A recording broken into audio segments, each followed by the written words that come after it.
Kaboom! Teach them! Always make sure the message reach them. Live from Kingston, Jamaica, broadcasting around the world.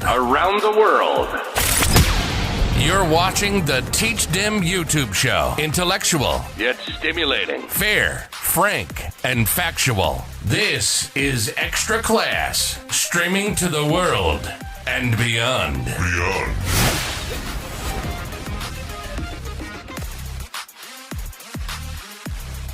You know, it's Teach Them, the #1 intellectual blogging panel on the YouTube channel.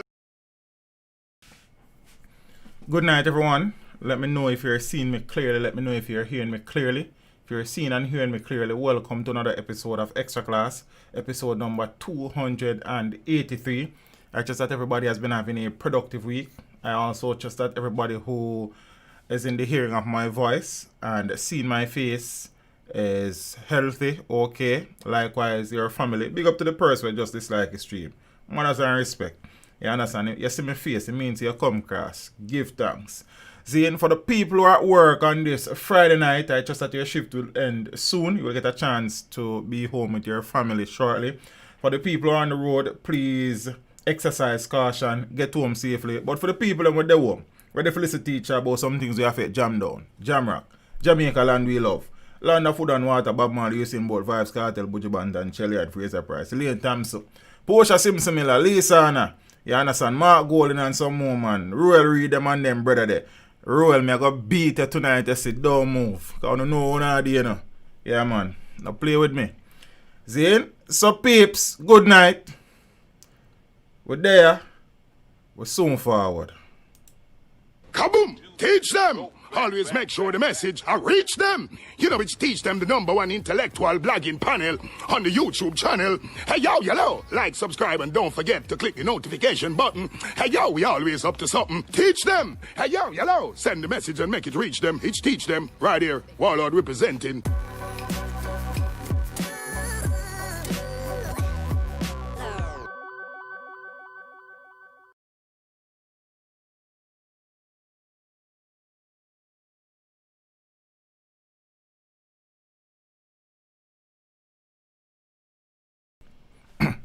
Yeah, peeps, we're there. I balance a few little things. Lawful, big up yourself and your brother. You know, I appreciate the continued support and the financial contribution every time. Miss Colleen Murphy, good night. Hope all is well with you and the family. Same, likewise, Lawful. Zane, yeah, peeps, we're there.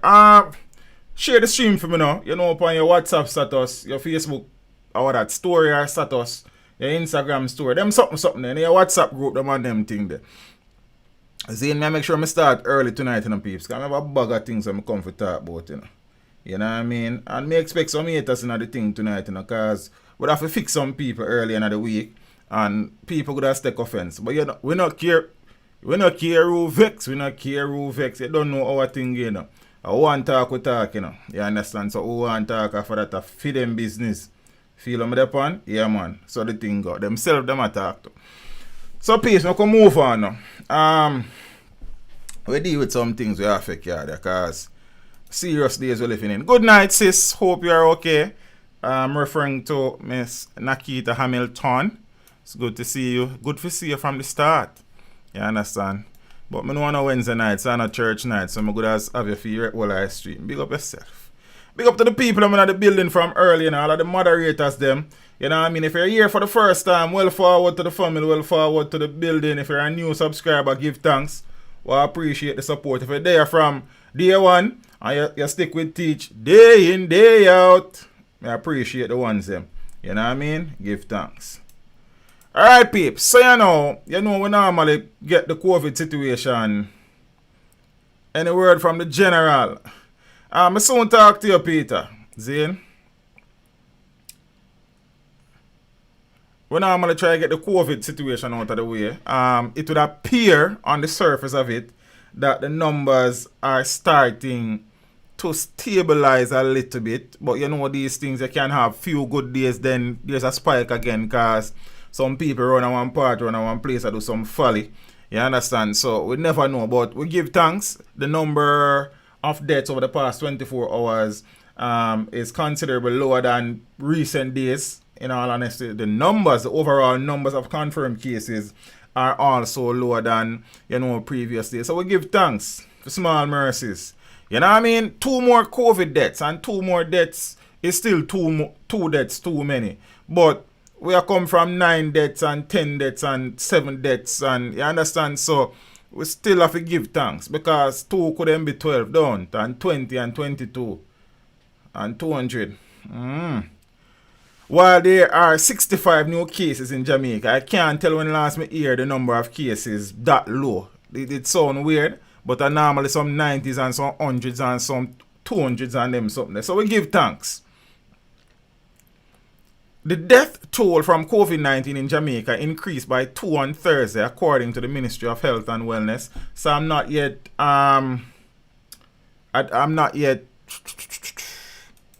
in possession of today's data.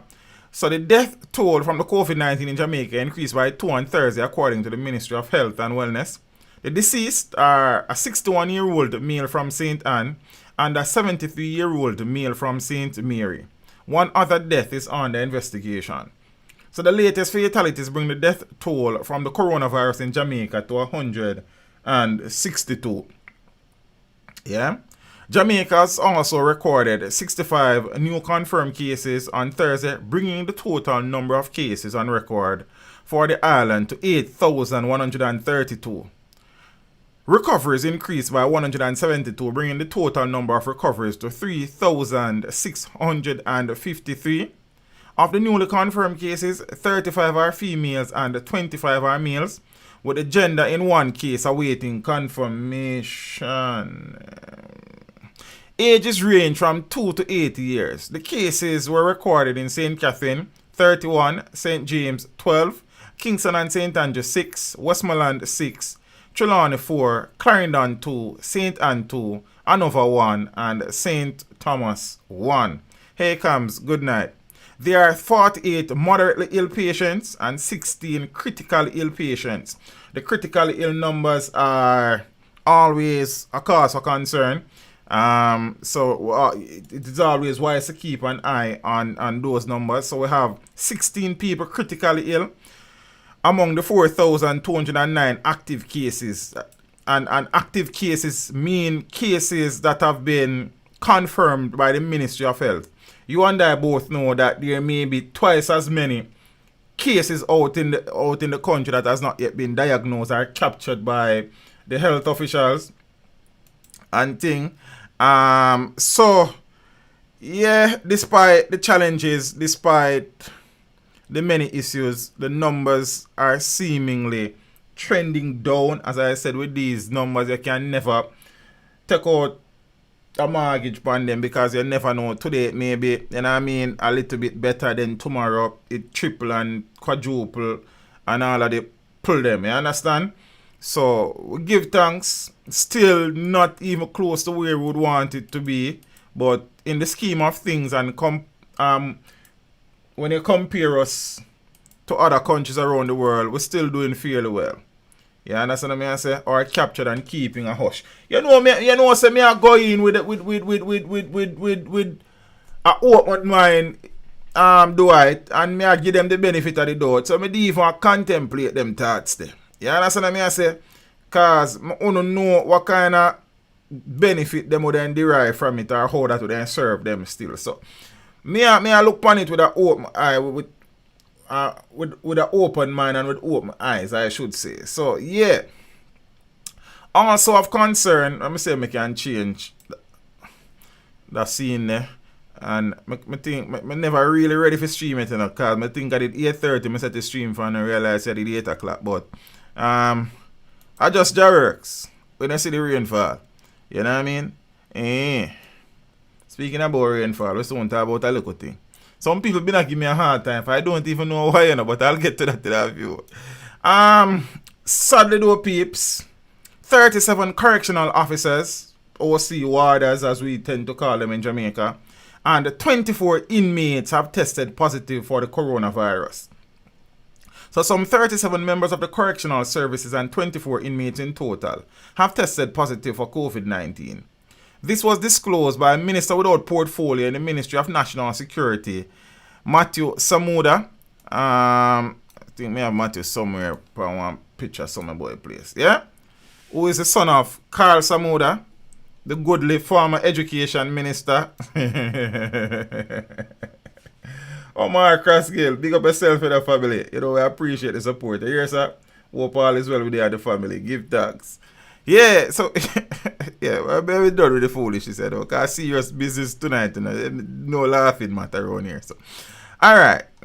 So, this was disclosed by a minister without portfolio in the Ministry of National Security, Matthew Samuda, while addressing a digital press conference recently. Samuda said some 128 employees were tested for the virus, with the results of 7 currently pending. He also revealed that a total of 271 inmates were tested.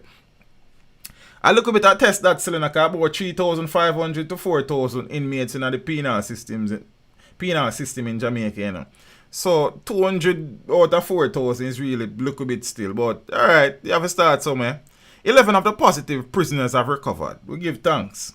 Meanwhile, Samuda said that the government is actively looking at persons who are being held at the court's pleasure with a view to release, in particular instances, some of these inmates. Now, concerns have been raised in recent months that several persons have been in custody for years at the court's pleasure. These persons are typically held because they were deemed to be unfit to enter a plea. Samuda said that there is an active dialogue with the Office of the Director of Public Prosecutions, the courts and the Ministry of Justice on the matter. So conversations are ongoing and plans are nearing completion for these inmates to be held in alternate facilities. Samuda also divulged that there are groups of persons within the penal system who should not have been incarcerated for the period that they have been imprisoned. They are our priorities in terms of moving through the legal system to ensure that they are released on a case-by-case basis in an appropriate time. He also said that the government was taking steps to establish a prison infirmary for inmates who stay long enough with us to become infirm and need particular care. We are also very clear that we also need to move rapidly with the development of a forensic ward to deal with mentally challenged inmates. Wow. He mentioned that 16 inmates are bedridden, 2 of which are being held at the court's pleasure. Wow. In the meantime, Samuda noted that about 630 inmates are currently eligible for parole. However, he said that eligibility for parole does not necessarily mean that they would be released. About 150 persons are released annually. There's so much in this article where we can analyze and break down and rip to pieces in some instances. But I'm going to take a little bit of solace from the fact that Minister Samuda is identifying some of the issues that afflicts the penal system, the correctional services, and is honest about them. And hopefully this is not just a bag of talk as per usual with our politicians and representatives, but what he says is what is actually happening, and there will be movement as it relates to these suggestions and recommendations forthwith. Yeah? So, may I give him the benefit of the doubt. There's a lot of things. He is relatively new to that portfolio, for that portfolio responsibility. He seems to be understanding of the changes that needs to be made. He seems to be energetic and enthused about the role that he has to play in the government. And I mean, it is easy to get up every day and chide politicians and beat them left, right, and center. But also, when we see effort being made, we can say, we see effort being made. And Matthew Samuda is one of the politicians in recent times, based on my observation, who seem to understand that some level of change is required, and is trying as best as possible, despite the challenges, to treat with same. Kemar Golding, what go on, bro? Been a while since me seeing at the building still. Give thanks. So I can watch that. I hope also that the COVID-19 cases within our prisons are kept in check, because if COVID-19 should really break out within the prisons, then it may be very bad. Knowing the conditions that some of our prisons are in, knowing the lack of resources available to the correctional services in many instances, among other things. So hopefully the numbers will be kept in check. And yeah. So make we see. Good night, Kerry. How are you? So that are the COVID number situation out in the street in the prisons. But also, well, I have been observing. I have not been able, because for some strange reason, I probably not stream a week there, and it just something else come overshadow it and thing, where there has been a few pockets of demonstration. Blessings, Mr. Talented Reed. See, there have been a few pockets of demonstration in relation to the proposed distribution of a vaccine whenever that becomes available to the Jamaican population by the government. I have seen one and few pockets of protest. Also, in recent days, there was an announcement. Damian White, big up yourself in a broski. Give thanks, you know. I always appreciate the support and the contribution. See? There has been a little bit of disquiet in the public space about the government's announcement that it has given approval for a drug to be used in the treatment of COVID-19 patients. I think the pronunciation of the drug is Remdesivir. Remdesivir. Yeah, I think that's the pronunciation. I'm going to go look up for it. Remdesivir. Yeah. So the government of Jamaica has given approval to health officials to use Remdesivir in the treatment of COVID-19 patients. Now, this is a little bit controversial in that I also read an article not so long ago where the World Health Organization has said that based on their studies, they are not seeing where that particular drug is achieving any great results when it is administered. There has been issues around that drug, especially in the United States. I think they would have approved its use some 5 months ago or so based on the research, but there's still some contention. I know that the conspiracy theorists are very alert, and they will,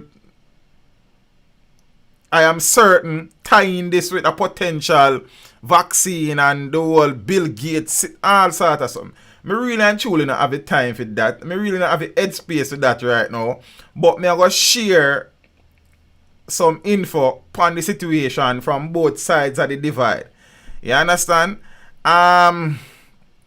Jamaicans infected with COVID-19 will soon have access to the antiviral drug Remdesivir, which has proven to shorten the recovery time for some patients. The Ministry of Health and Wellness has indicated that it will be procuring supplies of the drug through the National Health Fund to treat COVID-19 patients in public facilities.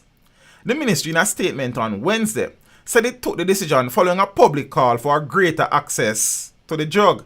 It explained that the procurement is based on the available scientific evidence, including in the highly rated New England Journal of Medicine, that shows Remdesivir may be effective in the treatment of coronavirus. May be effective. Lance, big up yourself for other crooks. The drug has been shown to reduce the length of in-hospital stay by 5 days and to reduce mortality rates by 4%. However, the ministry has advised that clinical trials are still ongoing in various countries. I am not necessarily sure that I would be comfortable accepting a drug that is still undergoing clinical trial. That is just my purview upon the matter still, but let me continue. So far, the drug has not received full approval in any country and is being used under emergency use authorization in some countries, the ministry noted. In Jamaica, while we await full registration approval in the country of origin, the drug can be used under the controls of a study or under an emergency license. The statement further said that the ministry has issued a number of emergency permits for the importation of the drug. This requires a letter from the prescribing physician indicating the need for this drug and including recognition of the responsibility for prescribing an unapproved drug as well as the consent of the patient to take an unapproved drug, the statement continued. Now, this statement is very critical. Based on what I am gathering from this is that the drug, despite the fact that it's still undergoing clinical trials, the government under the emergency procurement situation tell something is saying that the use of the drug, they will approve it under certain conditions. One, the physician, which is the doctor treating the patient, would have prescribed the drug stating that there's a need for said drug. Also accepting that they were the one who would have made the recommendation.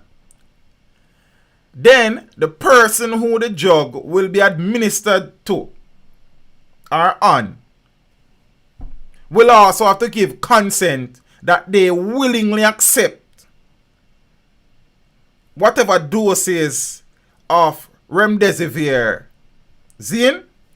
So apparently when we look on this is the government is really and truly washing its hands of this remdesivir thing. Because it would appear that based on the wording of this, they don't really plan to take no full responsibility should this thing have negative repercussions. So it will be down to the physician and the patient.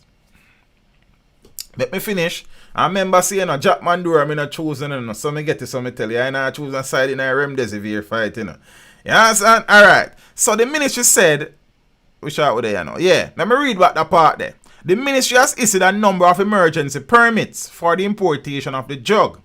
This requires a letter from the prescribing physician indicating the need for this drug and including recognition of the responsibility for prescribing an unapproved drug as well as the consent of the patient to take an unapproved drug, the statement continued. So it means that the only way this can be administered to somebody is if they give consent for it to be administered. That is what I get from it, and I hope that remains so. The ministry said it has stipulated that the prescribing and administering of the drug must comply with the following condition. 1. Informed consent must be obtained. So the person on which you wish to administer the drug must consent to it. Sis, oh go on. My mind been a run by you, because from me talk to you since evening, me not talk to you again, but then me did say me a link after I stream. See, oh you stay. From me saying I stream, me a pre things probably not so bad still. Give thanks. 2. Inventory control systems must be put in place at the facilities to ensure that records of the dispensed product and patient information are maintained, similar to that used for controlled substances. 3. That the drug be administered to hospitalized patients who are closely monitored. 4. Serious adverse events must be tracked and reported to the Pharmacovigilance Unit of the Standards and Regulations Division of the Ministry. What a long word that. Using the FarmWatch drug monitoring form located on the Ministry's website. The move to procure Remdesivir, once touted as the wonder drug for COVID-19, is timely, as Jamaica's death toll has moved from 10 in the first week of August to 151 as at Wednesday. The number of people infected with the COVID-19 has moved from just under 1,000 during the same period to over 8,000 as at Wednesday. Well, it was 7,989 Wednesday, but 65 was added today. So, yeah. Someone is going to make a lot of money. Yes, Father Gregory White. You understand? But I suppose to remember, say, based on the protocols outlined, the patient would have to consent to receiving said treatment, So, if if them even import it based on the situation, no guy can administer that upon me if me not say me want that, you know. Me assume based on what me read. However, with that said, there is an opposing view to the administration of said drug. Here we go on now. Remdesivir has a little effect on COVID-19 patient survival, says a study from the World Health Organization. Remember, this thing is still in clinical trials. The World Health Organization, which is the governing body as it relates to health globally, has said that this drug has little or no impact on COVID patients. So then, this is my question. If the World Health Organization, through the analysis of the data that they would have collected and the statistics, is suggesting that this drug is really and truly not make no sense right now, then why are we facilitating its administration in Jamaica?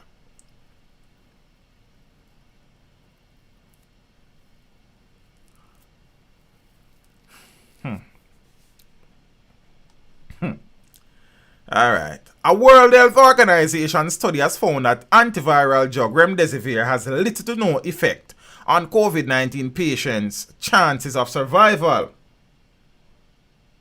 The World Health Organization trial evaluated 4 potential medications for COVID-19, inclusive of Remdesivir. The drug's manufacturer, Gilead, I'm not sure how this is pronounced, has rejected the findings of the trial. The company said the findings of the study were inconsistent with others, and it was concerned that the results have yet to be reviewed. So on Wednesday, as I said, the Ministry of Health in Jamaica said it would be moving to procure supplies of said drug. The decision followed an appeal from the Pharmaceutical Society of Jamaica for hospitals to have a regular supply of the drug. So the Pharmaceutical Society of Jamaica, you see, if they were, they would have reported on corona before they did. And now them have to study and collect data. You know, say me and them now see eye to eye. Zin? Alright. Why is it that the Pharmaceutical Association or the Pharmaceutical Society of Jamaica are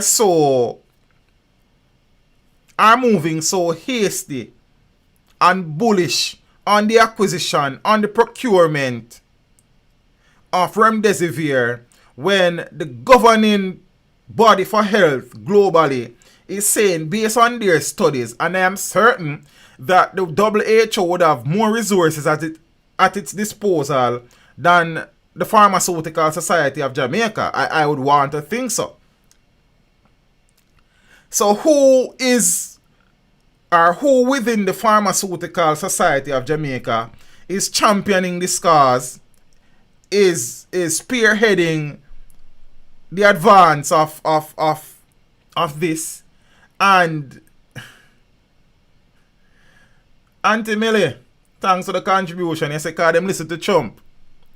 But Auntie Millicent, if the Pharmaceutical Society of Jamaica, I am assuming, because pharmacists are generally brilliant people, and I am assuming that the Pharmaceutical Society of Jamaica would be made up of intelligent people. And intelligent people in Jamaica, we no business over Uncle Sam, would they know, say, Donald Trump, if you go and listen to anybody, he would not be the man. Well, I wouldn't listen to him. So me I talk for myself. See, and I'm certain the people over at the Pharmaceutical Society of Jamaica are far more intelligent and qualified than teach them. So I wouldn't listen to Donald Trump still. Me I tell you about me. If Mr. Donald Trump and him say big head boy run his walk, me I walk. If him say tad up, me I sit down. You understand? You see me, if him say sleep, me I wake forever. You understand? Then him can't give me no direction. You see? But me just say, who, let me rephrase this. Is there someone or an entity or organization that stand to benefit financially or otherwise from the push to acquire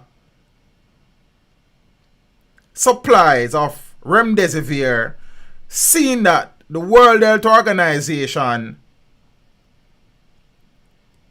has said that studies have been inconclusive, and based on the data that they would have garnered through these studies, it has no impact whatsoever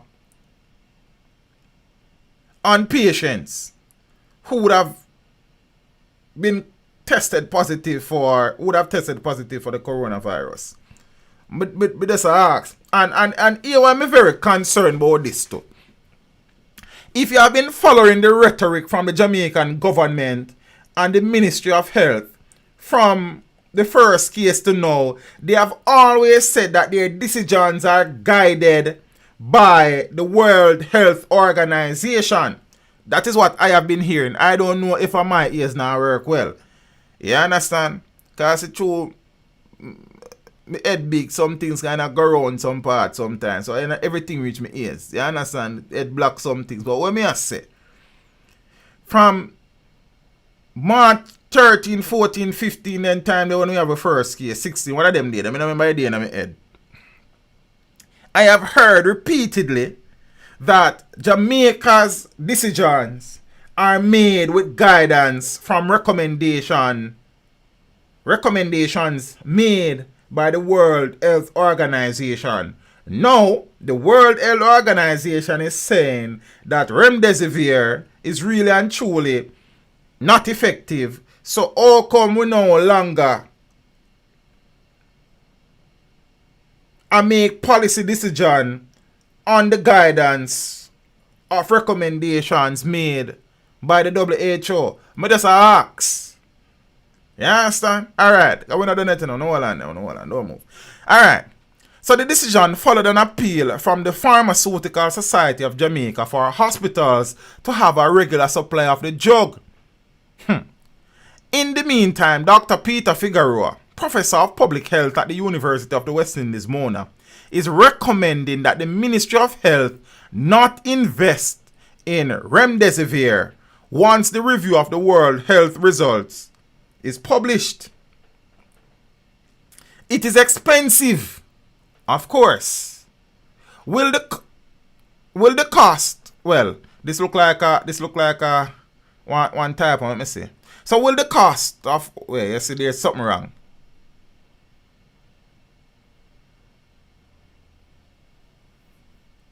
So me have to read this. Oh, it probably shouldn't write.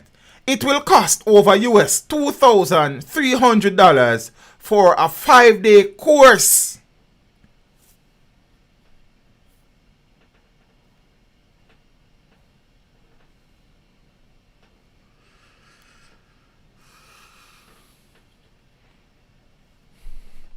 So basically, 1 week out of treatment and it's 7 days in a weekend, but this is a 5. So you know about to treat them on Saturday and Sunday. Like.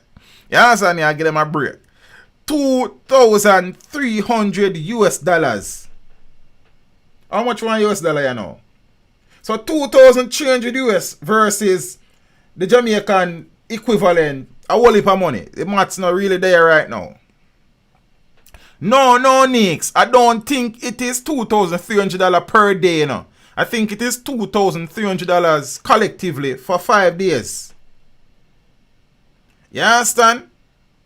So you almost pay $500 US per day for treatment of something that, based on the World Health Organization, is not effective. I need to start make some pill and then sitting in. Okay, I look like money around other part there. You understand? Some Guinean pill and some sarsaparilla pill and some other pill. Cersei pill. You understand? Call it Cersei Divisier. Then you know see how good as all the name. Sarsaparilla Divisier. Guinea hen Divisier. Duppy gun Divisier. Leaf of life Divisier. That one they have to sell now. Leaf of life Divisier. Then who now go leaf of what? Life. Rich. Yeah, so it's this bro God say we take Cersei pill. Ganja Divisier. No, we have to take bad things with jokes still. Because, you know what? Make I move on. Watch out now, peace. Make I move on. It is expensive. It will cost over US $2,300 for a 5-day course. And the evidence is not there if this evidence has just come out. So when the minister announced the initiative, it is with all good intentions. But now we have the most definitive trial suggesting that this will not make a difference, he continued. Professor Figueroa said the World Health Organization clinical trial result can be viewed in 2 ways. It's both bad and good news. Good news in the sense that we have to continue, or we know that these 4 drugs that we are hoping would help patients in hospital, the evidence suggests that they do not. But if we were always searching for ways, we are learning how to improve things. There are lots of studies on the way, so it is just a matter of time. The vaccine trials are on the way. The first vaccines that are going to come out may not prove to be the most effective vaccines, but they will help, and then better vaccines will be developed. We just have to be patient. Positive vibes. Big up yourself, you know. Empress Max said it is not effective and not cheap. Me and you can't afford it. You understand?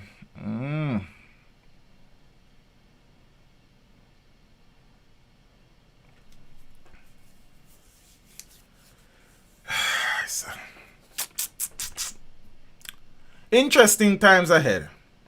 In all honesty, you know, I don't get drawn into the conspiracy theories that are abound and all manner of things. However, I am still very conscious and observant of what is taking place.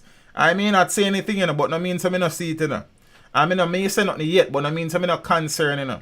You understand? Sometimes you have to drink a tea like iced tea, like.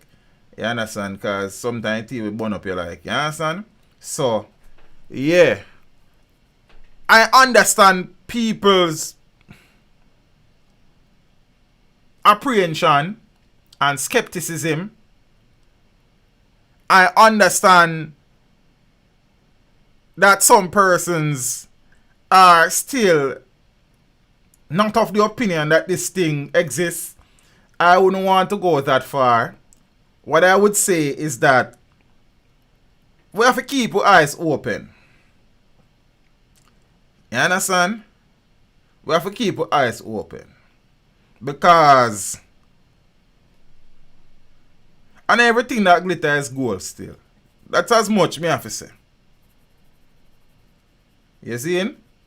And I understand say some treatment will have to be taken somewhere along the line, accepted as something that will help. Zane, but this is my concern for this particular one. If the World Health Organization, who you say has been guiding your policies for months now, and the same organization say this don't make no sense, and you have seemingly broken ranks, what's the explanation for that?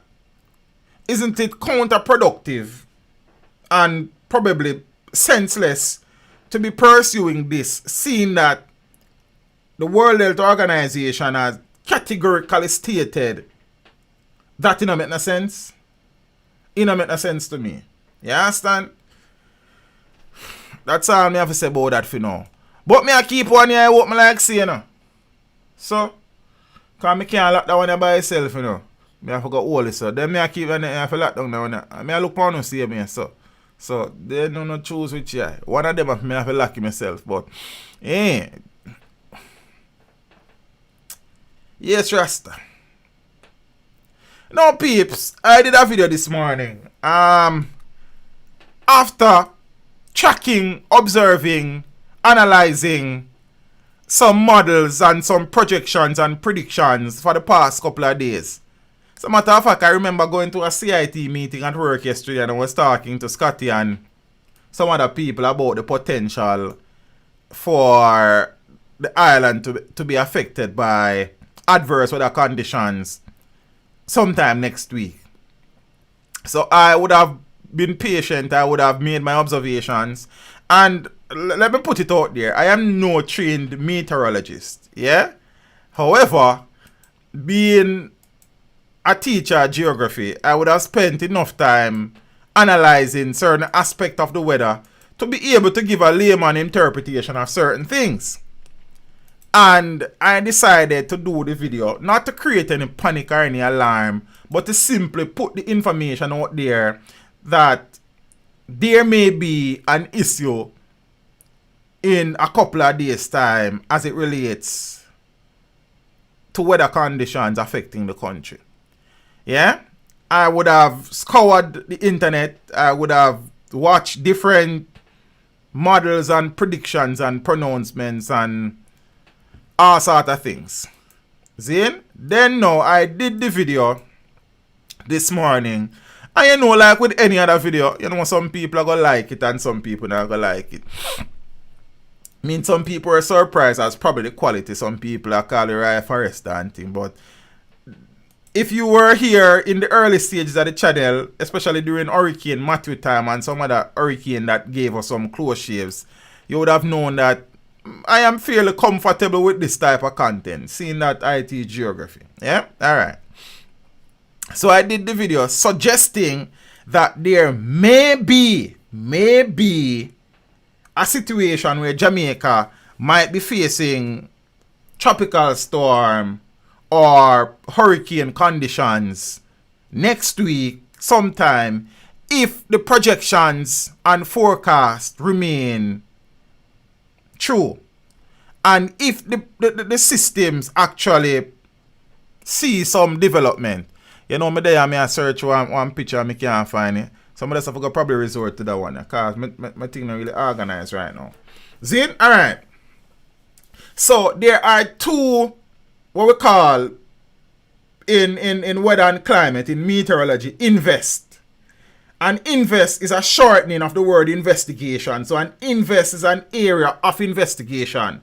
And the area of investigation would surround an area of disturbance. Zin? So those area of disturbance would have been given names. Invest 92192 or 9293. I don't remember the investment in my head now, the number them. But that's a given no. Teach me and teach now. You understand?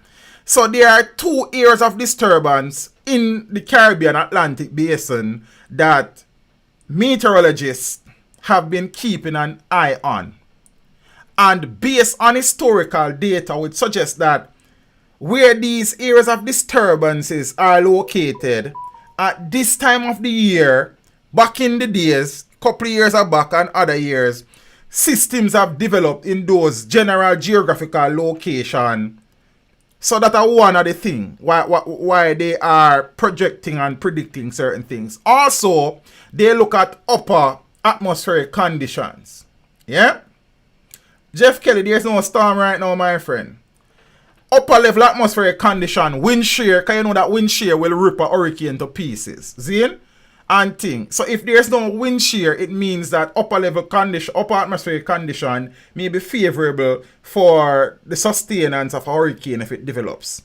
Most importantly, in the development and sustenance of a hurricane is ocean temperature.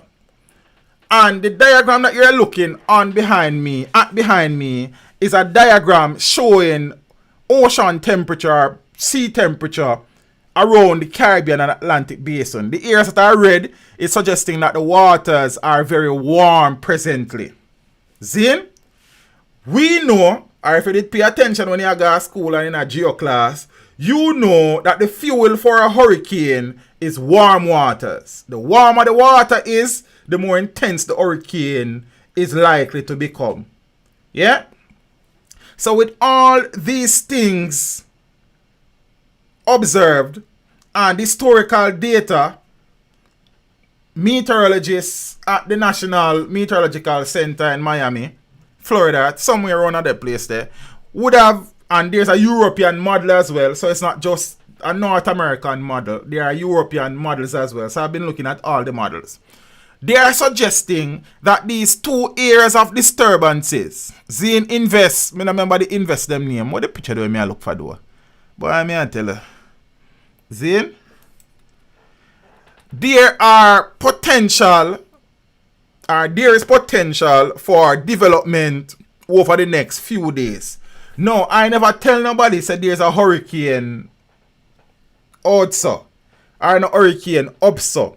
Based on the disturbances, based on historical data, based on subsurface temperatures, as in seawater temperature, ocean temperature, based on upper atmospheric conditions, the possibility exists for these systems to first develop into tropical depressions, then tropical storms where they will be named, if they so do, and then if conditions remain favorable for greater organization and increase intensity, then they will be upgraded to a hurricane. And if they do, they will be named Epsilon and Zeta respectively. Because the hurricane season has been so active that we have exhausted the 26 letters of the Alpha Arabic alphabet that we use. That's so the alphabet. So the ABC go right down to Z is, as far as I remember, you can correct me still, the Alpha Arabic alphabet. I think I say name. Or our number system Alpha Arabic. I don't remember. But we exhaust the 26 letter of the alphabet where we use. So we have moved over to the Greek alphabet. Zin? Remember, so we have tropical storm Gamma were there, and then after Gamma the next letter in the Greek alphabet are Delta, and then the next one will be Epsilon, then Zeta, then you go on further and further and further. With that said, let me make it clear. In the video, I did not say there is a hurricane out. I did not say there's a tropical storm out. I said the title of the video said Jamaica may be in the firing line of a hurricane come next week. Then I proceed to explain that these two areas of investigation, Zane, are disturbances in the Atlantic basin, Zane, based on all the factors which exist: upper atmospheric condition, surface temperature, subsurface temperature, Zane, historical data that says that in these areas where these disturbances are, in the past we have seen hurricanes developing from these general geographical areas at this time of the hurricane season. So there are normally 3, 4 peaks in the hurricane season. I think we are on our third peak now, going down. You know the hurricane season done sometime about November 30, there about. So I will leave at him. I don't really want geoclass out the stream. But I just decided from early out to put the information out there. And I didn't put that video out there to think that video was going to go viral. I know now go viral. I have a feel of type of videos that go viral and things that interest most people. Right?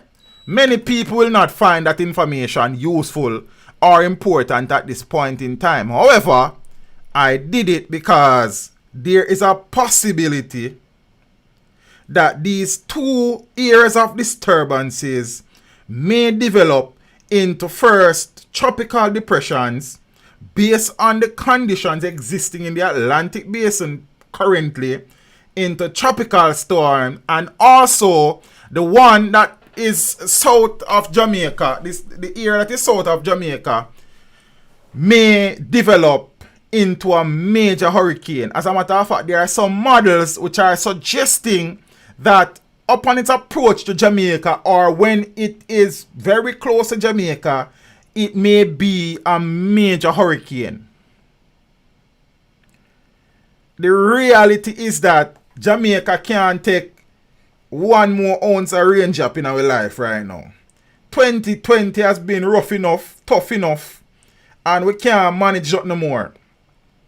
Now, I see people come under the video, as they tend to do, and I say, yo, man, move from here, so no hurricane, no there, and hurricane now come. I never tell us an hurricane there for me. I don't understand why people them not listen. Man, I say, yo, teach them, I follow this channel where and even real meteorologists them. So I find all the links them, the relevant links, and send them, post them on the comment. So go do some research, family. I will play for you a clip from the head of the National Meteorological Service, Evan Thompson, addressing the current situation. But if you download all of them things, I have them right here, so but them not available. So when I forgot, just go listen. Alright, so watch this now. Then we come back. Hello everyone.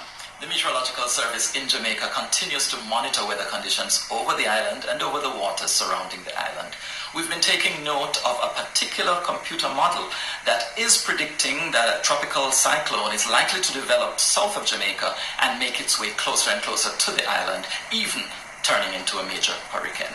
Of course, that is one possibility, but there are other models that are predicting other things, and we continue to bear all these in mind as we make our projections and pass these out to the public. Bear in mind that the conditions are closely being monitored, and you will be updated as soon as anything develops from this system. Okay, so for the man, they must say, yo, me not understand.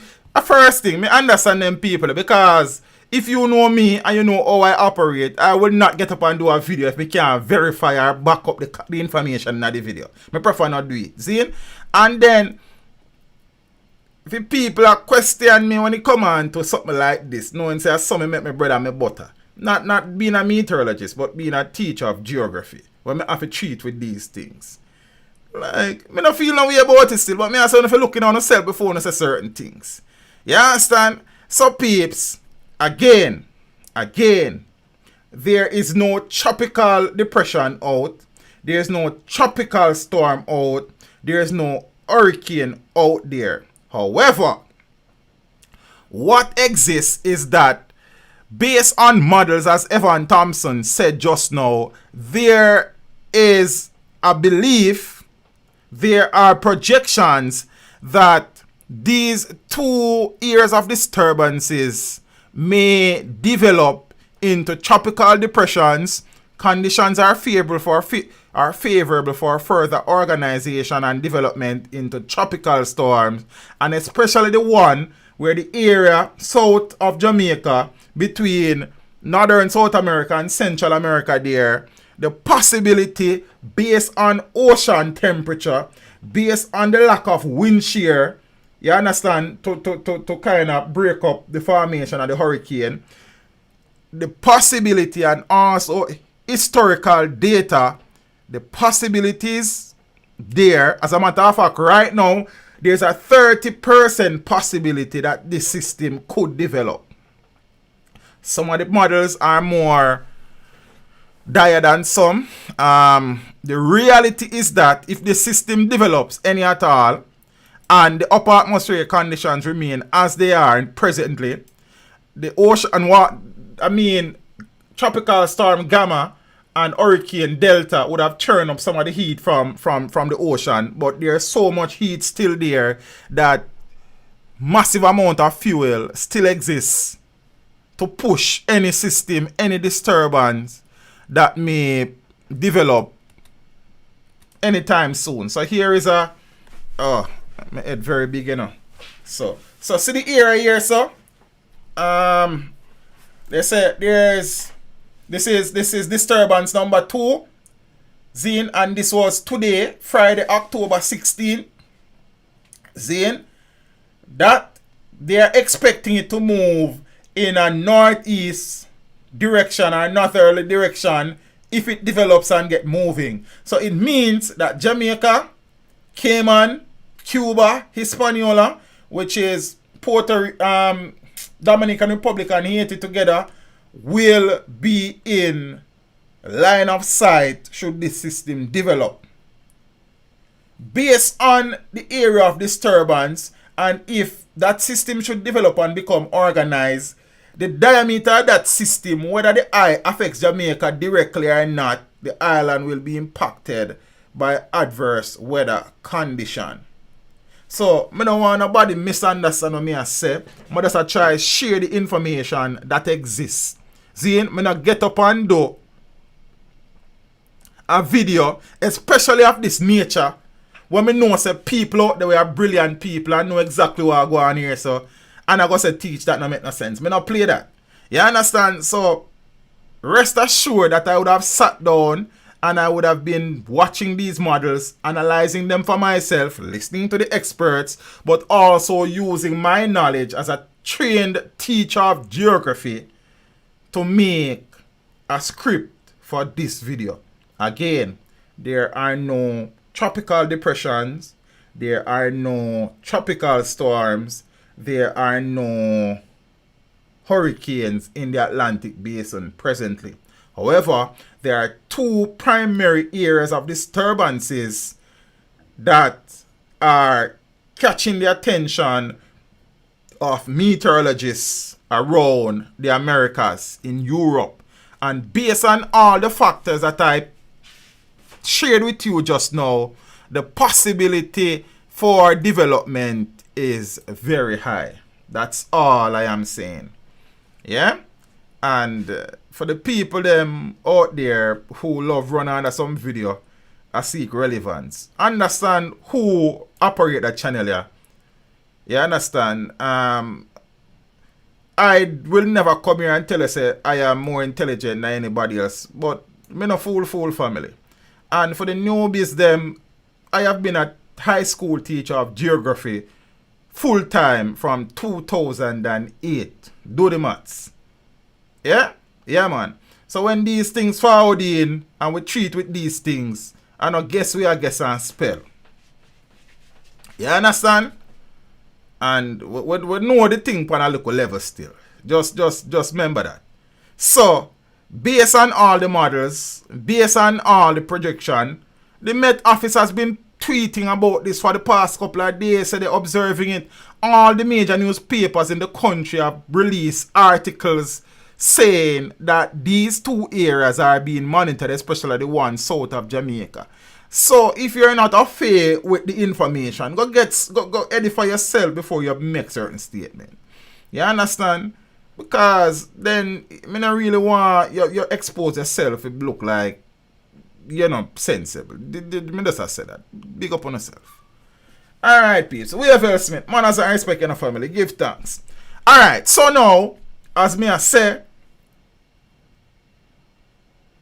with these things, we have this notion in Jamaica that we prepare for hurricane every year and we buy up things and we do this and the hurricane not come. Scotty, move from here, sir.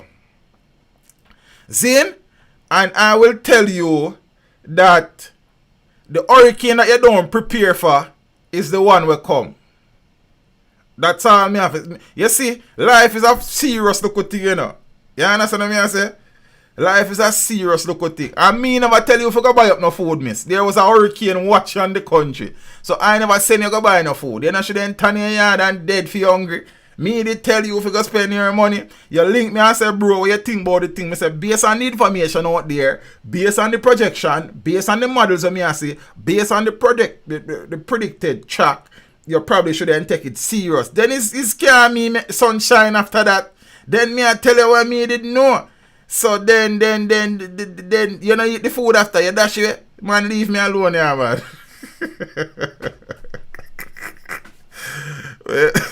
Well, so Marky said the hurricane bigger than the Caribbean. So me I say now, peeps, I just the same thing that I am just sharing the little and remember, you know, the channel is called Teach Them for a reason.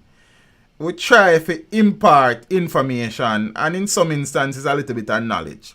Yeah, I mean, you are expert in other things. I am somewhat of an expert in what I do. You understand? This is how I make a living. Well, despite the living. But, yeah, I will bread and butter that's something here. Alright, peace. I can move on now. Scotty, I want you to stop calling my name. Because I never tell you if you go buy. You asked me my opinion, and I gave you my expert opinion as a amateur meteorologist. You understand? But a professional high school teacher of geography. So here we go on. Nobody ask me nothing else, you know. Don't ask me nothing more. Because see, you try to help people and people come cuss you. Say you take them for fool and make them go buy things. Don't no buy nothing, man. You understand? So make we move on there, peeps. Because we have some serious things to talk about tonight. You see? It's out there now. So that for the hurricane. When I wake up in the morning, I will look at the situation again, and if I need to make an update tomorrow, I will. If not, I'll watch it till Sunday, watch it till Monday, and see what is what. Yeah, and I know it thing go. We give thanks to that. Real football is back. Alright. But I'm there, I know. Why?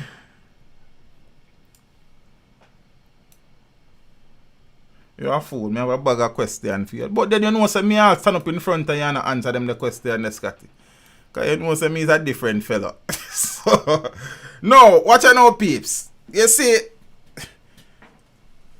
a man with a staple gun up here, so. Then after all the staple gun with me, you know, say I saw your angle look. So, right now it's a staple 38 that.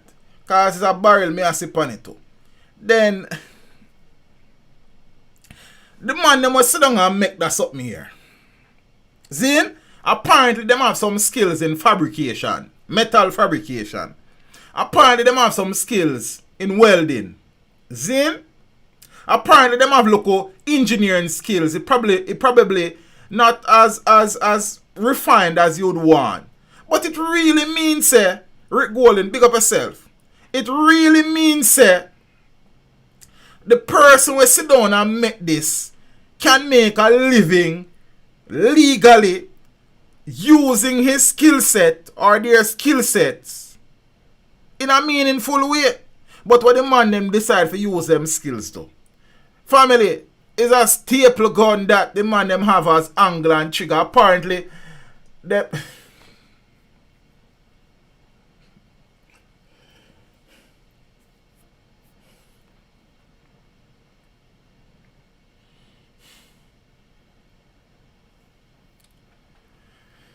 Ah, boy.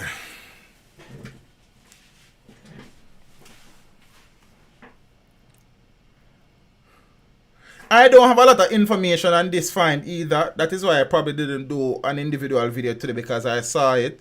But all the information that the police tweeted with the image was that police sees a submachine gun and a homemade firearm and 5 shotgun cartridges in Lilliput, St. James. They said more details soon. That are from man in me I wait. I'm still not getting.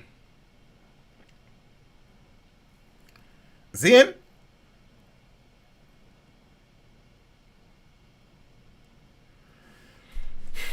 Me give thanks to the guns them come off our street. I always prefer when them guns they find, the police them find some man with them. You understand? This is always a better find that for me still. But we give thanks. Couple more shows off 5 feet. Brother, Piccolo say I say a 1 pop, but brother is a barrel me sip on it, you know. You understand? So I don't know it's really a 1 pop, you know. I don't even know if the barrel spin. You understand? I show the picture kind of crap out. While you not see it so good. But it's a 38 barrel up on the brother. You understand? So I don't know how it work. And I don't know no barrel with a 1 pop. Oh, Father Julian Smith, good night, brother. It's good for see the man. Peeps, Julian has been in the hospital for a couple of days. He would have undergone, I say that properly, a major operation. He is doing well. The procedure was successful, and he and I has been in contact throughout and since, and we give thanks. You understand? So seems strong enough to find himself in our stream, so we give thanks. Yeah, brother. Anna and Jerry, if you were saying, probably if you walk on with the stream will freeze up. Larry Burke, walk on. People who have a problem with the stream, talk to me there.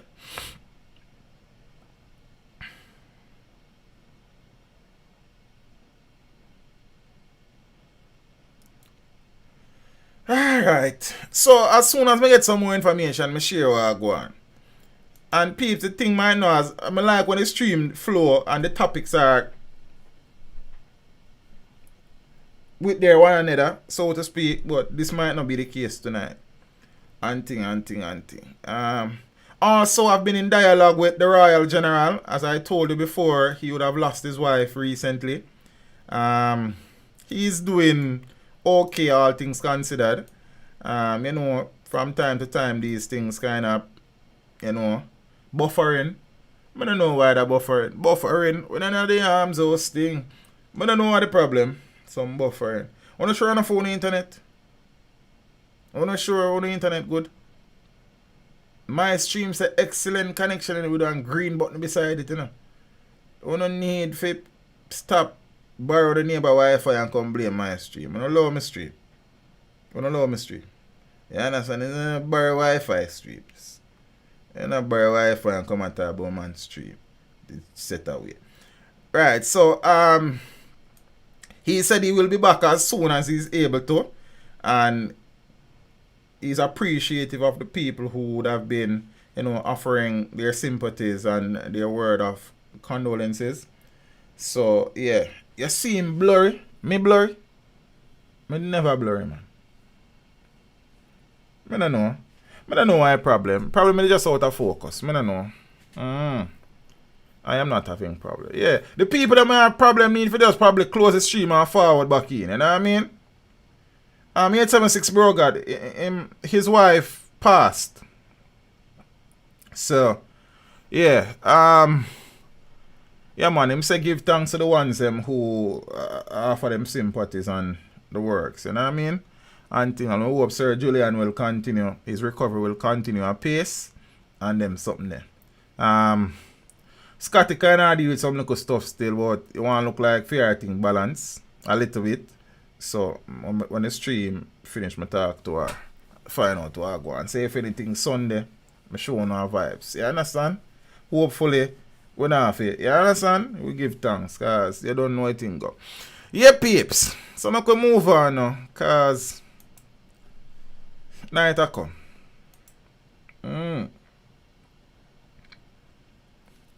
Manchester men charged over gun-related incident. There will be some gun-related incidents tonight, peeps. You understand?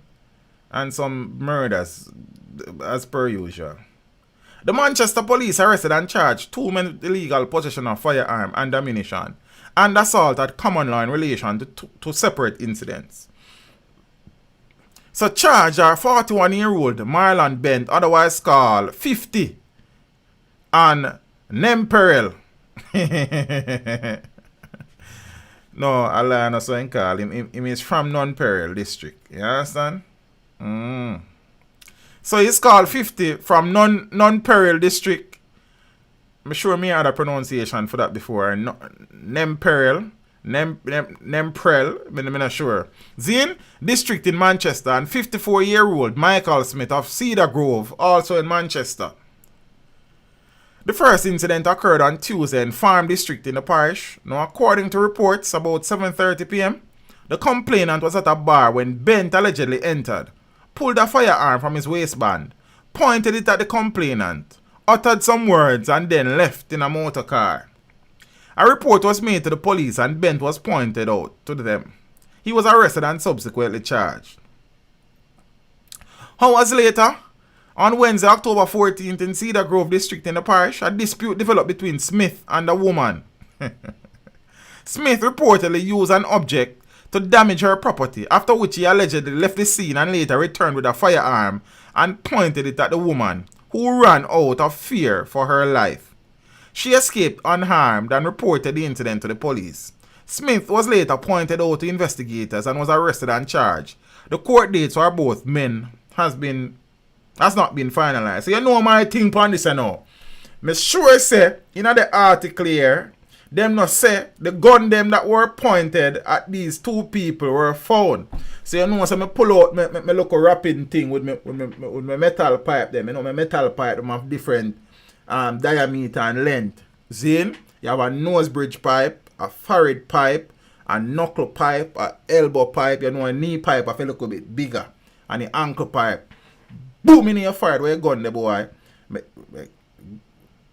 Yes, where you gun the way you point after that woman. I want it.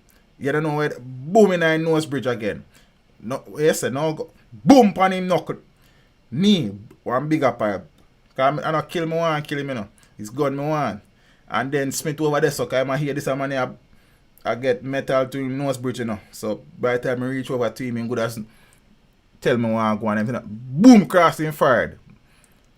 And in nose bridge and then sitting there, them place, so nice a piece of metal. Because we don't want to broke it, you know. You understand? We want to lick it, you feel like you want to broke, but nah broke. So we have some specially designed metal pipe. Elbow, boom in your elbow. You understand? Your knee, cup and ankle and them place there. It's good gun me want.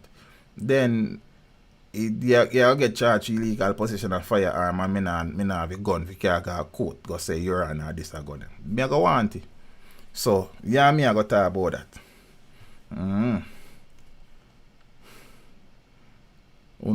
How much time since recently you hear some man point gun for a woman and then sitting there? A man point gun for a man. Yo, a joke thing, Rasta. Speaking about this gun business, you know, we normally have this discussion, say, a gun thing, a joke thing. You understand? No, it's not beat me, I beat him, Scotty. It's just, you understand, forehead and nose, and I don't beat that. You understand? I just, gun works that. You see, me, I want a gun. It's never them finger, them point pan the woman, him find pan the woman. Yeah, the woman now run from, never mind, because I'm going to say that and you would watch it thing. But what me I say now? See? Me, I want the gun. Is that me I say? Say if you don't want, tell me where your gun there. Scotty, you're deaf. How much time if you say? Sure. Don't talk to me. Because it's either you watch the stream or you not watch the stream. Move up. You understand? I'm going to cuss you all today. Because you come here and cuss me. Boss me make you buy things you hurricane and be a sunshine and see out the door. Go on. Me see them security. Yeah, so we have always said that police find man with gun and them get 2 months on Kumbaka Road. You understand? And them something. See? Good night. Father Piet, give thanks. Tougher penalties coming for prison contraband and also for illegal possession of firearm. Me I hear what I go on. You understand? So me see them assess some things. So tougher penalties coming for prison contraband. So Minister without portfolio in the Ministry of National Security, Matthew Samuda, says tougher laws are coming to penalize persons who take contraband, especially electronic devices, into correctional centers. Samuda, who has responsibility for the correctional services, said during a digital press conference recently that the proposed law is expected to be tabled and approved by Parliament within 3 months. He made it clear that under the new law, the smuggling of contraband into prison will attract serious penalties. It will also become a crime for persons within our facilities who are inmates to be found with contraband. It will be treated in a tiered system. Persons who are found with electronic devices that allow them to communicate externally will be treated more harshly in the new act, Samuda declared. Samuda noted that the current Corrections Act is archaic and the ministry would take to cabinet for approval shortly new legislation governing the correctional services. He said that this proposed law would create a modern legal framework for the correctional services. So in March, the Department of Correctional Services had said that sanctions would be laid against murder convict Adidja Palmer, better known as Vybz Kartel, following the seizure of contraband in his cell. At the time, it said that penalties would also be imposed against other inmates over similar recoveries. In April, spokesperson on Justice Donna Scott Motley called for a tough probe into the actions of correctional officers monitoring cartel. There obviously has to be a thorough investigation of the matter, and if there are persons there who are breaching the rules, we ought to know who has breached it and they ought to be sanctioned for it, because we expect them to enforce the rule, not to assist others in breaking them, Motley said. I haven't heard of any actions being proposed, but they cannot leave this matter as it is. It has to be investigated because if it is happening, we don't know what other sorts of contraband are entering into the prison population. Yeah. I did have one article about tougher sanctions for guns, but I can't find. I don't know where they are now. You understand? So peeps, I also saw an article where The Minister of National Security, Dr. Harry Strong, and the Commissioner of Police, Major General Anthony Anderson, has been decrying the struggles facing the security forces since the states of emergencies were ended leading up to nomination day in August. Zine, they have said that murders have risen astronomically in some areas that were under states of emergencies and them something there. Also, I see they're also trying to show that quite a number of persons who were detained during the SOEs have been held, arrested since they have been released because they have been involved in major crimes. Zine, so I'm going to share what I go on. Murders in areas where SOEs have ended, says the JCF. So statistics provided by the Jamaica Constabulary Force. Let me say I can't find something here. So yeah, I am so unorganized tonight. It's like I got a class and I'm prepared, nothing in your head or blessed plan for teach you. Would say, I know by a place like this. You understand? Greeting speed. King Shango, manners and respect in the family. I appreciate the support. Here, sir, give thanks. So, statistics provided by the Jamaica Constabulary Force suggest that murders have gone up in most areas where the states of public emergency have ended compared to the period before. That is according to a JSAF comparative analysis of the 57 days after the special security measures were lifted to the comparative period before. Now, according to the data, only 2 of the 10 police divisions which were under a state of emergency continued to enjoy a reduction in murders as at the 12th of October. That is 57 days after the measure was lifted to facilitate the country's 18th general elections. None of the measures have been reimposed since. The statistics show that murders have gone up by 100% in the Westmoreland Police Division since the state of public emergency ended. That is 14 murders in the 57 days after compared to the 7 for the comparative period under the enhanced security measure. Likewise, in the divisions of St. Andrew South, Kingston East and Kingston Central, St. Catherine North and South, Clarendon and Hanover, all have seen increases in murder between 5 and 83%. Only St. James and the Kingston Western Police Divisions continue to enjoy a reduction at 31 and 32% respectively. So Police Commissioner Major General Anthony Anderson at a media conference noted that a number of persons released went alright. So I'll share this in a next article that kind of gives some more detail. Zane, so what they are saying, hello, Miss Dawn Senior, say hello, teacher. How are you doing? Thanks for the resources. Great info though. Blessings, Empress. Don, appreciate the support and always appreciate when the ones that appreciate the content and the work. You know what I mean? So listen this now, peeps. Interesting. You make of it what you will. Former SOE detainees involved in major crimes, says Anderson. Lemore, big up yourself. Police tracking of persons who were released from detention when the states of emergencies were lifted on the 17th of August has found that many of them have been involved in major crimes. Commissioner of Police Major General Anthony Anderson made a disclosure recently, as I said. He said, listen to this now, peeps. He said that between 220 and 240 persons were detained under the SOE. Of the more than 200 persons detained, about 100 persons were charged prior to the ending of the SOE, and about 140 persons were released. The police commissioner said, since their release, 57 of those persons have come to the attention of law enforcement. Major Anderson said that of that number, 5 of the persons have been killed. So of the people released who were detained under the SOEs, 5 have been killed so far. Pay attention. 4 in confrontations with other gangsters and 1 in a fatal shooting involving the police. 3 have been shot and injured in gang conflicts, and 16 persons are suspected of murder since their release, including 2 double murders and 2 murders and shootings. In addition, 9 are shooting suspects, of which 4 have been rearrested.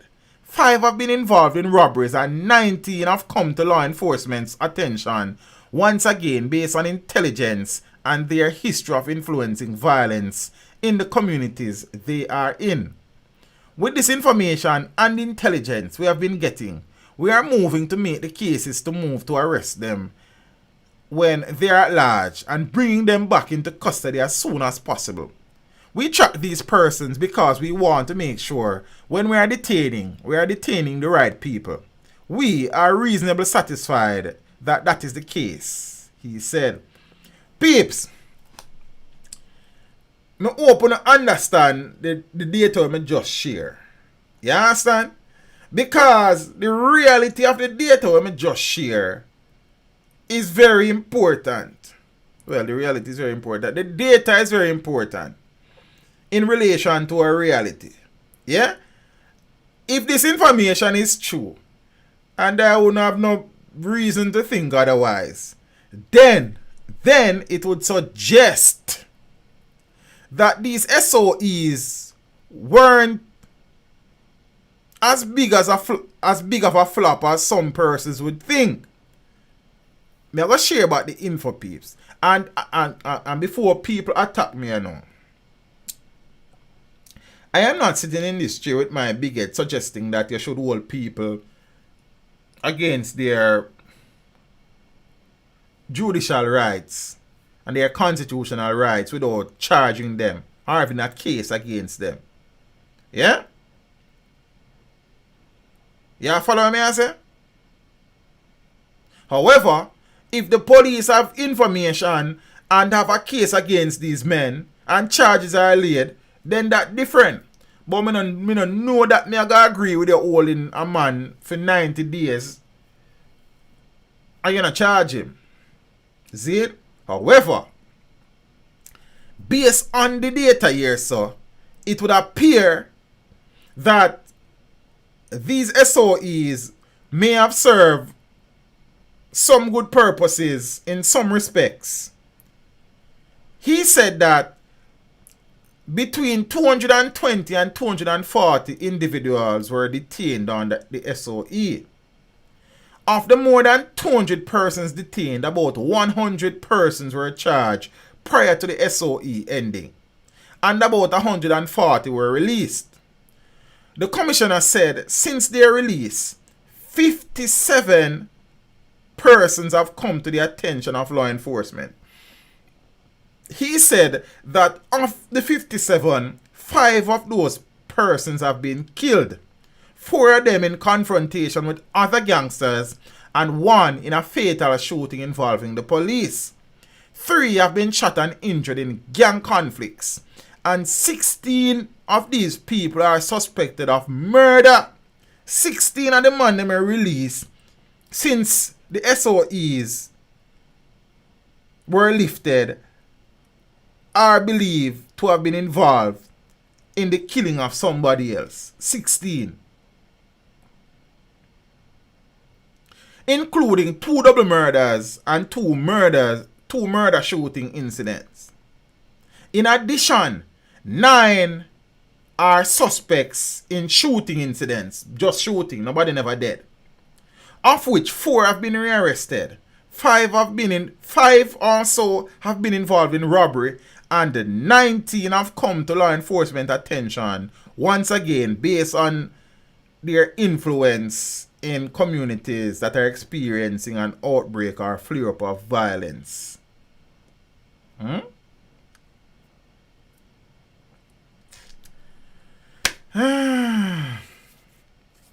Yes, Rasta. So make of that what you will. I suppose with the SOEs, you have to give and take.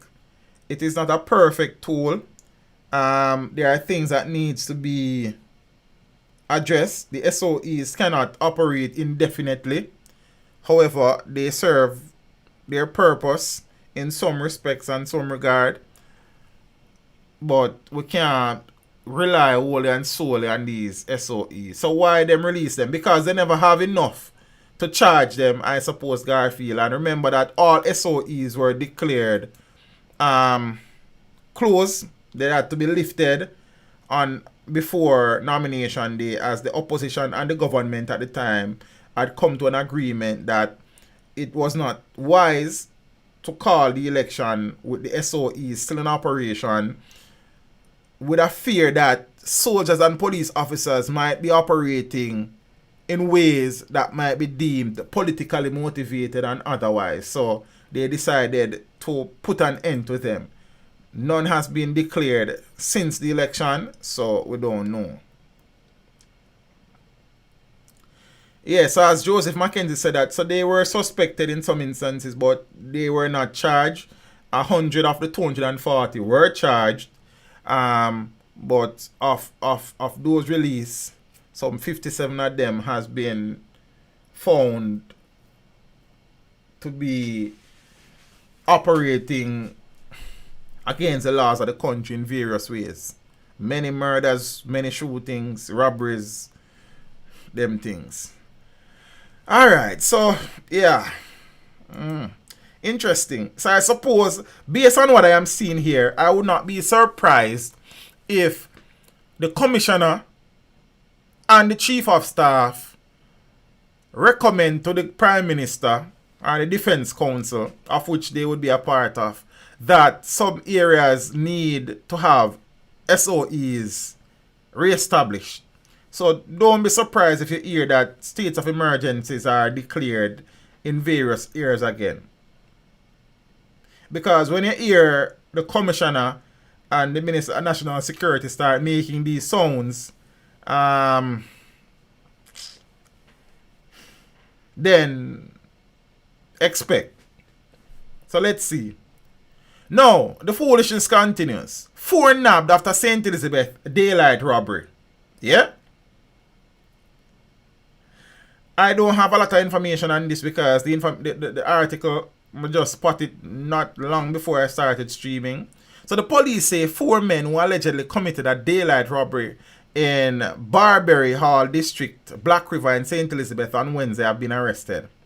2 of the men whose identities are being withheld had been previously charged for murder and were on bail at the time of their arrest. According to the police, about 2:50 p.m., 2 armed men entered a store and held up several people. They allegedly robbed 2 cellular phones valued at $52,000 and $156,000 before leaving the store and firing 1 shot in the air. The police said the 4 men reportedly escaped in a motor car that was intercepted an hour later by lawmen along the Fort Charles main road in the parish. They are suspected to have committed a series of robberies in the parish and are awaiting an identification parade, the police said.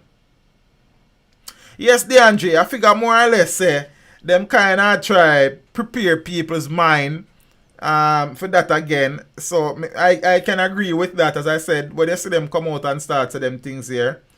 Zane, I hate to say this. The only short-term solution, extermination of all these violent producers, because they're out to make trouble Rasta. I don't want to disagree with you, Finar. I don't disagree with you. But you know, the law is the law. And, yeah. So, 2 men out for murder. Go rob. Me glad them never murder nobody else still. You have to give thanks to that. But you see, we come back to this thing where many people have said that a man who has been charged for murder should not be granted bail until the case is resolved. I have heard that suggestion being put forward before, Zane. Because think about it. Many times people who are charged for murder, you see? Somebody who didn't see them. You see me sound like being here. Somebody who didn't see them. So you have a witness in the thing. If a man knows say somebody identify him and him dey on bail, What you think I gonna be him next move? Now if you try to eliminate that witness there. That is why many cases collapse in the court, you know, because the main witness or witnesses have been killed. I have said before, and I know this is not a popular view, and it may never be a popular view, and it would be highly controversial because I guess there are some situations where people will frame people, but I have always said this. If there's a case in front of the court involving murder, and there's a main witness, or there are witnesses in the case, and that witness die, the person who is standing trial might have to give account for that murder as well. I have said that. I don't want to justice work. But it's just a thing going on my head. You understand? How convenient that you are in front of the court for murder and the main witness in your case somebody just murder them so. I saw them murderable. Eh?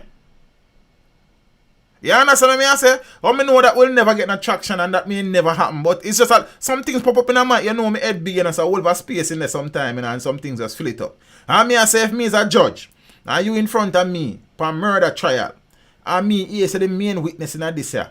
If the main witness are under in the witness protection program and that witness should die violently, then me I go pray you. You understand? Oh, the witness just dead. So the witness been a live them life all along. And since that case has come, the witness are just dead so. And me not know about that something there. Somebody have to give me some answer. But justice system don't really work so still. That is why many of them cases are collapsing now. You understand? Because no witness not there and then the witness might go forward and then them start threatening them family and probably something those one family member and them now bother go court and the case just collapse. You understand? And then the justice system get the blame and Paula get the blame. But then Paula is no witness and the justice system are no witness. I mean, the justice system have witnesses too. And the officer of the DPP would have witnesses too. But the reality is that people not bear them things in mind. You know how much man walk free with guilty of the crime, but because no witness no come forth and then can't find no witness and witness now but attack and sort of something and witness change them statement because their life has been threatened and a whole heap of little things. Zin? But me know say it might not work like how me they envision it still, but it's a little thing what me I say. Zin? Because as a judge, you know, the first thing me I tell a man say, you know, member say you see that witness there, if they had hurt them, you have to go answer to me before that witness there. So right now, I want to take care of that witness there too, you know. Because if they had hurt them, yeah, you have a problem. Yeah, man, you're a witness and my witness. So you have to go treat them properly. Set away, in a realistic, but it's just a little thing. So watch out now, peeps. St. James police are searching for a man implicated in a fatal stabbing. The St. James police are searching for a man implicated in a fatal stabbing incident in the parish on Tuesday. Zin? Howard Senior, and that is true to Neeks. The investigators need to up them game too. I don't think you shouldn't have one case where you just rely upon a one man. You shouldn't have some forensic evidence. You shouldn't have some other expert witnesses. Zin, pathologists, other experts and something. I don't think you shouldn't have one case where just one man determine the outcome of that case there. That case there, one going on our next case. You understand? Alright. So listen what going on now. Howard Senior 42 was killed during a dispute at an apartment building in Dumfries. It was reported that Mr. Senior and the suspect were at home at about 11:30 when an argument developed. Yeah, okay. Mr. Senior was stabbed in the back with a knife. He died at hospital. The suspect fled the scene. What is the relation between Mr. Senior and the suspect? Because it says Mr. Senior and the suspect were at home. Are they family members? Them live in the same home or them live on the... I don't know. The article don't tell me still. You understand? And them something there. Man dead in a lawyer house and him not even get questioned in a station. I know Paul responsibility for question him. My police responsibility for question him, brother. Investigators. You understand? Paul can't try the case if you not go to court, you know. You see what I say? So, are the police responsibility to that? So, I don't know why you going to blame the DPP for that one still. Because if the matter not reach court, there's no way DPP get involved. Unless the DPP rule, unless a file was sent to her and she ruled send a charge nothing. Well, I don't know if that was done. So, I don't even say nothing still. Because I don't know we beat them for Paul, you know. But, you understand? So, I can't even go bother to beat up tonight. I'm tired. You see it? Walton Park residents protest after man was shot by cops. You understand? You know what thing go? From somebody get shot in some areas, protests are going involved, but just in nature of the thing, it's so it thing said. Some members of the 77 Lane community, Lane, of Walton Park Road in St. Andrew on Thursday took to the street to demonstrate the shooting and injuring of a resident by members of the Jamaica Constabulary Force.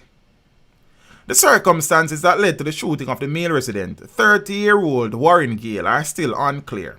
However, according to the residents, the police's action was unjust and they accused the cops of unprofessional behavior after the shooting, which they believe was aimed at covering the indiscretion of the lawmen. The residents in the protest held placards and chanted a cry for justice. Yeah. Paula all her own. Me not care what nobody say. She get a whole heap of unfair beatings. I say no more. That's why so many witnesses get dashed way. The man them know. Them not investigate. Them a suspect. So true. Father Allardyce. Zane. Allardyce. Here's a yard man. Cause me don't know the surname. A one man me know name Allardyce and he used to coach England, you know. Sam Allardyce. And he used to coach, must say, Blackbird one night time and some other side. That's her name there, Gregory Allardyce. He's an Englishman, sir. He's a yard man. You could have come from Barbados, you know, because, you know, both of Barbados people have them type of surname. Sir, where you from? Mr. Allardyce. Good night, sir. We appreciate the support. The surname kind of throw me out, look a bit. You understand? Jamaica and South Africa have the same challenges. I saw things said a South Africa father Oscar. Do you know? Which pastor son them say escape police custody. You know, as I look mix up, it look like I go on this, but we soon get to that. Yard man. So Gregory, I could have where your father get their name there from gay brother. Me don't know. The name there. Is it alone a Jamaican name saying your father? Who else out here names? Who in here know anybody a Jamaican name Allardyce? Apart from Gregory, we not talk the truth. Right now, Gregory don't know nobody else name, so. This is him alone. Sean Fruit, blessings. So watch your now, peace. Make we move on. Police probing another murder in St. Anne's Bay. Can't bother. Investigators are probing the murder of a man Thursday night in St. Anne's Bay. He is known only as Wayne. Or, listen Wayne alias now. I mean, I say Wayne for dead, you know. You understand? Because I know wish not dead pan man, but me always telling you, say, be careful of the name. You know somebody else named Allardyce Scotty? Which part? Be careful. My late grandmother once owned the house in 77 Lane. Okay. See? Me always tell the man them, say, be careful of the names them want to answer to. Be careful of the names them want to make people call you know.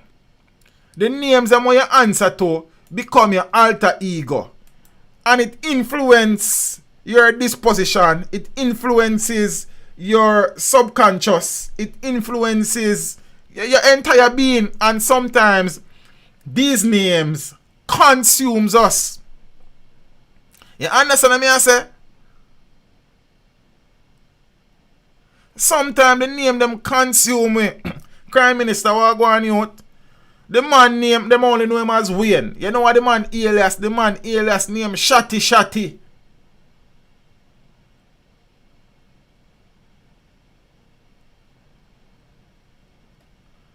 So he's known only as Wayne or Shatty. Shatty. S-H-O-T-T-Y, S-H-O-T-T-Y. He ain't even name Shotty Shot. He man name Shotty Shotty. Because you can't say shot. It's shot. Shotty Shotty. Shotty Shotty. Yeah, so Shotty Shotty of a Lime Hall address in St. Anne.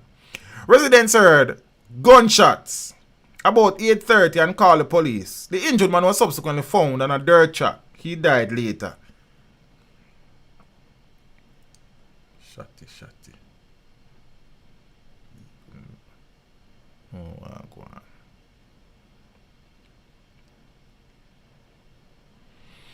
on.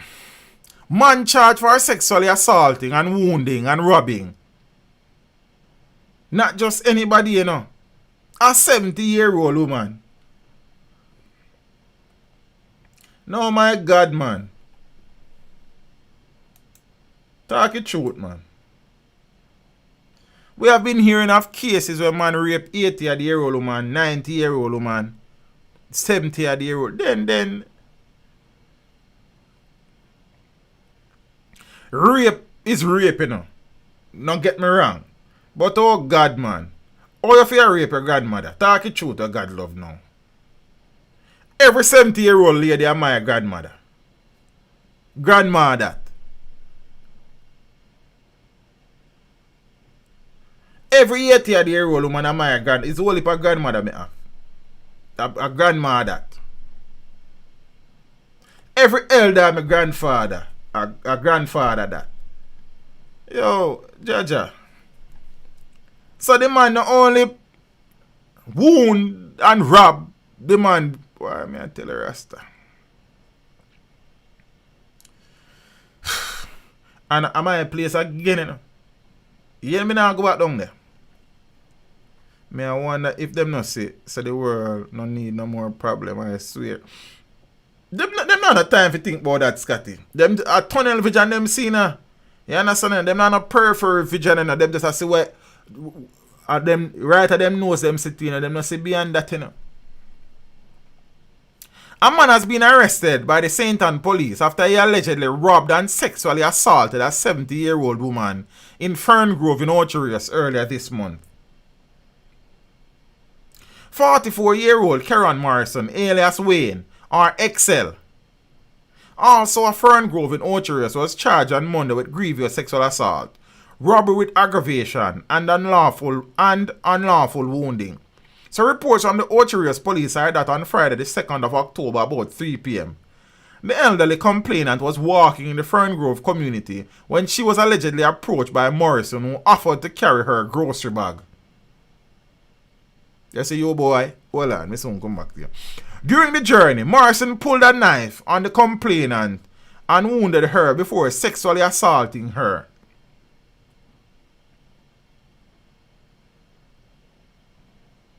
He then robbed her of her mobile phone, valued at $8,500 at a workless boy.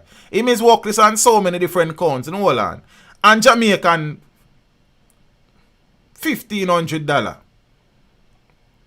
The police reported. So all them just had charged him for sexual assaulting the woman and wounding and robbing her. Then for charge him for being workless to man.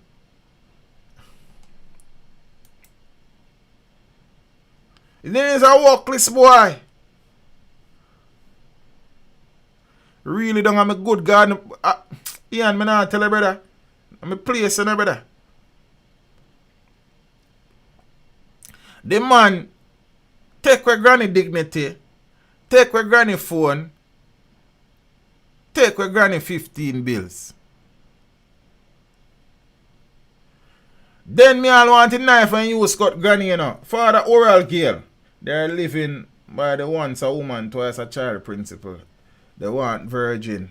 They want some lick. You see all the knife, you get a knife, you know. And as good as all one board angle knife, and you wrap up a blade, you know, one cloth.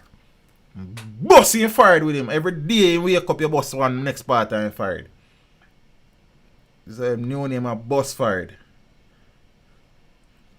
Our place. Bless up teach them. I have been a silent fan for a year.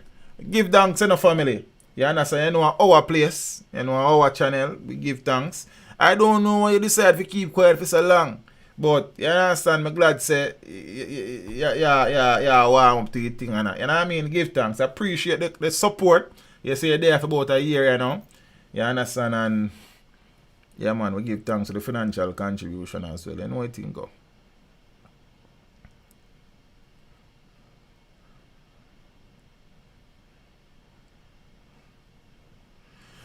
Ah boy. Chuck Fender do one song, you know, and them bunny like. Then song they play every day. You understand? You know how long the dirty boy a pre-grandma? I plan him, you know. Say him know say grandma gone to supermarket, you know. So I'm going to lay away with her for help her carry her groceries. If a boy see my grandmother have to carry her groceries, you see. Me don't help my grandmother. Me not trust her. Me go meet her myself. My grandmother now got a road against it, but you understand? Me didn't even want to think about it.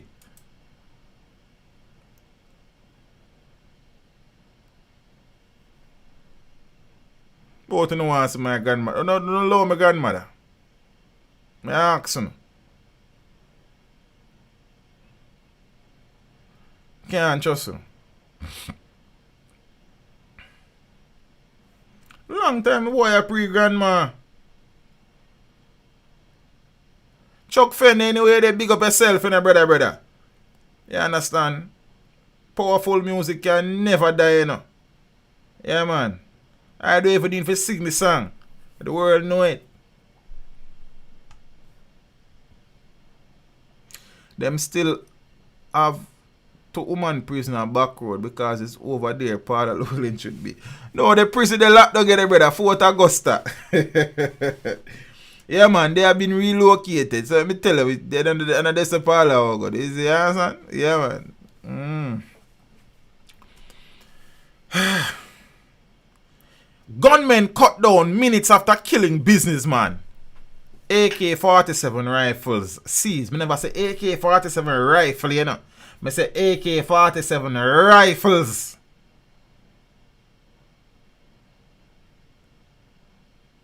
Eh?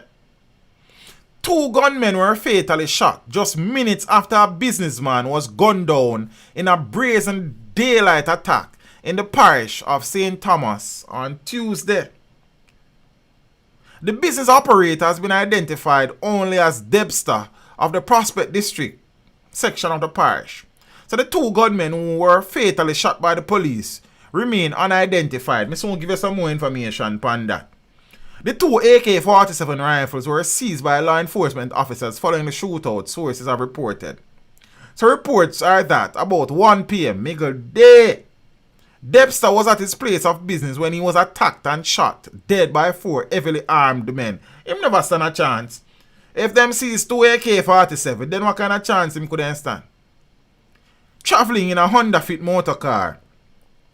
Reports are that while making their escape from the scene of the crime, the gunmen were challenged by the police. Information from sources close to the scene is that 2 of the attackers were fatally shot and another held. Reports from the police are that the 4th man managed to escape on foot, and the 2 high-powered rifles on the motor car that the men were traveling in were seized. A little bit of update. I think I have one picture, one part I seen. I think I have 2 pictures, but I don't know why the picture them because my desktops are crowded. I never get to organize the picture them for the stream. I think this is close to the I don't know if this is close to the businessman's place or it is close to the shootout scene between the man and the police. Clark, Courier Service, good night. I think it's the first time I'm seeing you. If you're here for the first time, welcome. If not, I appreciate the continued support and also the financial support. Give thanks.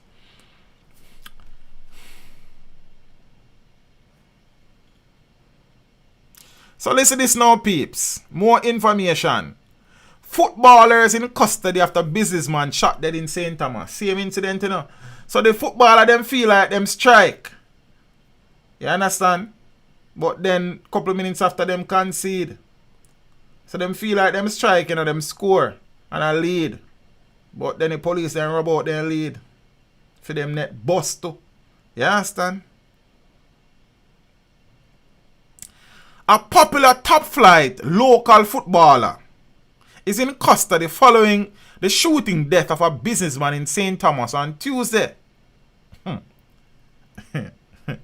The footballer who represented Tivoli Gardens in the last Red Stripe Premier League season was held after police reacted quickly to the shooting death of 32-year-old Dexter Roden of Leith Hall District.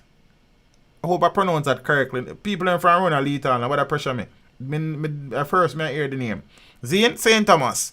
According to a Morant Bay police report, 2 men were fatally shot during confrontations with cops in St. Thomas on Tuesday, minutes after they were reportedly involved in the murder of the businessman.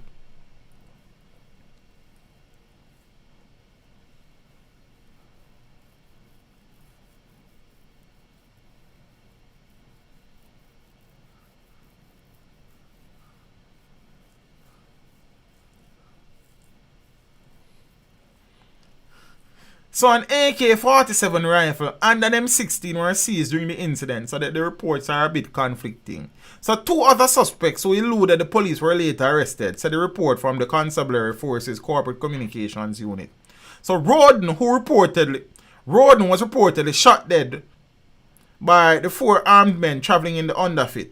So an off-duty policeman responded, and one of the gunmen was shot dead along the License Main Road after the murder was committed, and the second one was also shot dead in Hibbert District, both in St. Thomas, the police reported. The names of the arrested persons are not released, but sources reveal that the footballer was held. A voice note circulating online purportedly reveals the footballer pleading with the authorities that he did not know the gunmen and was in fact shot by them. I have not received that voice note, I don't think. But I receive so many things on a daily basis. Sometimes I get to go through everything. I am a working man. I don't know the man them general. I don't know the man them officer, pleaded the man in the voice note. One M16 rifle with a magazine containing 29 5.56 rounds of ammunition, an extra magazine containing 16 5.56 rounds, and an AK-47 assault rifle with a magazine containing 9 7.62 rounds of ammunition were seized during the incident. It is understood that the second person in custody actually escaped the shooting but returned to the scene later on a bike and was identified. It is understood that the second person in custody actually escaped the shooting but returned to the scene later on a bike and was identified by the police. He reportedly represented Arnett Gardens Football Club. Some years ago.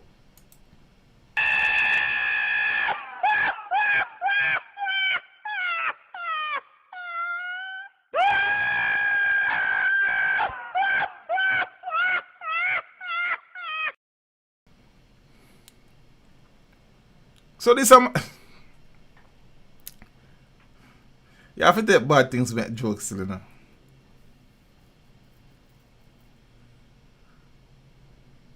So you have to be a kind of ball now play while the man them go kill the business one. So you involved in a murder, shoot out with police, and you get where? And you come back on bike. Them say the stream a lag. I don't know why people say the stream a lag, Rasta. I don't know. Stream buffering teach. Oh, me I see what go on. Wanna see me better, you know? Look like it did freeze up, look a while.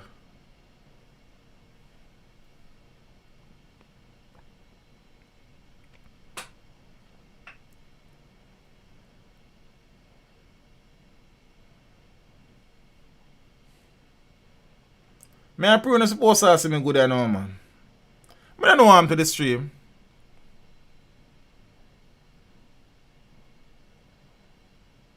Ain't a buffer for true. Alright, I'm gonna try.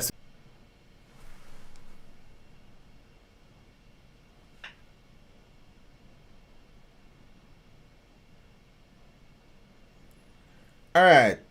So I was using the Wi-Fi just earlier. I have switched over to the wired connection, so hopefully that is a little bit more stable. I don't know what's the issue.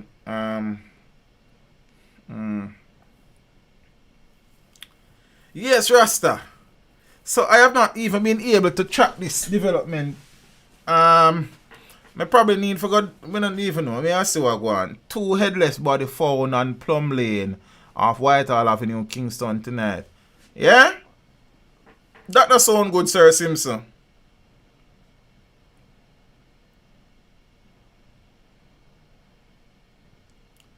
You see me? Alright, stream settled now, teach. To the buffer. Alright, give thanks. Jaro, where are the idiot? I man. Manners, Top Max, all of the people in the business. Dre Boss. Yeah, the JA. Zin? General. So one man represent TG, one man represent Jungle. Interesting. Well, you also represent Jungle. Wow. I read the first article that I shared, but today I see the second one here, and I say, football, I never know all of that. You understand? Channel Star. Yeah, man, respect to the ones, them. Yeah, I'm glad for no one said balance out, you know. YouTube is not receiving enough video to maintain smooth streaming. Then what do you want me to do? Take up a video, I can go, no? Then you know, say, me buy internet and then things and not street. Then me can't do no more. Alright. We have spoken recently about the fact that some police officers and some ordinary Jamaican citizens have been having issues with the FLA, which is the Firearm Licensing Authority, in relation to their request for a gun permit being denied or their permits have been revoked. And the FLA has always said that when these things happen, it is after thorough investigation and it has been revealed that these persons are no longer fit and proper to be carrying a licensed firearm. Now, the FLA has taken things in their own hands. Well, it would appear, or them one pocket. Listen what go on.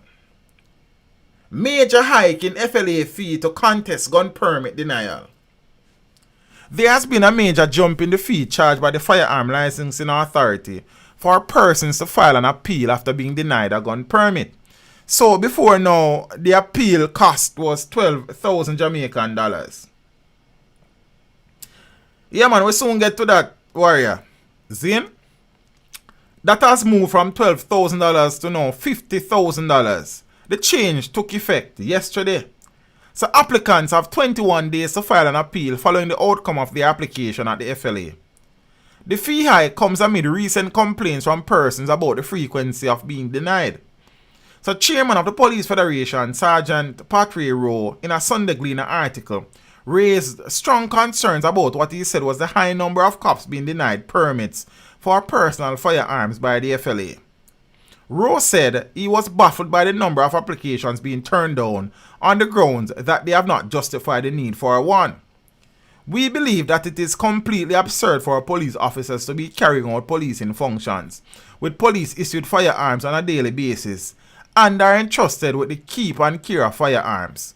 But the FLA is refusing members firearms. Mr. Patrick Rowe, you and me know say it's not as cut and dry as that, sir. You know that too, sir. Zane, so you might have some very good police officers who have been seeking permits and not get none. But Mr. Rowe, you're being very disingenuous when you make it look like that. Because you and me know that some police officers shouldn't be police officers. You know that, sir. So don't pretend like all police officers are saints around here. You know better than that. But I'm preaching if I say that. I understand that through investigation done by the FLA and the JCF, it would have revealed that some members of the force may not be fit to carry, but the general force population are made up of hardworking men of high integrity and them need to protect themselves. Me them feel better, but me not like when me hear them things that come and me go on like say, You think one-sided like that? Me not think so. Me think if you're a police, you don't need a reason to have a firearm. That is just my view. What you mean, Anna and J review? Explain that for me there. Me think if you're a police, you don't need a reason to have a... You say from your police if you have a gun. That you say? You have to have a license for firearm. Because remember, you have to turn in the government issued firearm when a shift done, you know. Or that is how me understand it to be. Now, shall we there? We believe that it is completely absurd for police officers to be carrying out policing functions with police-issued firearms. Yeah, me read that already. Now, reacting, FLA Chief Executive Officer Shane Dalling explained that allegations of domestic violence are among the main reasons cops are being denied permits for a private firearm. Yeah, man, once you're a police, you need to have your own firearm. Okay, me can understand that. But then, Anna and J. you still have to understand the FLA perspective in that. Some of them police officers here are some real old coot them, you know. You understand? That's the reality. You see? So, I don't think it cut and dry as that. The applicant's profession is not the sole deciding factor. Persons who apply to the FLA are applying on a personal basis and are not granted firearm licenses for business or work purposes, Dalling stated. Interesting. I suppose that battle continues. We'll keep an eye on it and see what is what. Mr. Marcel Thompson, a long time I don't see nobody contribute to our Patreon, and big up yourself. You understand, you know, Patreon is my favorite place to receive contributions. People might wonder why, but it's the next story for you next time. So thanks to Sir Thompson for your contribution over on Patreon. And thanks to the people them who've been a blow up the PayPal from them time till now. Give thanks. Thanks to the people them who've been a mash up super chat from them time till now.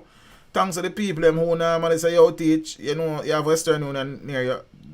I know some things. Big up on yourself. You understand? Appreciated. Want to make the thing work. You see me? So you know, peeps. There was a very publicized case in front of the courts that wrapped up recently. I mean, sentencing have not been handed down. But many men were in front of the courts in relation to allegations that they were a part of a criminal gang and would have been members of parties that would have committed various crimes across the country. Yeah, some 30-odd people were in front of the courts. Many of them were acquitted, while some, including the leader, but grant some too easy for draw them gun and them wife and thing. Yes, addicted. Yes, Henry, that is so true, bro. He's good enough to suffer for the bad. Too much police. I bought up them woman with them gun. I true that, Peter. No, but the good them not for suffer still, you know. Them one they were bad at them for suffer. Because they have police you out there where, you understand? A good youth them. Ron actually said, teacher, your reason is flawed concerning police officers and licensed guns.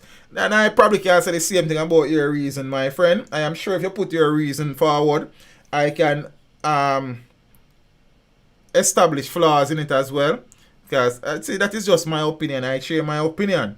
A policeman who would have been found wanting in relation to using him gun to beat him wife or draw him gun upon him wife, Zane before and lose him permit, then him for losing permit. What you mean? Policemen would have been found guilty of being involved in criminal activities for lose them gun. What you mean flawed? And I mean things as you are being a police, you have a God-given right to get a gun. If you're not fit and proper to be the holder of a gun permit, you don't get none. Police, soldier, teacher, doctor, lawyer, it shouldn't matter. Yes, you should be able to obtain it. But if you get it and play around with it and you lose it, or if you have one thing where based on FLA's investigation, even though you're police, because people in the police force do things, you know. See? And they may be suspended, but they are not removed from the force, you know. It is the purview of the FLA that even though you're still a member of the force, based on information obtained, me not think you shouldn't have permit. So, I don't know that my reason is flawed. You know, if you agree with it, but I just saw me view the thing. You understand? I understand why police officers should have a weapon. But if a police officer run afoul of the law and mess up them thing, I don't think the FLA owe them no obligation. That is what me I say. So if the police, so listen me now, if the police is always on duty, then to keep the government issued firearm. So if you're on duty, mean you're on duty. So if you're on duty, the government issued firearm should keep on care then. But then you're going to have problem with that again. Zin? So whichever way you reason the thing from, and look on it from, you're going to have points for and against. Because I can, whatever point you put forward, me can reason and tell you why me not agree with that. And I am sure any point me put forward, you can reason and tell me say you not agree with it. It's just the reason of the thing. So if the police is always on duty, why then them not allow them to keep the service weapon?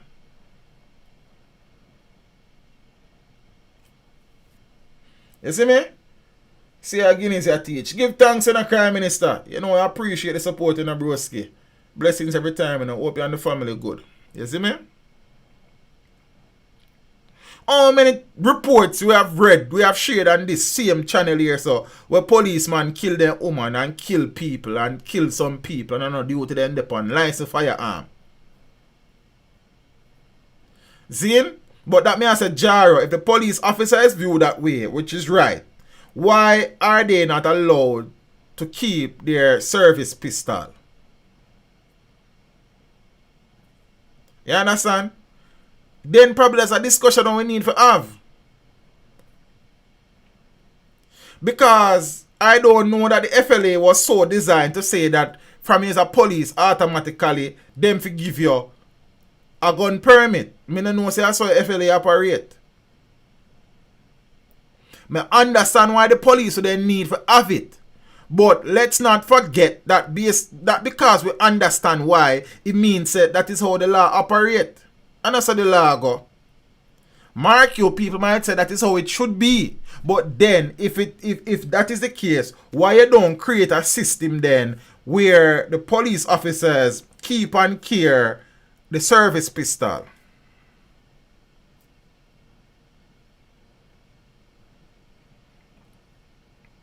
You see me? So by phone reasoning, run. By your reasoning, no matter what the police do, as long as them are police, them have a license firearm. I don't think I say work, brother. And sir, me get what you say. Me never disagree with you. So the police always on duty. Me not disagree with that.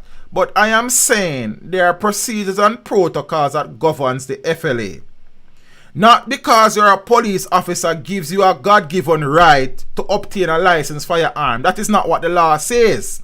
And on that premise, because the law is the law, we not have to agree with the law, but the law is the law.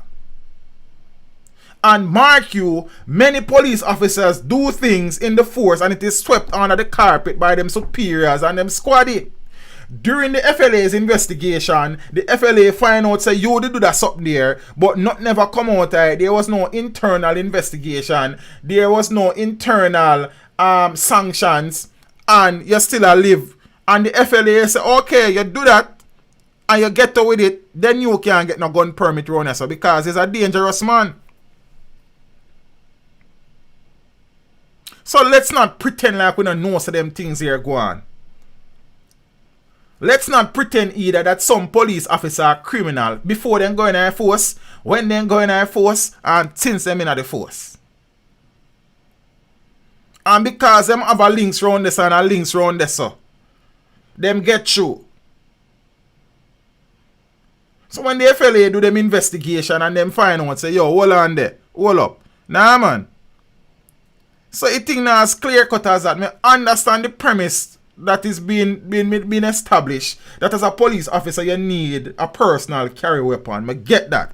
However, we cannot negate the fact or ignore the fact that some police officers are involved in some serious things, but because of the squaddy mentality in the JCF, it is covered up, it is swept under the carpet, and when the FLA is investigating, they find these discrepancies, and based on these things, them not issue no man no gun. So make we not pretend like these things that happen.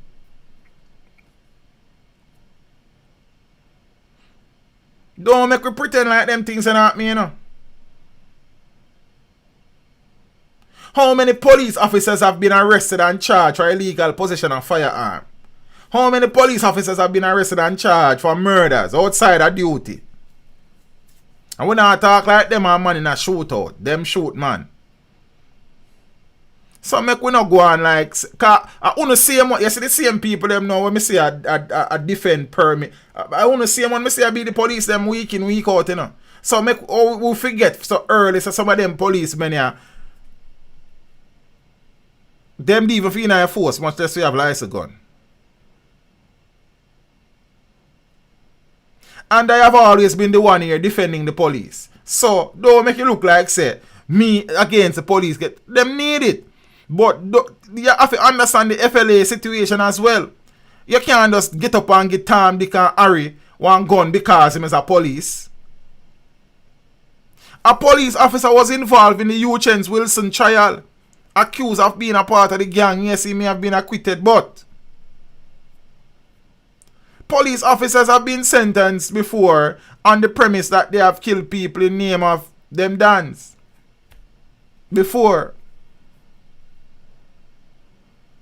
So when we are reason the thing, we reason the thing in a fair way. The thing can't just be one-sided. So yes, police officers should have a licensed weapon. But not every police officer would have passed the requisite test to get a license for your arm. So not because there's a police officer you can do X and get away with it and get a gun in the name of you being a police officer. Yeah man, we definitely need body cameras, lifestyle TV. Definitely, 100% for that. See? So peeps, the police have a case, the FLA have a case.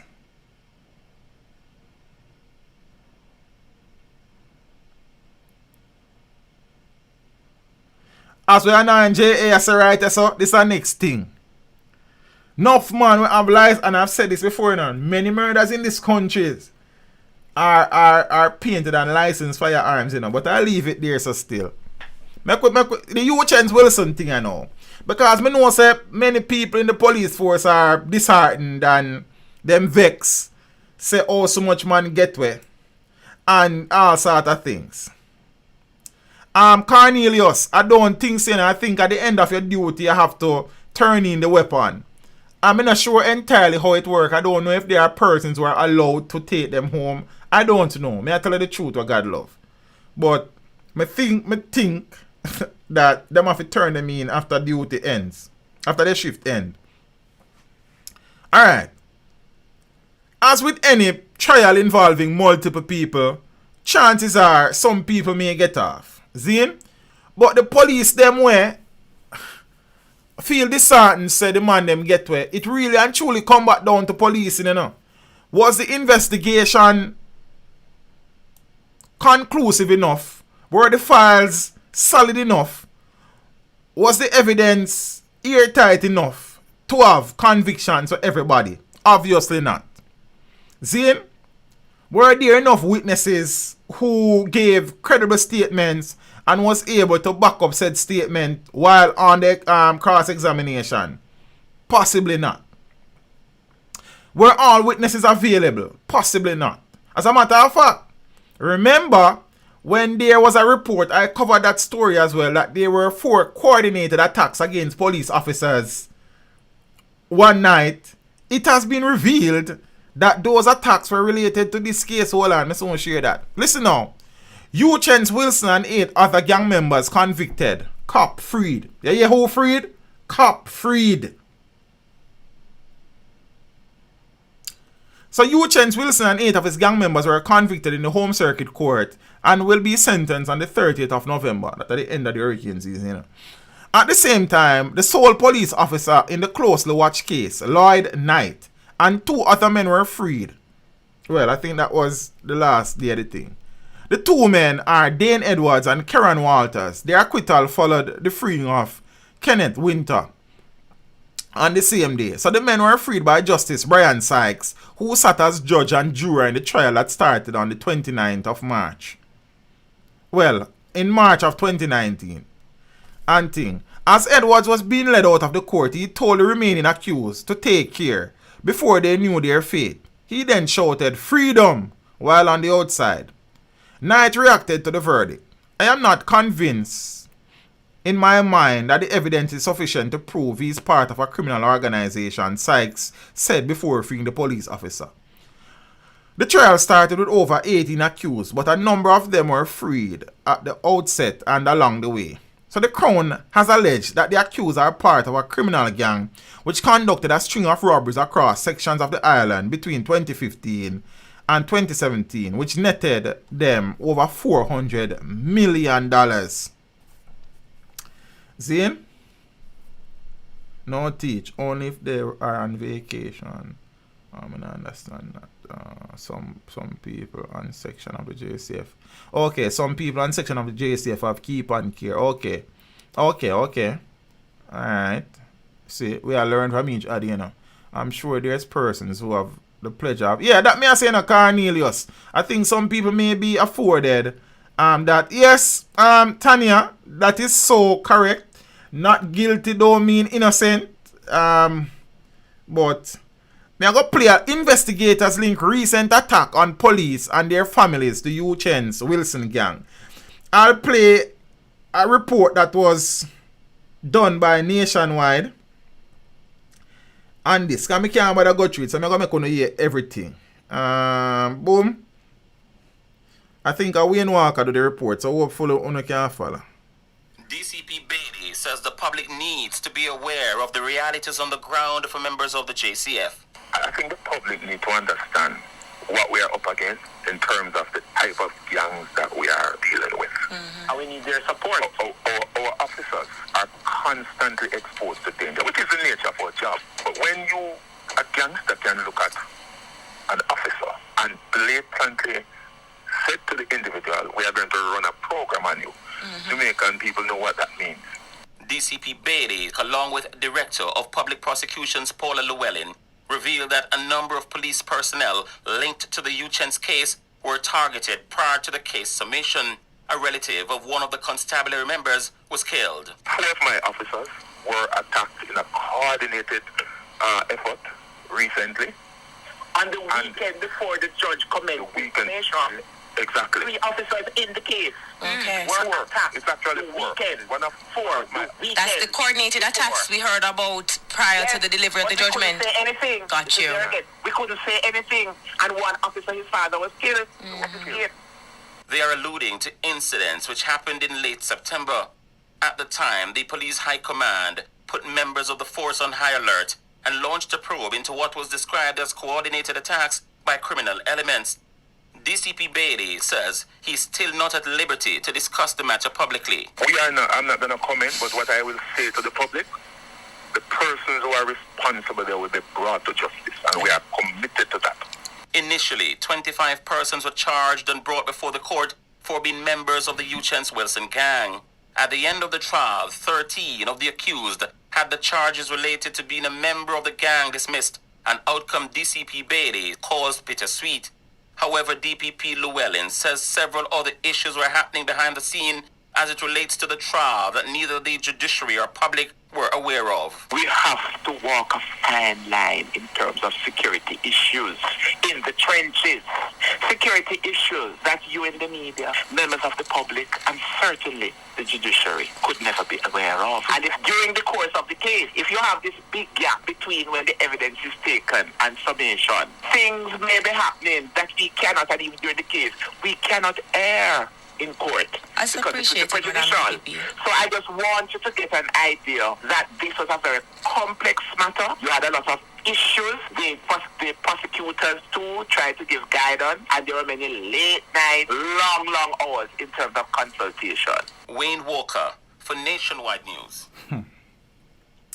All right, so yeah,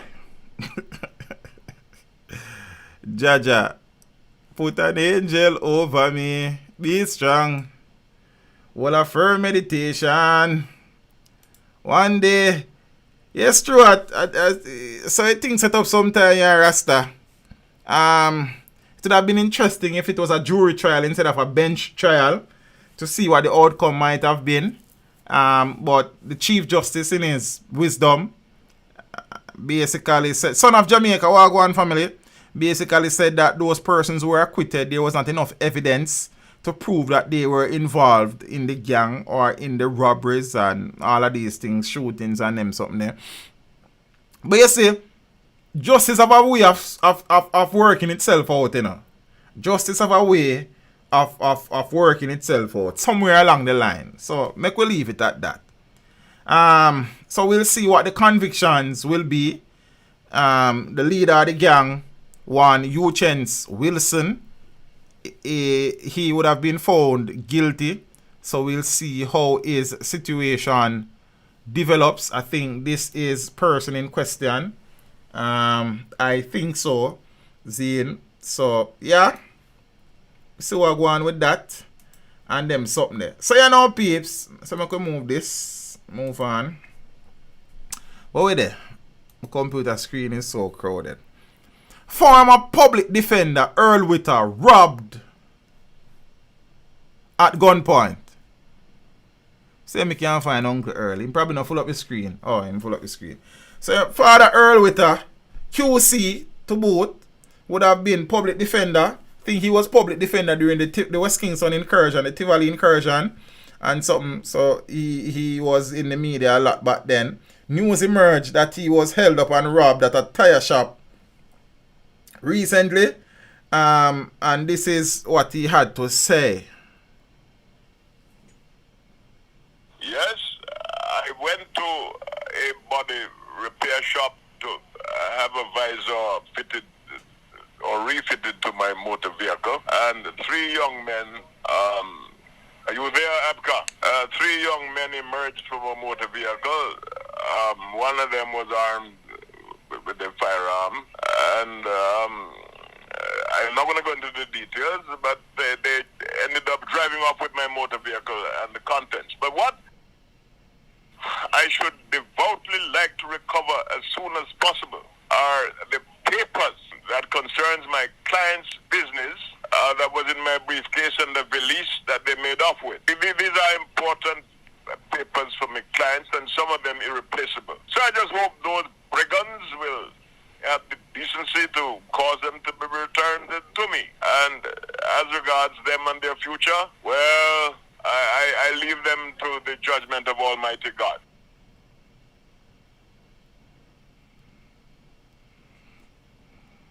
And I want to assure you and all others that I am alive, I feel well. So far as I know, I am COVID-free, and I continue under the protection of the Almighty God, whose presence I could have felt during a traumatic encounter.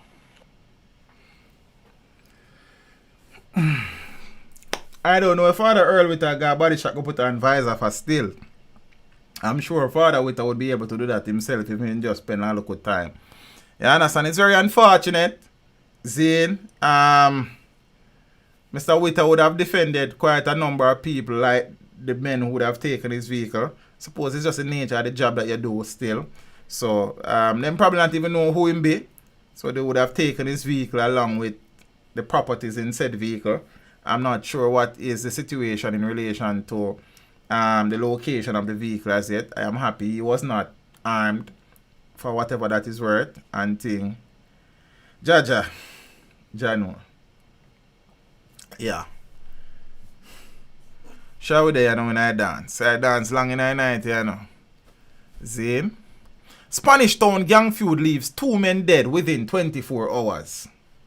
So I have seen the videos being circulated, but the gruesome nature of those videos would have meant that I would not have been able to use them in any videos anyways. You see? So, an unidentified man was shot dead as warring gangsters renewed hostilities in Spanish Town, St. Catherine on Tuesday morning. It is the second fatal it was the second fatal shooting in the town within a 24-hour period. And as areas of the old capital remain tense amid reports of sporadic gunfire. He does use a computer, teach. I don't know. The tension reportedly stems from a daring high noon murder on Burke Road on Monday.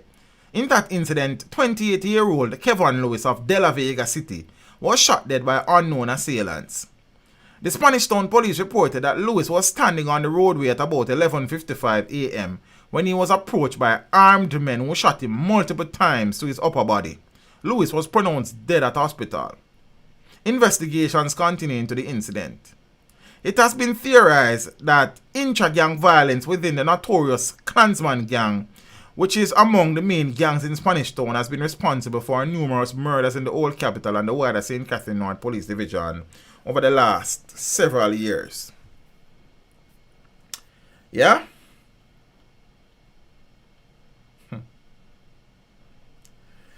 Deadly end to love triangle. A painter from Dundee Pen, tell about the painting, Hanover, 22-year-old Jamor Lee, is now facing a charge of murder following a post-mortem done on the body of 23-year-old Andre. Don't tell me what Andre's surname. One of them have involved. Has his rival for the affection of a woman in the parish. So one man at 22, one man at 23.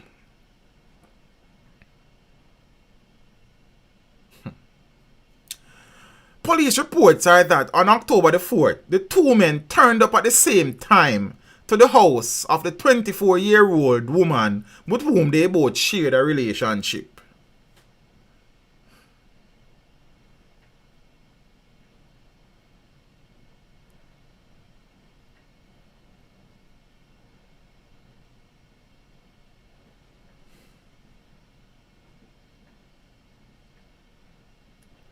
An argument developed and both men pulled knives and started to fight.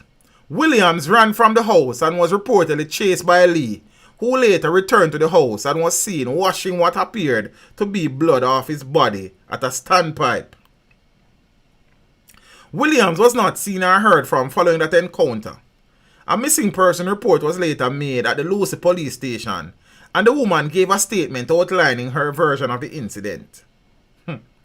An extensive search was carried out in the area, but Williams was not found.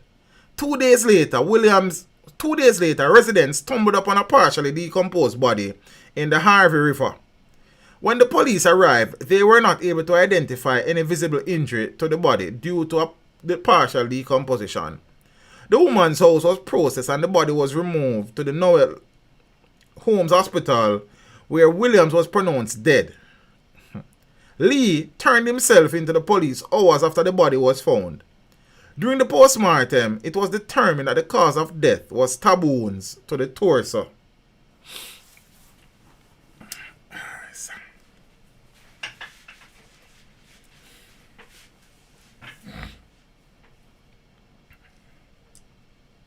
You know the thing about it, you know?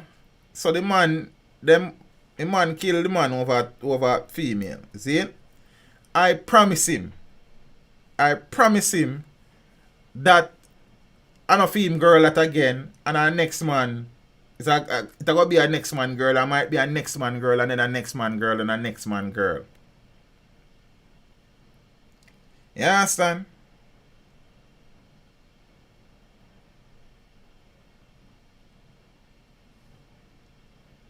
So the girl will cost a man him life and a man him freedom, you know. I remember so the man run out of the house and the man run him down, you know. And I like it, two man them turn up a fight and him get stabbed this and run a man run and a man run him down and go back a yard go wash off, you know. So he may be away for a long time. When him come back, that Empress could as all married and I live happily ever after. She didn't even remember the two of them. Didn't even remember say one day and one day at prison. She have a new bae.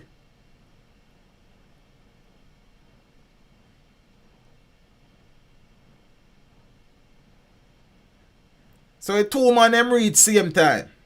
Right now, Mr. Wagwan, me I say, yo, G, why you drink? I just buy my juice and cut. What you drink, Guinness? Alright. 2 Guinness. Me drink one, him drink one. Go do your thing, my G. I'm out. Gone, me gone. Empress, what you drink? What you say? Smirnoff Ice or Magnum? It look like you got mash your works, you know. You say Magnum? Yeah, man. I have 2 Magnum, man. My G, 1 Guinness good. You want something else? Yeah, man, hold that, man. Yeah, boss here for go home. Take me and take care of General. That me I tell you. Gone, me. I idiot, man. So me tell you something to two God people yard like that, you know. You see me I say? Me always tell you that. Me not straight away there. See? We have to involve in a committed relationship where you think on a level for the guy yard. Yeah, man. Right now, me I say, yo, my G, you know, a serious time, you know. Yeah, boots. Alright, me get one for you down at the shop there. Because if you look out for you one day, you know. You definitely know, you know. Yeah, man, what you use? Alright, me check if them have that. See, alright. Circle. But all the change me I give him out of my money. But if you want the change, you're not a fool. I'm telling you that. What you do? What you do? What you do? Yo! You realize a serious look earlier, sir. I don't know when the man them will stop that over. Yo, you see, woman is the best thing God ever make, you know. I tell you that a million times, you know. But you see, woman thing, don't know about it in a star. I don't know about it. Yeah, man. Yeah. And thing. Boy, I don't know. But it look like the 2 man them know what go on to, you know. Because them just start fights, sir. Well, then one man could have go see one man and just get dark to see. But that's me I say, yo, my G. Yeah, man. I give this me drinking now. What you drink? Yeah, man. Empress, how you stay? Yeah, man. Around for me, man. Aye, sir.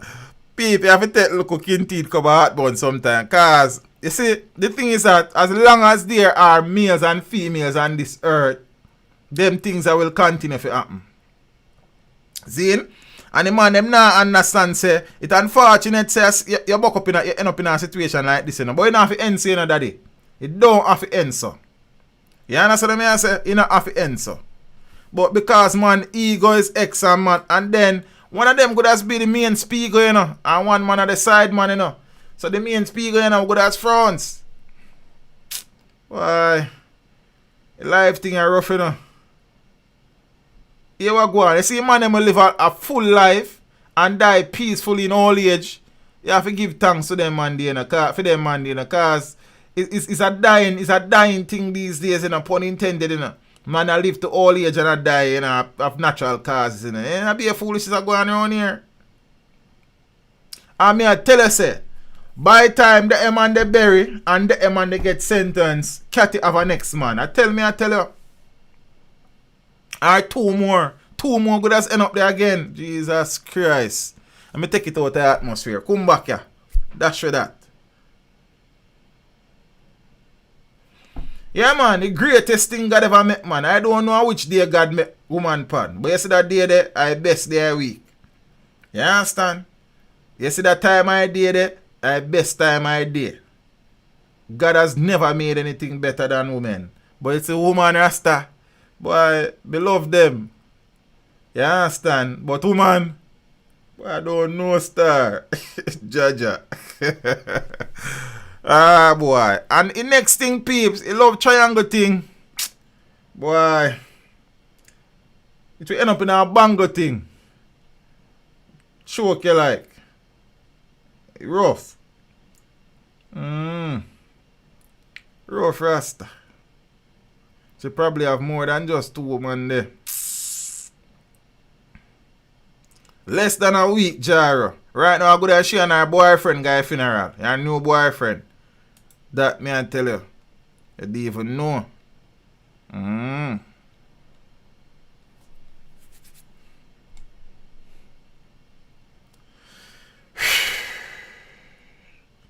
Ah, boy. Stop talking about business. Sex deal goes sour.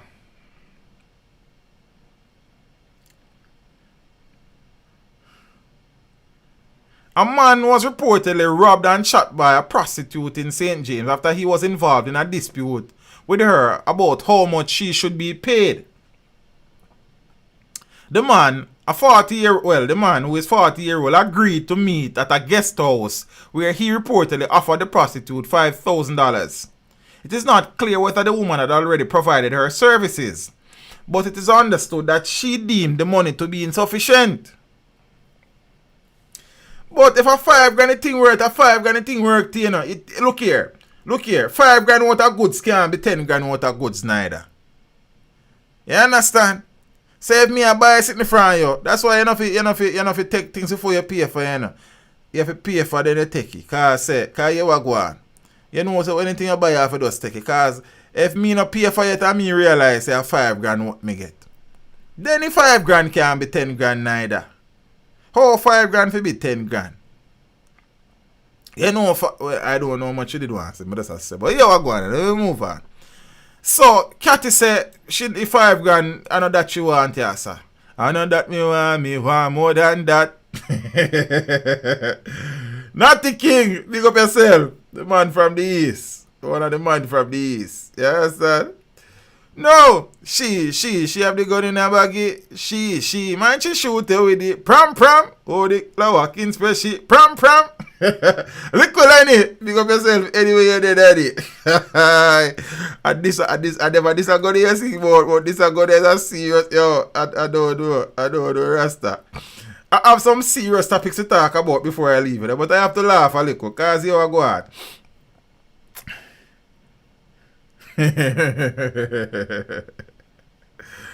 Cathy, strap up.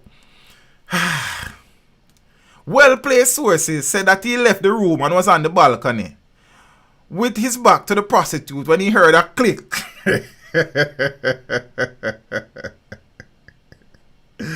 Yo, be glad if they jump over a balcony still in a real life like.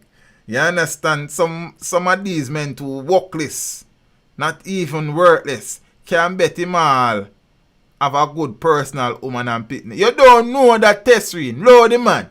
You know if the man have a good personal woman and pitney at home. You know the man.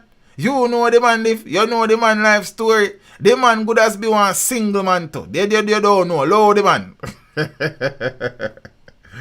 Rasta. Father pay at the place. Big up yourself for the brother. We appreciate the contribution.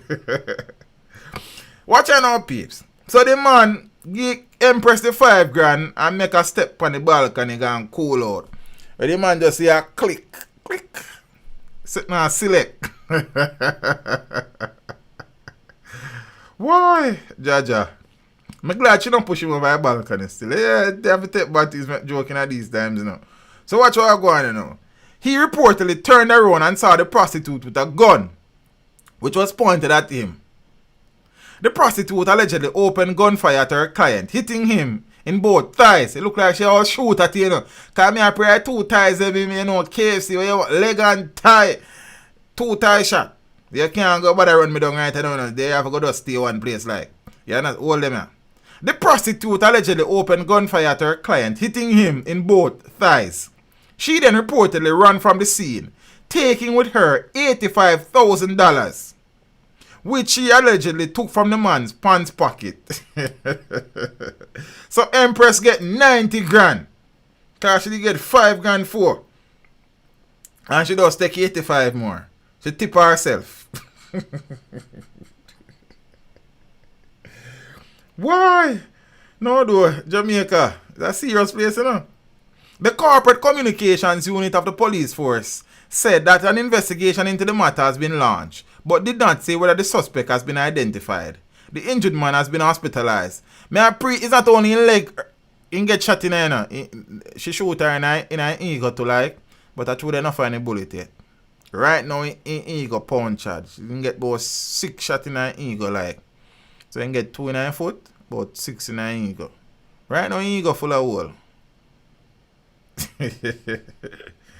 No, though. 90 grand for the day's work, the Empress collect. That me I tell you too. When the police then find the Empress, me I want to find a gun. So she have to get nose bridge and fired and knuckle treatment in, because we want a gun. You understand? That a go on around here. You understand? Empress walk with her gun. She Lenny a sing about all these years and the true Lenny no meet her yet. Me ask Lenny if you know her. Yo! Ah boy. These are the days. As busy one song. Yo! Trouble there. I hope it's not a married man who have wife and pitney at home as test screens still. In a real life. Because I say, right now, I'm going to have 2 injured foot and 1 injured ego. Plus an injured wife. An injured pocket. An injured life. Because if he married, then how am I explain this to you? Right? You know, say she kidnapped me and robbed me like, you understand? You know, some me there go and she hold me up with a gun and she has a boy in a move. Then me couldn't go bother move because then she have a gun. And then she just stripped me like, so she know me run her down. And she just search my pocket. And then when me I try run her, she just shoot me. It's a wicked girl in wifey. And me I beg the girls, my family told me, she say, yo, I money me want, you know. All them 2 shot her. Me not kill her with us a injury. Wicked girl. You almost take your husband from you. And me all a ball to you know. Oh, win back my wife long time. I don't know how I go on around here. Saying, I don't know how I go on. I don't know to this. Yes. But for a serious level, you know, peace. Make we move on. Say. It's too funny. But stop laughing. The JDF, my place. As I often tell you, if I wasn't a teacher, I would be a soldier. But God probably know why me is not a soldier. Because probably me then dead already to steal. God know. Because me then I foolish is a road. You understand? Probably me then I run the military too. You see me? You don't know. But I'm a place. I have been a fan of the military from when I was a child. Should have enlisted, but I just never my destiny apparently. But we are seeing now, normally when you hear foolishness are go on, soldiers never normally involved. When me a boy I grew up, see, teach it's obvious she had a bad experience. So prefer not to lose out again. No will for nothing. See? You never used to hear the JDF name I call none of foolishness. When me a boy I grew up, I don't remember an incident growing up where me remember that there was an incident where the JDF's name would have been dragged through the mud. You understand? I mean, things would have happened. Probably me never hear about still. But it never as prevalent as the police force. But right now, the JDF arrival, the JCF in terms of crap. Zane, the latest crap was that 2 JDF soldiers were intercepted transporting 1,500 pounds of ganja in St. Elizabeth, and they decided them to shoot it out and 1 bag of something. It has also emerged that the JDF members were operating as couriers for a major player in the drug trade in the country. Zane? So it has been revealed that they were working or have been working for a drug kingpin. So the Jamaica Defence Force and Constabulary have both commenced investigation into Tuesday night's incident in Gutter, St. Elizabeth, in which 2 soldiers who were reportedly trafficking a large quantity of ganja were arrested by the police following a high-speed chase and gunfight. Now, according to reports, at about 9 p.m., acting on information, a police team inclusive of members of the JCF's narcotics unit intercepted a JDF minibus and ordered the driver, a soldier in uniform, To stop, instead of complying, the driver and his colleague soldier passenger sped away. During a chase, the police were reportedly fired at, and the fire was returned. The back glass of the JDF vehicle, as you can see behind me here, was shattered during the exchange of gunfire. So when the chase finally ended, the two soldiers reportedly alighted from the vehicle and more shots were fired. A standoff ensued with the soldiers refusing to surrender. So the police sought assistance from the JDF, and a unit with senior soldiers went to the location and ordered the two soldiers to surrender, which they did. You know, from them superiors get involved, them are going to stand down. It's just a military thing. Their weapons were confiscated and handed over to the police. A subsequent search of the vehicle turned up 1,500 pounds of compressed ganja. The two soldiers were reportedly assigned to the Paradise Park operating base in Westmoreland are believed to have been employed to smugglers to take the drugs to an unidentified location in St. Elizabeth, from which it was supposed to be shipped overseas. A police officer who asked not to be identified said that information had surfaced that the two soldiers were operating in cahoots with a major drug dealer in the area, and the operation was put in motion once the JDF vehicle was spotted. So we had information that they were being paid to transport the drugs for a particular don in the parish. So the operation was put in place to catch them. We were surprised when they decided to engage us in a shootout, but we were prepared for them. So in a statement, the JDF acknowledged playing a role in apprehending the soldiers, who they say will also face disciplinary actions within the military. And them say some other things, but alright. May have some more things to read. Basically, so it says how the corporals got busted. So unaware to Jamaica Defence Force corporals as they drove off their Upper Camp base in Kingston on Tuesday, they were under intense surveillance by army detectives who had been aroused to their shenanigans and had partnered with the narcotics police to intercept them in a drug bust. So acting Colonel General Staff at the JDF, Lieutenant Colonel Damian Creary, I think me have Colonel picture somewhere boy place, you know. Yeah. I don't know, man. No things, you know. So this is the acting Colonel General Staff. So he said that the soldiers were tracked and subsequently apprehended at gutters near the St. Elizabeth border with Manchester after reports suggested that an unidentified soldier was involved in the movement of contraband. Creary further said that the JDA first became suspicious prior to the bust based on an anomaly detected with one of the Army service vehicle, which was noticed to be off its designated route. Following the incident, the JDF conducted an audit and formally commenced an internal investigation. Creary said the process took some amount of time to ensure that due diligence was done and that the JDF would have been in a position to not only detect further suspicious activities of the soldiers in this case, but to disrupt them. The investigation revealed that the suspected soldiers was engaged in renewed actions and raised suspicions that he intended to use a JDF service vehicle in the transport of contraband. The unsuspecting soldiers never knew that the army had by now trained the newly installed surveillance system at Cannonball Gate on them. They were observed leaving the camp at 5:08 p.m. on Tuesday. By then, the police were notified, and the men were surveilled all the way to St. Elizabeth, where they picked up the contraband. I guess Jamaica I at work, or I don't know if a drone the JDF been used, I don't know, but it is further understood that about 9 p.m., the narcotics police signaled the JDF minibus they had a tracking device on the vehicle.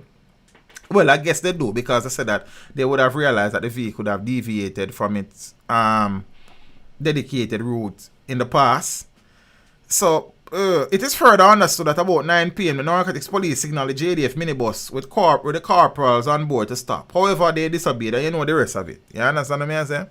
And things. So, Creary said that no JDF issued weapons were used by the men in the confrontation. So, I am assuming that these guns that were retrieved by the police are licensed firearm, or they may be illegal weapons. Let's see. In addition, 4 army personnel are being questioned. So apart from the 2 that were detained, there are 4 more who are on the investigation as vigorous internal probe continue to determine if other personnel may have been complicit in the illegal activity or negligent in the execution of their duties. Yeah? So, yeah. So meanwhile, the Commissioner of Police, no, the Minister of National Security is accepting that many soldiers are being tempted by criminals because of the amount of money involved in these situations, and as such they are falling victims to being wangagot, I suppose.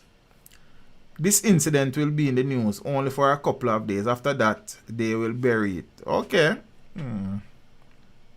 My question Father Small, hope not.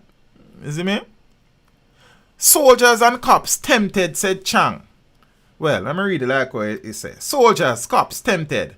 Chang says drug dealers enticing JDF and JCF officers with big bucks.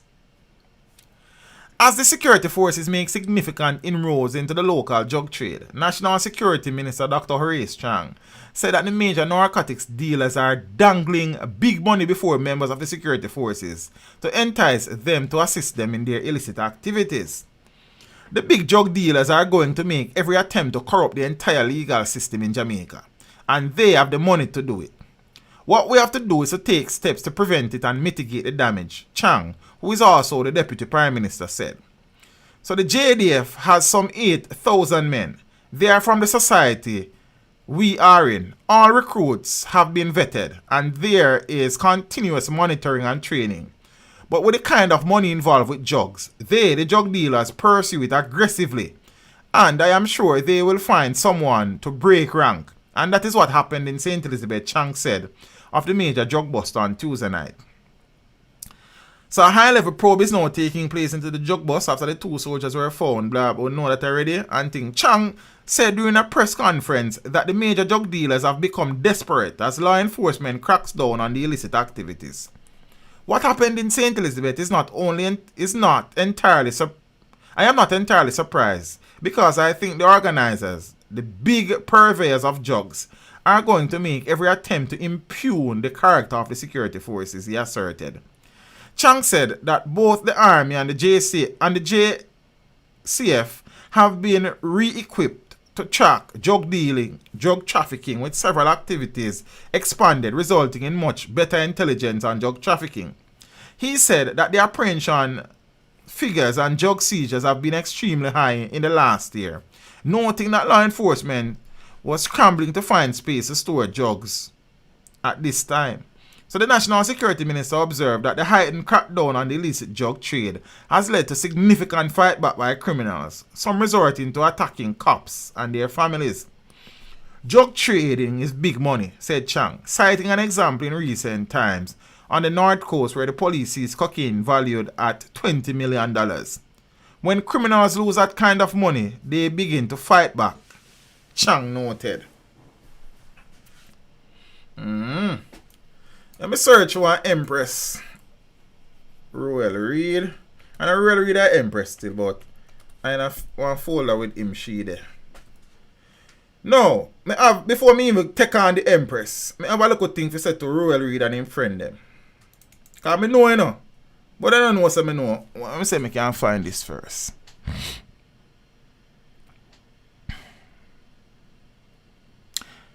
Them good as know some know, but them no business neither. You know, they no business with taxpayers' money. Them good as no business with teach them either. But the Empress there. Alright. Some other people in that picture, I don't really want to use it, you know. I mean, I have a picture with she alone. Alright, I have a picture with she alone. No. Alright, let me see. It's alright. I'm going to find a way around this. Boom. You now go full up your screen. But referring to this lady. Before I go any further, I'm going to find a little thing here, so. Boom, boom, boom. And then my email.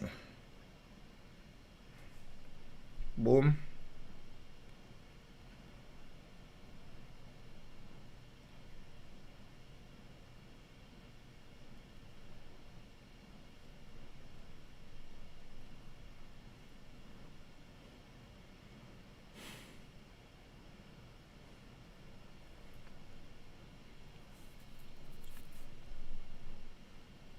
Age restricted.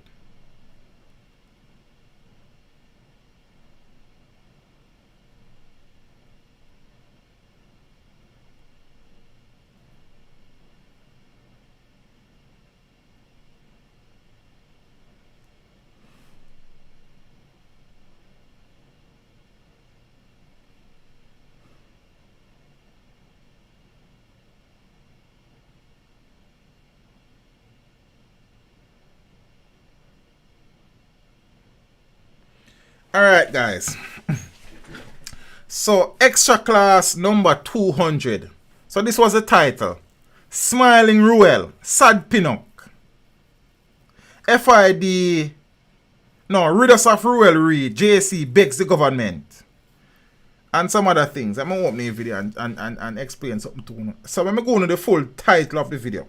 So, this was streamed on the 13th of October 2019, over a year ago. Watch what I go on now.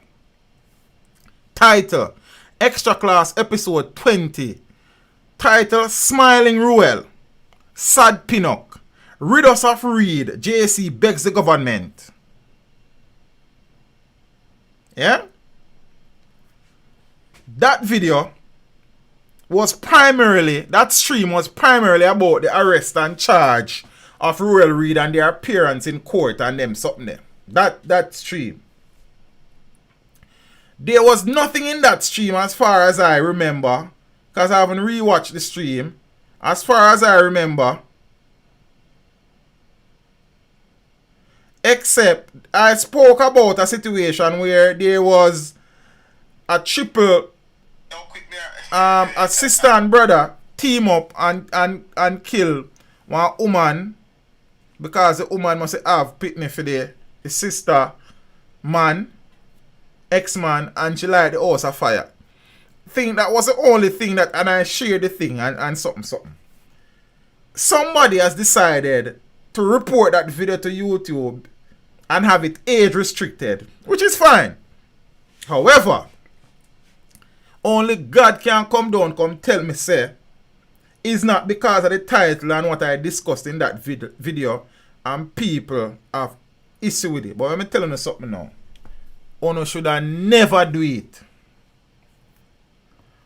Ono should have never do it. You know what I just do? Ono just harden my resolve and my, let me choose the word wisely. Harden my resolve and have also put me in a state of mind where me now start beat you know. Ono should have never do it. That me I tell you now. I mean, no one watching now. Ono should have never do it. Me even want to look through this spam. I want to look straight na me eye them. Ono should have never do it.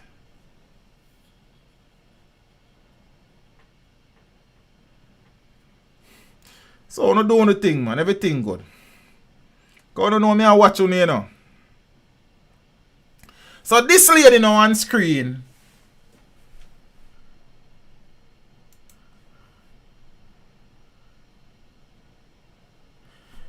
CMU consultant Gail Campbell Dunwell. She was arrested by the police on arrival at Norman Manley International Airport in the week. She was released and some other things. So I'm going to give you a thing what go on now. CMU, which is the Caribbean Maritime University consultant Gail Campbell Dunwell, is now in police custody. She was. So Campbell Dunwell, the United States-based consultant at the Center of Alleged Financial Improprieties at the Caribbean Maritime University, is now in police custody, law enforcement sources have revealed. According to sources, she was apprehended at the Norman Manley International Airport in Kingston shortly after she arrived in Jamaica. She was transported to the Bridgeport police station in St. Catherine, where she was to be interviewed in the presence of her attorney. So let me give you the background now. Campbell Dunwell made national headlines last year after it was revealed that she was given a 2-year, $20 million contract by the CMU to serve as a donor consultant. she was simultaneously being paid $3.5 million annually as a donor consultant to the National Education Trust, an entity that falls under the Education Ministry, just like CMU. So $20 million for 2 years, so $10 million a year, and $3.5 million. So she get $13.5 million a year for consultancy services, you know, while being employed to CMU and to the ministry. Me tell you, you know, you should have never do it, Jankro. Yeah, man. Me and you, man. Watch out now. By the end of the first year of the CMU contract, Campbell Dunwell was paid just under $15 million on 3/4 of the total contract value. According to documents, the university turned over to the Public Administration and Appropriations Committee of Parliament. The contract took effect on the 12th of January 2018, 9 days after Campbell Dunwell submitted her first invoice. And their first invoice was US $3,050 or 396,500 Jamaican dollars. By February 25th, she had raked in a total of US $86,188 or $11 million, the document revealed. CMU President Professor Fritz Pinnock told the PAAC that Campbell Dunwell directed that some of the payments, a total of 3.8 million Jamaican, to be paid to an account in the name. So what is the piece? We could do the words. The CMU President Fritz Pinnock told Parliament Public Administration and I remember a committee name, Public Administration and Appropriations Committee, that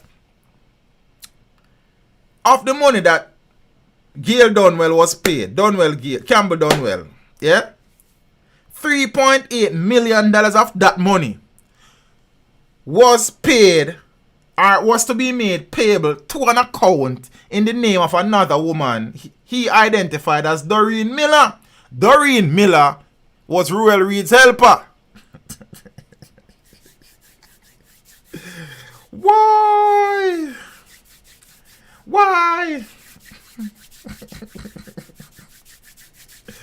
Yo, helper get more money than me, the teacher, Rasta. One go, 3.8 mil.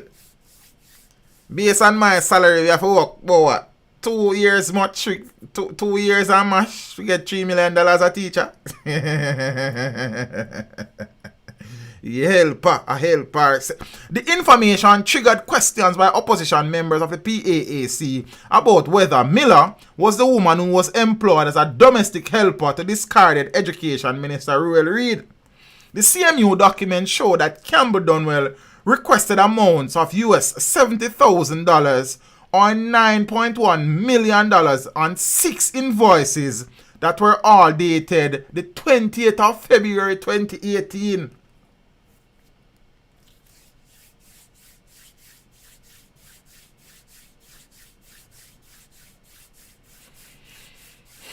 Miss Ina Maid, big up yourself, you know. Appreciate the support in them of it. Appreciate the contribution as well. No, Nix, this is another new info, you know. Me know this long time, you know. Me share this long time, you know. But it's the first year I come to Jamaica since all of them suck me here. So all of them things have come back. But me know all of this long time. But some people might not follow. So I'm just telling them what I go on. But me know all of this. Everything about this, me know it. You understand? You see it? Yeah, man. This will be that fella. Anna and J.A. review. Oh, you have confused, brother. I'm a teacher this already. You're not studying. You're not read over your notes. You're not read over your... Me tell you, so when you go home, when you take off your bag and put it down, and you take off your shoes and ear out your foot them, take up your notebook and read over the notes them when you get today. I want to not listen me, you know. Eh? I want to run, go and watch TV, or change and run on a friend yard, or run up and down. I want to not read over on the notes. That's something I have to bother up you with them sometimes. You know what I think.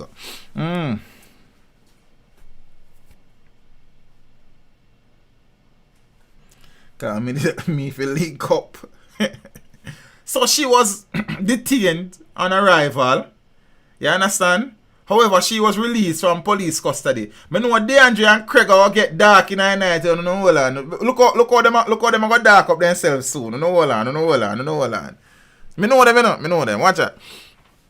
So, she was detained the night when she came, shortly after arriving at the Normanman International Airport.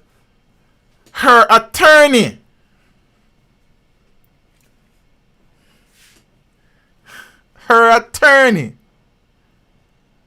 well, one of them is Donahue Martin, and one is no other than I don't know if he's still a senator, but former JLP senator, and yeah, he did what again in a Senate. I'm in charge of government business in a Senate. He was Senate President Tom Tavares Finson. Why? You know what I normally said? Marlon Ross, big up yourself and the family. Appreciate the contribution, you know. Why the Marlon look like he's a Marlon? I know, sir. Marlon, me know you. Let me know if me know you.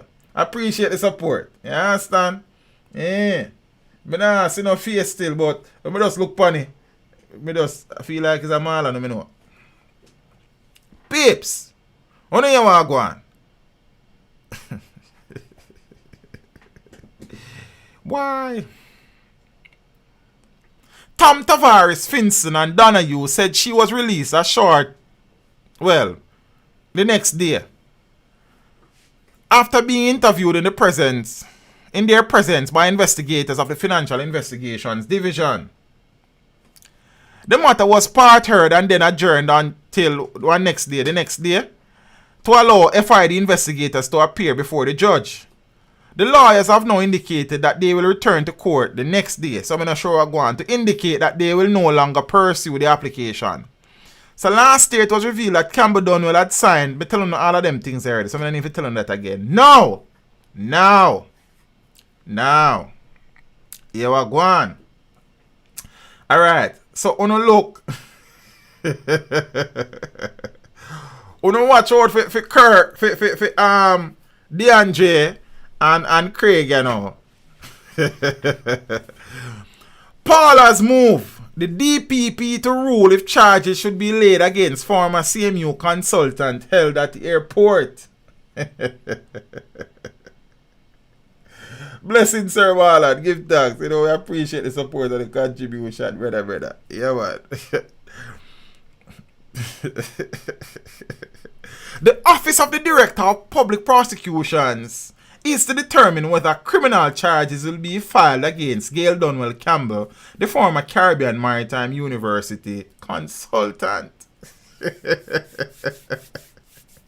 So Craig, show him Andy already. They'll be telling you about it. They know the man. Be wait for DeAndre now. Him did they fight it, you know. Him a fight it, but he can't win. Him a go, we don't know who Paul are going to do already. Yo, boy, I tell you. Me love the viewers, you know. The best. Watch it now.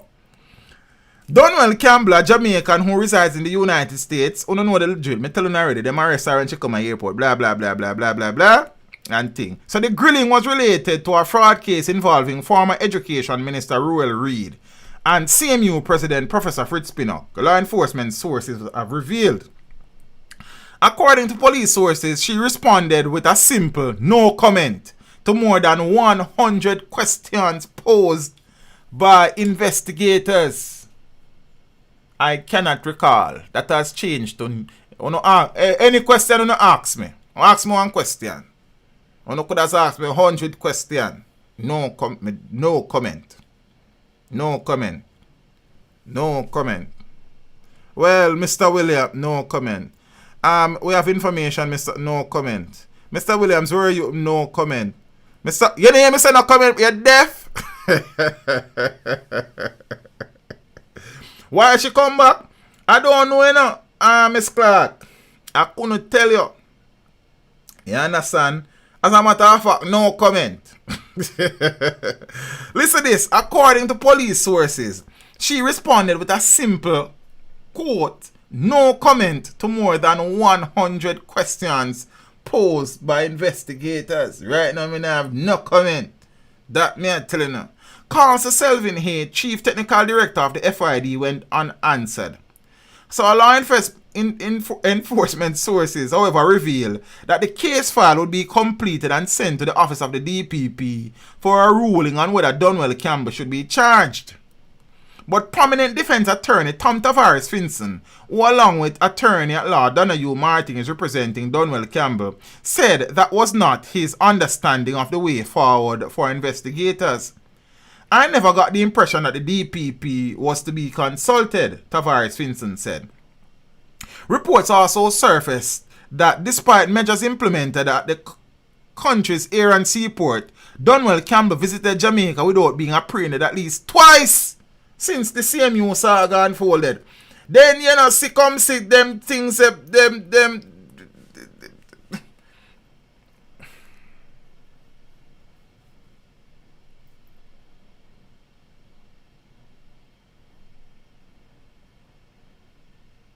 She cut off her ear. She color her ear. She just like, man. Oh, she fi come here 2 times before and then don't find her. Why are they wasting time arresting these people if they're not going to charge them? Remember, say 2 people get charged already, you know, 4 people, 5 people get charged already in a case, you know, brother. So we can't, so they're not charge him. You understand? Real read him wife, him daughter, Fritz Pinnock, and Kim Brown Lawrence, Councillor for Brownstone, was arrested and charged. So, I don't know, you understand? But remember, say she don't live here, you know, so. But them should have a case file prepare and put on ready for when she come. Or if them send for her, so I don't know. That is the next thing. The justice system is work sometimes. And there are some things that I don't understand too, so I can't even say nothing. Alright. So you know.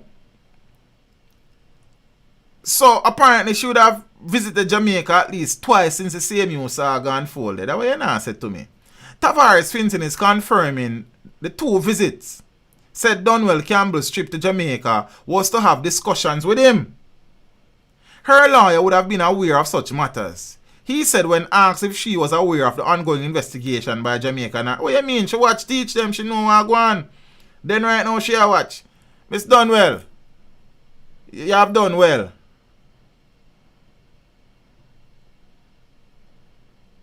Never mind. Yeah, she came back specifically to have discussions with me.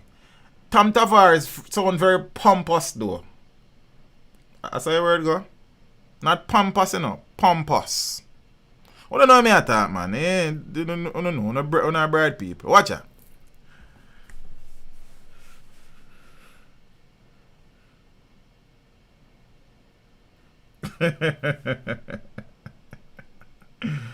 Why? So you know, the DPP's office apparently will receive a file from the FID for directives and direction. So I could see how that go and thing. Interesting. It is very interesting how she would have arrived in the country twice and left here twice before now. And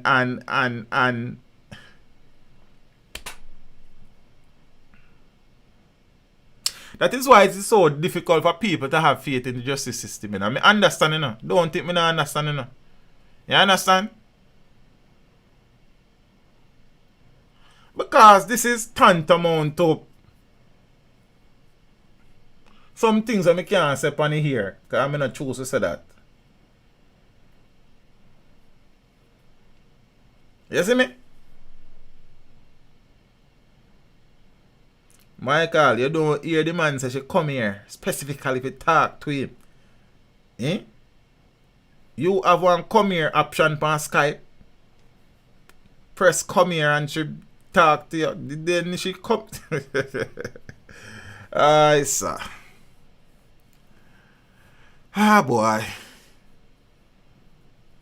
No, me can't blame no man for say you teach that now come out of this, you know.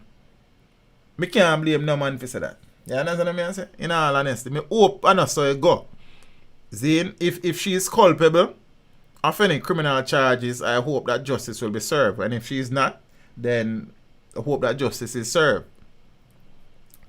But God, man, and a man looking on, and a man we don't have them notions about the justice system, then what you going to tell him, say?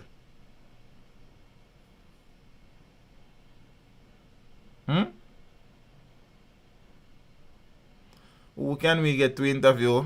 You mean from out of this, yeah?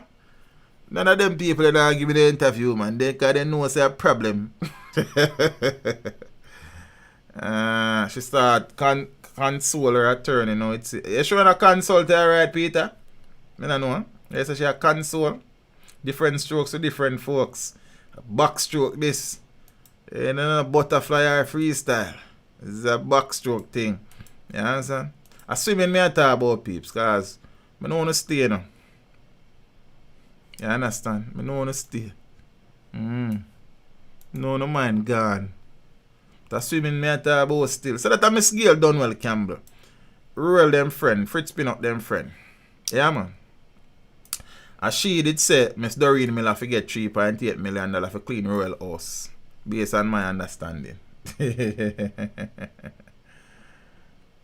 Michael, the lawyer them confirms that she has been here 2 times before. What more proof than that you want? The lady lawyer says she was here twice before now. The 2 lawyers said that. Donna U. Martin and Tom Tavares Finson said that she has been here 2 times before now. So what more proof than that you want to hear? Talk it God truth now. Me go look for your passport and take a picture, sir. Cause the 2 lawyers them said them a confirm that she did there. Then one more proof than that you want to hear, sir. Then me no know, sir. Tell me the truth.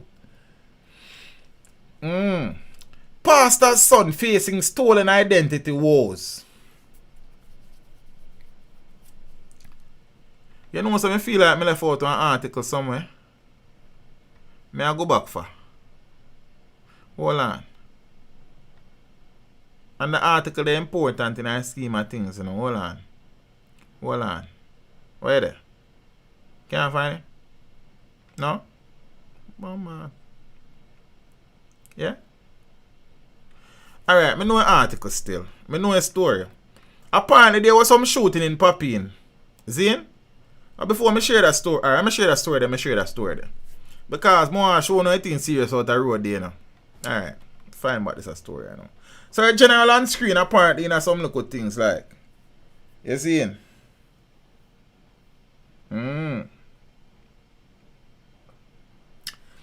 Pastor's son facing stolen identity woes. So St. James taxi operator Tavari Otis Vernon and his family are hopping mad after a police blunder led to his name and photograph being published in a local newspaper recently, claiming he had escaped police custody from the Cornwall Regional Hospital, where it is said he was being treated.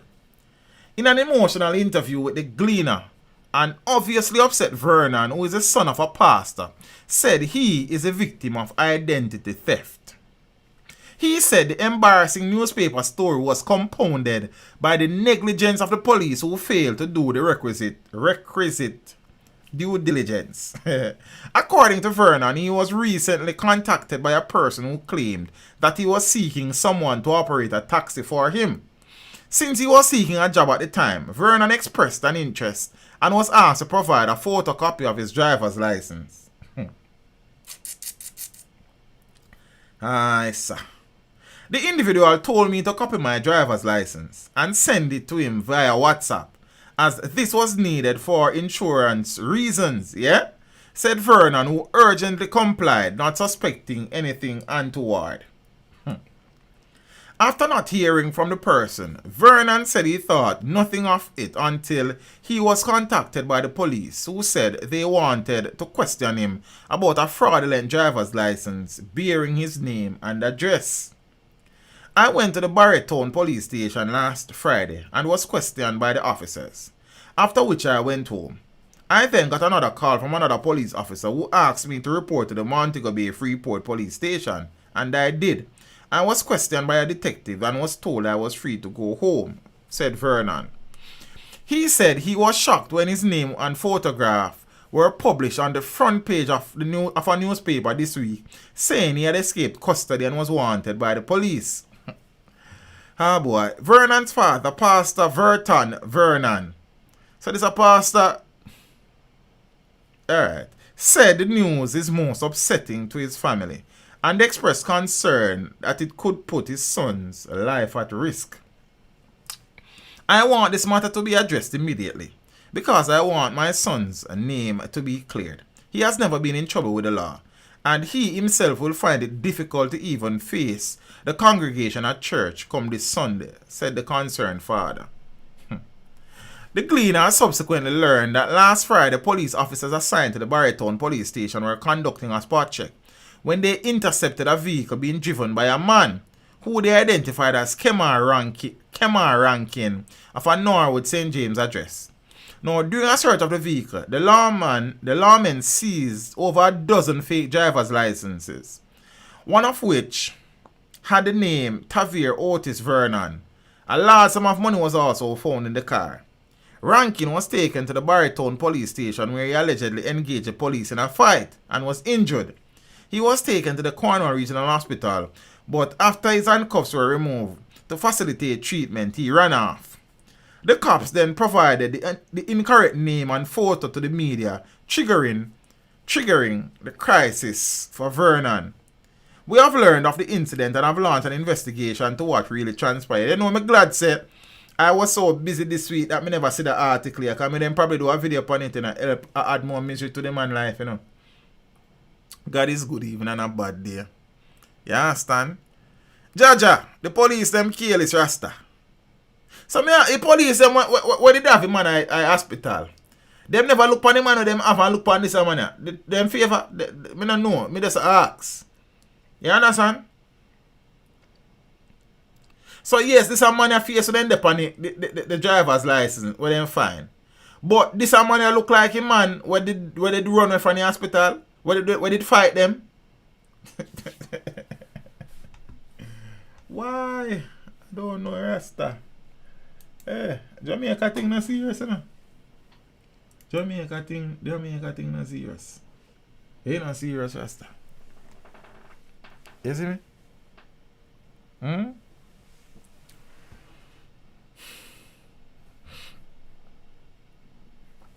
Oh, I know a story I want to share with you now.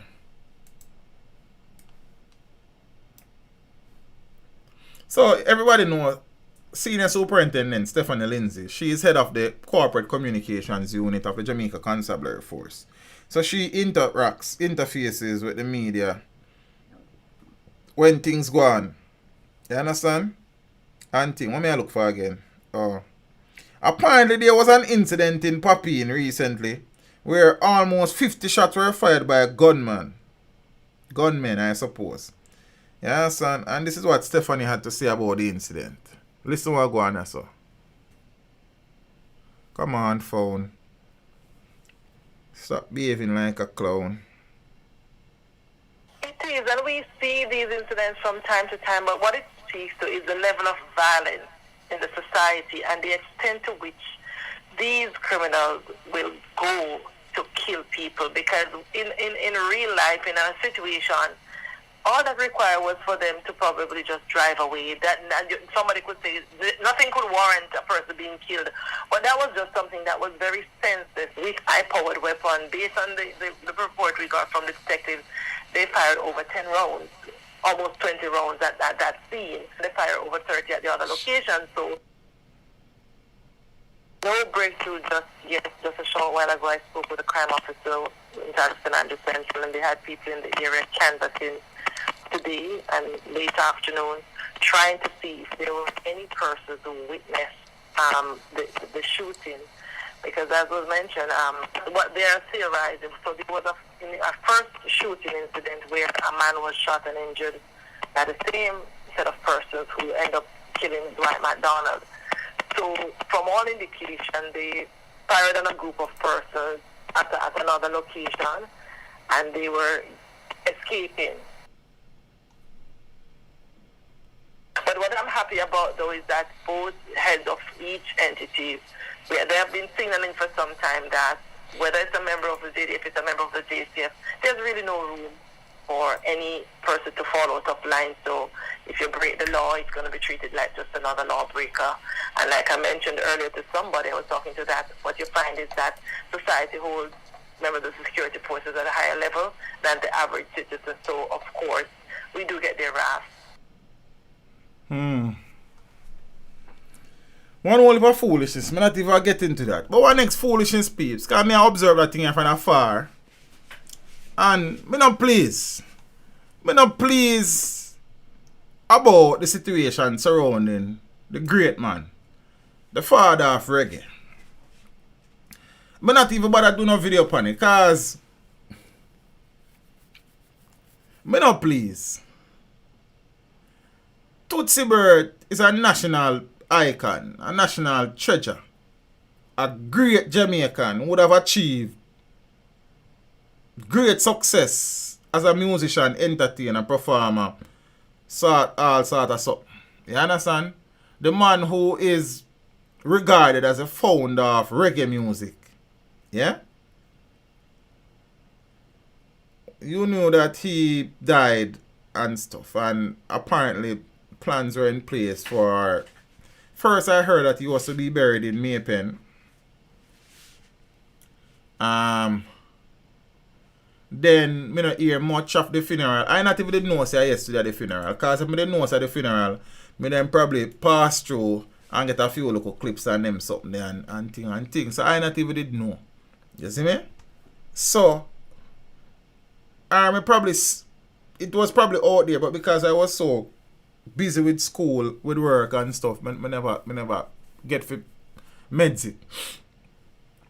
But apparently, it's not only that he was not buried on the day that he was supposed to be buried, but apparently there is some rift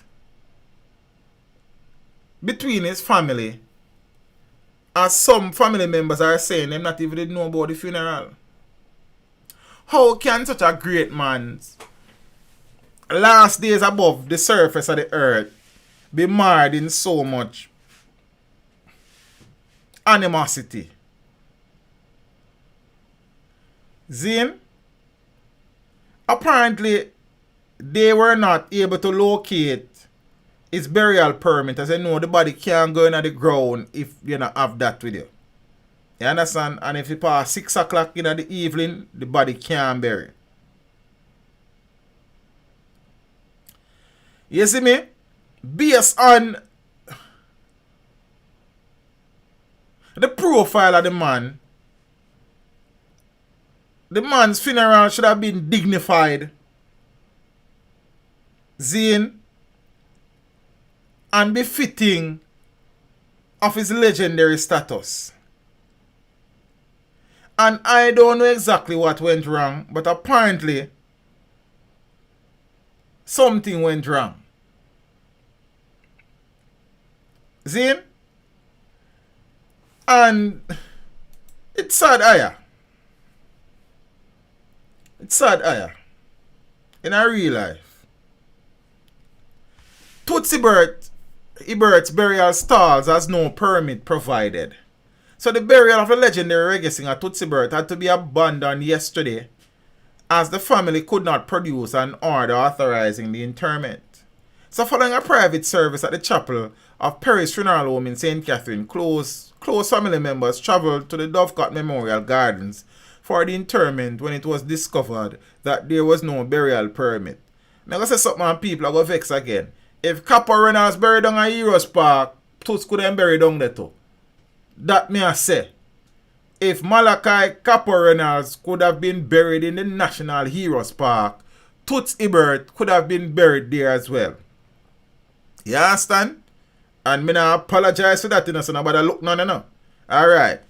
Now, nobody in the family had the burial order in their possession, and without a signed burial order, the body cannot be placed in the grave, said one source who was at the cemetery. Yeah? So burial orders are obtained from the Registrar General's Department after a certificate of the cause of death was signed by a doctor is presented. So the undertakers and officiating minister Pastor Christine Flowers waited for several minutes as Toots' family searched for the burial order, but none could be provided. So at that point, the funeral director was forced to return the body to the body of the country road singer to the morgue. The Registrar General's Department would have given the family a copy this morning. I think the wife received a copy of the burial permit this morning. So I don't know who had lost that one. Michael, you know, I'm not sure, you know. I don't know. I don't think he would have been penniless. I don't know his financial standing and stuff. But I doubt there would have been any issue to bury him. And I'm sure that if there were any issues, the Ministry of Entertainment and Culture would have probably stepped in. So I don't know. I may try to figure out a lot of things surrounding Toots. Not financial, just him whole family dynamics and thing, and me can't wrap my head around it. But me gonna say this again. If Malachi Caporenals can be interred at the National Heroes Park, Toots Hibbert should be able to comfortably get a spot down there. Yeah? That is my view upon the thing. Alright. So listen what I go on now. I know that everybody vex. Toots' widow said at the funeral. So Doreen Hibbert, the widow of music legend Toots Hibbert, has confirmed that Dovecot Memorial Gardens in St. Catherine is the place where the reggae star will be interred. It's supposed to be this morning. You understand? And that will follow a private Thanksgiving service without any live streaming of the ceremony or any frills, which will be attended by some members of Hibbert family. And while defending her decision to lay him to rest at Dovecot, Doreen added that the cemetery is a temporary resting place for the singer remains. I decided to do what I can do now. I can't go anywhere suitable to bury him, and I don't want to keep the body any longer. I know that everybody vexed, but I am doing the best I can, she emphasized. Now, relatives in Treadlight in Clarendon, where Toots was born, had hoped that the internationally acclaimed singer and the district's most famous son would have had his final resting place among them, similar to Reggae King Bob Marley being interred in his birthplace 9 miles St. Anne. The Bob Marley Mausoleum is a tourist attraction that is managed by members of Marley's family. Wilbert Hibbert, Toots' nephew, told the Gleaner that his uncle would have wanted to return home and that he was praying and fasting for a youth send-off. Fans of the beloved reggae pioneer were tuned into the idea of Toots taking the proverbial country road back home. He sings about the country road in one of his biggest songs, and he is always visiting us down here. He never leave us out. But from Miss Doreen, them come down here and choose the land a couple of weeks now. We don't hear not a word. No grave digging not going on down here. So this was before. So apparently there were some issues before that. Let me jump on next article. You understand? Because I want to leave a passa. Them things enough to surround the great man thing. You understand? Hold on. Let me deal with so far.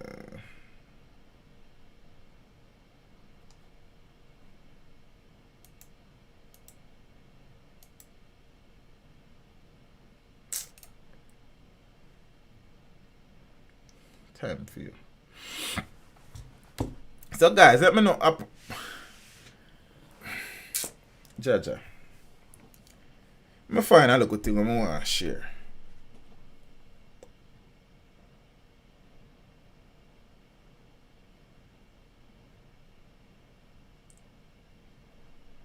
Oh, so somebody said this earlier, no? 2 headless body found in Whitehall. Okay.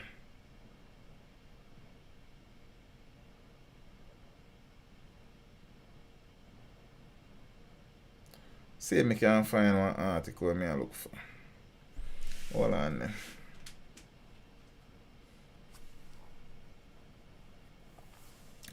I can't understand why so much controversy surround the legend still, when the man should be laid to rest and be allowed to rest in peace, innit?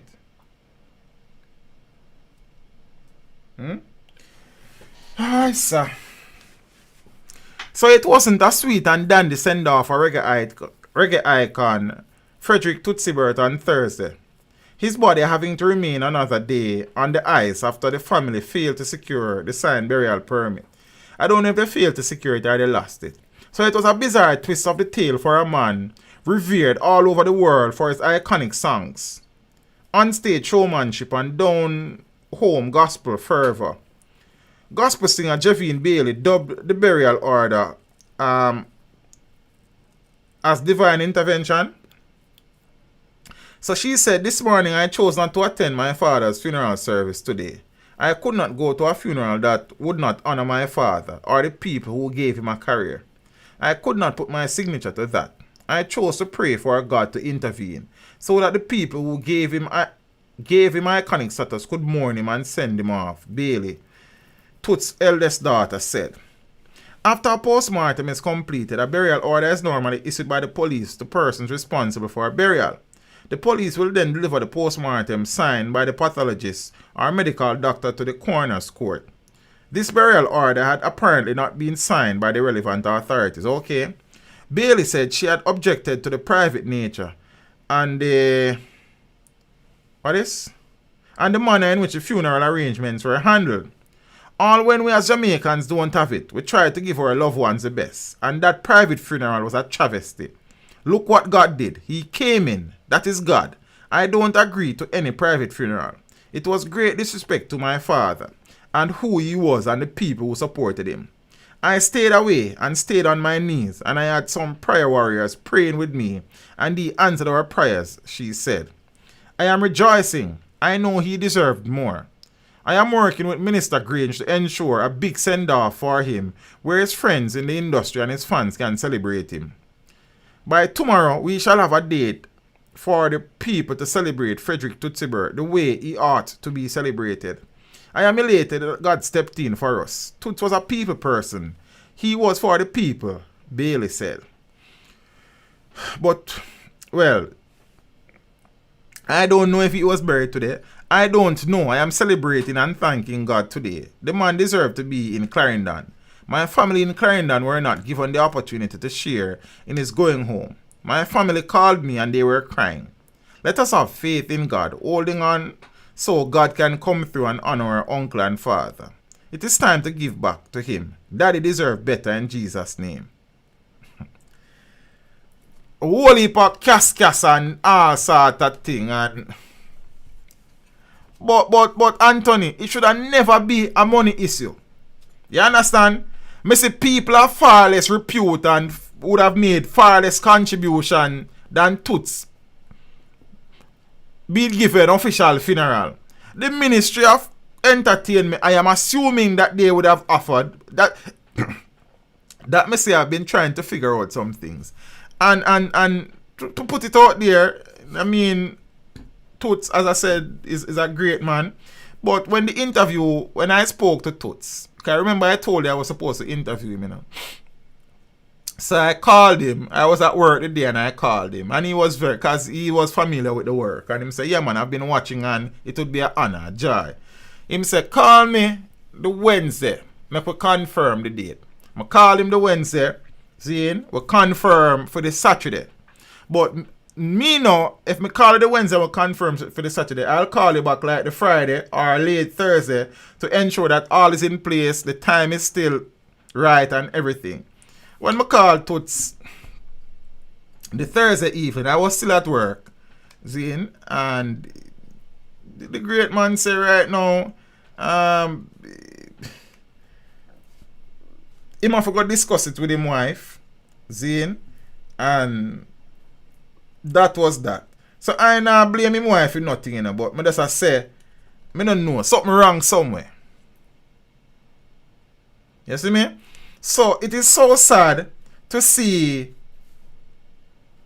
the public animosity. I would have seen something on the news where there was basically a protest by his family in Clarendon. You see me?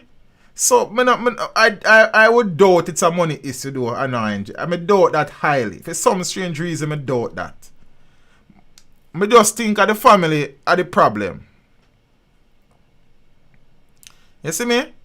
It is so sad. It is so sad. And I would want to think that Sir Toots would have probably indicated to some people where he really wanted to have been laid to rest. More than one thing so. You understand?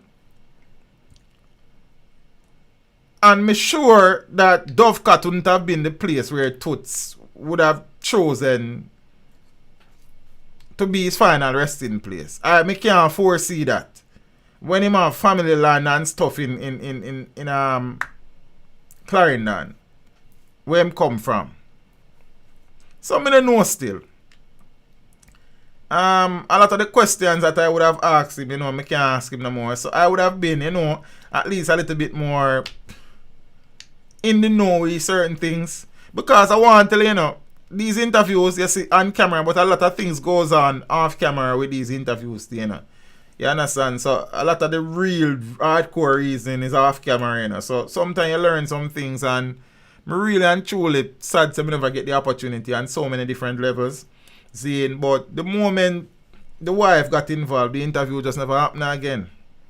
And that has not been the first situation. Many interviews that I have scheduled and them not work out. One female get involved in, I think, somewhere along the line. Manager female, wife.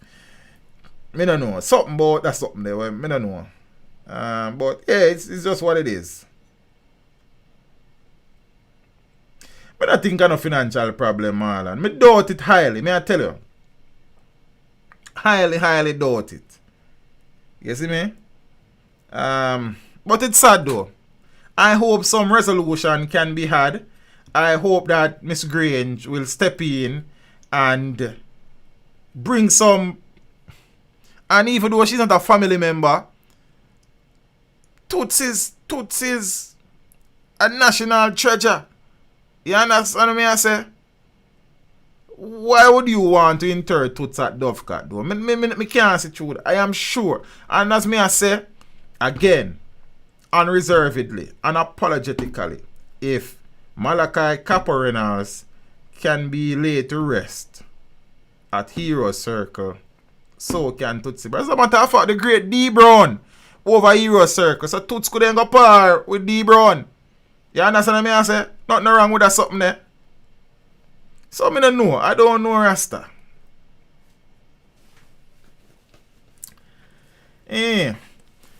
Peter, you know say I just that issue there in one video, brother. And as me say, me nah search no video. Me nah look. Zane, me know what happen. If them video they ever pop up in my dashboard, man I go get man feelings I go hurt. Cause me talk to them already. Me explain myself. Me then no more talking. You understand what I say? Cause me and no man now go toe to toe about my thing, And me and no man now go involved in what them call feud. Cause me not depend that. Any man a feud of themselves, them a feud with. Zane, I would have stated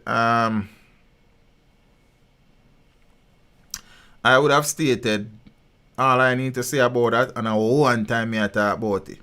You understand? So if a man want to push them luck, make them push it. That's all me I say.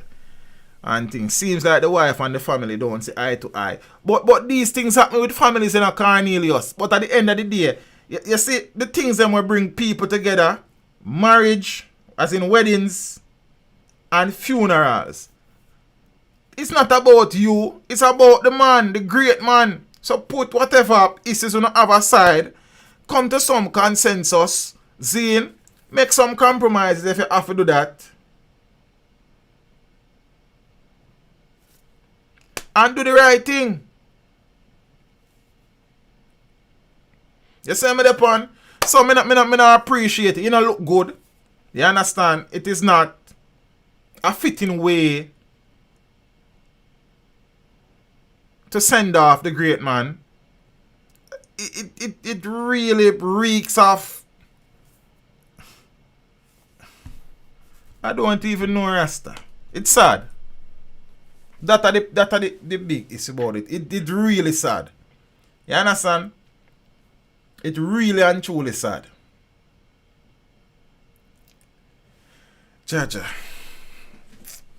And I think, though, the government should have taken a more central role in this based on the man's contribution. I see the government and people far who would have done far less than Toots for this country and for the music in certain ways. So I don't see why they would have taken. I don't know if they would have offered and the family would have rejected. I don't know why they would either. Something I don't know.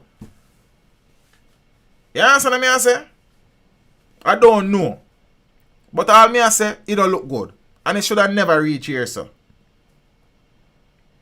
So, I suppose the situation where he was not interred yesterday is maybe a blessing in disguise and some resolution, something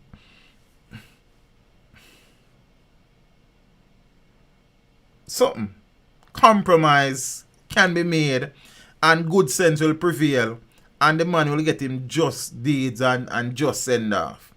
You understand? And thing. So if Dovecat want back their money, me pay for his spot. And then carry the man go bury the man with the man for bury, brother. Zane? Simple maths. Joke thing. Maybe she not mentioned in his will. And that pisses. But I don't know, you know, my card. Couldn't tell her Rasta. I know you no look good, sir. What time in the night, I know? Okay. So me I stream 3 hours and 45 minutes. Me gone. Me done. The little thing called wife is a powerful thing. Why, Father Marlon, I want to tell you. But me understand, you know. Seeing the wife I got have a say, you know, Marlon. But what me I say is that this is no normal, man. You and the family might have differences, but when you come together and sort out the thing, no, man. This is not about you, you know. It is not about you. It is about the man. It's about Frederick Toots Hibbert. Naya. The great man. You see me? So, let bygones be bygones, man. And me really and truly I got tried Babsy, because Babsy shouldn't take a more central role in the thing. Seeing the greatness of the man. And as me I say, based on what me I say, the government probably offered and you never know. I would be shocked if I learned that the government did not offer to help. You understand? Happy birthday when it tomorrow comes. I hope you have a wonderful day. Despite the circumstances that we are facing, I hope that you will get a chance, you know, to enjoy your day tomorrow, to live a little, to have some fun. You understand? And I hope you have many more birthdays till I just so go me have left. You understand me? I say, yeah man, the teeth them just gone and them something there. You see me? Everybody they upset about it, Maurice. You understand? Any man in the music and the rate Toots don't know the music. If you understand me, I say, so any man they upset. As somebody said, them a bury the man like he was a deadbeat father Rasta. Things sad. Peeps. May I cut it there, sir? See, well, I not nothing else more to talk about. I mean, I just the Beanie Man thing already. I don't need to go back through that. I don't need to repeat myself. As I done, so I not search nothing. I not search no man. I not search for no video. You understand? I not talk to nobody else. One time I talk and I eat that. And it no matter who the guy, as I say, I eat. Some people running and say some things. I mean, I say, the thing is that you always have that one fool, you know. You feel me? I say, TVJ or CVM no video the funeral. I saw clippings on TVJ news, you know. See, I don't really watch it yet still. Teach, get some more interview. I watch everything. Give thanks to them all, and yeah, man, more interviews will always be flowing, man. Funny enough, I interviewed for the first time 2 people one time.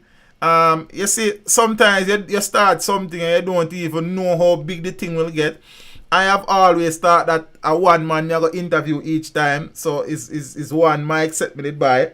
Somebody have a Jimmy rig or Jerry rig or some rigging business to actually, because you know the 2 man them are the star when me interview and it means just teach them. So them they have a good mic them, so me have to do a thing. But then no, me realize that my mic was too hot. Their mic was too Yeah, then say cool still. See, and me I try and post here edit for balance some things, and so I don't know that the audio for this interview will be the greatest. Me still I try to balance some things in editing, but that will never happen to me again. I have started to take steps to address that, which was a part of the plan anyway. But yeah. So the interview on Tuesday should be Brian and Tony Gold. Like, this is one of my most favorite interviews so far. So many different reasons. It was, I learned so much. The man them talent, like yeah, the man them sing per record more time, but for in the same space, so the man them amazingly talented. Teacher government can only do so much because yeah, that me I say no Cornelius. So me not, as me I say, I don't know what is the situation there. In all honesty, yeah man, give thanks to the Father Marlon, and the support means more to you, brother. Because if I not uno, this don't make no sense, you know what I mean? So we do this because we are workers, and Zane, it pays the bills and stuff and thing, and you know what I mean? But I uno make it possible. Samba said teach agent Sasko. Eventually family. We can only do one interview at a time, you know. You see me? We can only do one interview at a time, you know what I mean? And eventually we'll get round. You see me? So I just go on do the thing, and as me I say, me just tell the man them out there, and people I say, yo teach, but you use other. Look here, you see nobody do no interview when me use them thing and I make mockery right and I discredit them work. If something happen, some man video with them phone and post it on the internet and me use it do a video, then how me I use a man work? The man will video the accident or the shooting incident, never do it to upload it on YouTube. Him just do it because him did it. You understand? So when people are coming with them imbecilic reasoning, they're like, man, move up, man, and keep going. You understand what I say? And people, let me get this out of the way. It is not about the fact that they use the clippings. That is an issue with that, you know. But it is the manner in which it was used. If I was interested in the... Me not even did want to ask the question. Me not even did interest... I just simply ask the question because I know some of my viewers might be interested in it and a part of the man's story. Me not even did interested. Can you see me not spend no time on certain things?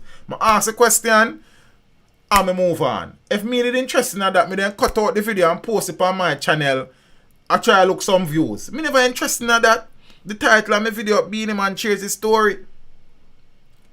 So all you have to take out that now, Beanie Man box down the M and box down the M and have me in a year video. Like me I endorse your crap, you madman. I have interviewed Sly already, you know, Marlon. The interview is on the channel. But Robin not there. So me interview Sly already, man. I see people that say, oh, you have to interview Merciless. Me interview yeah, man, me a pre-say me go interview Jammys, man. I just need to talk to Killer for line up that and things. So I don't think Jammys out of reach. I just link Rodney and say, Godfather, make that link there for me. But me need to balance some other things first and thing, and we are get some things together, and you know, everything I will take a little time. You see me? So producers, selectors, DJs, singers, everybody. We are working, and that's something I not stop, you know.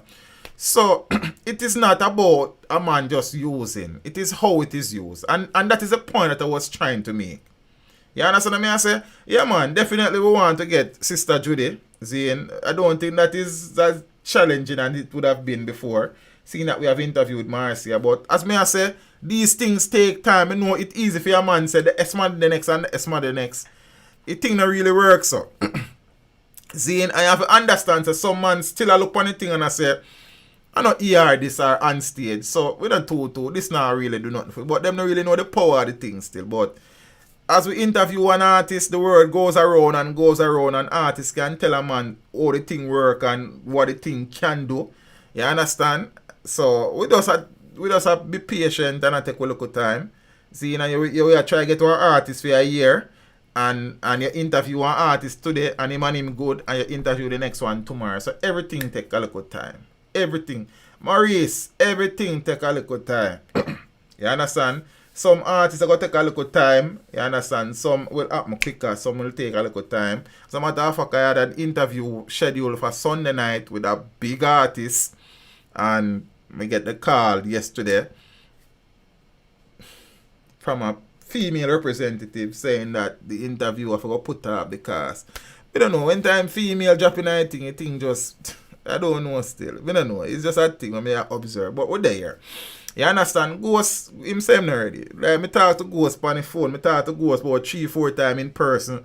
Because me go do interviews and Ghost up on the scene already. Me go different events and Ghost today. And you understand? Him same already. So, look, me interview the people who want to be interviewed. So until some man ready, I just saw it thing go.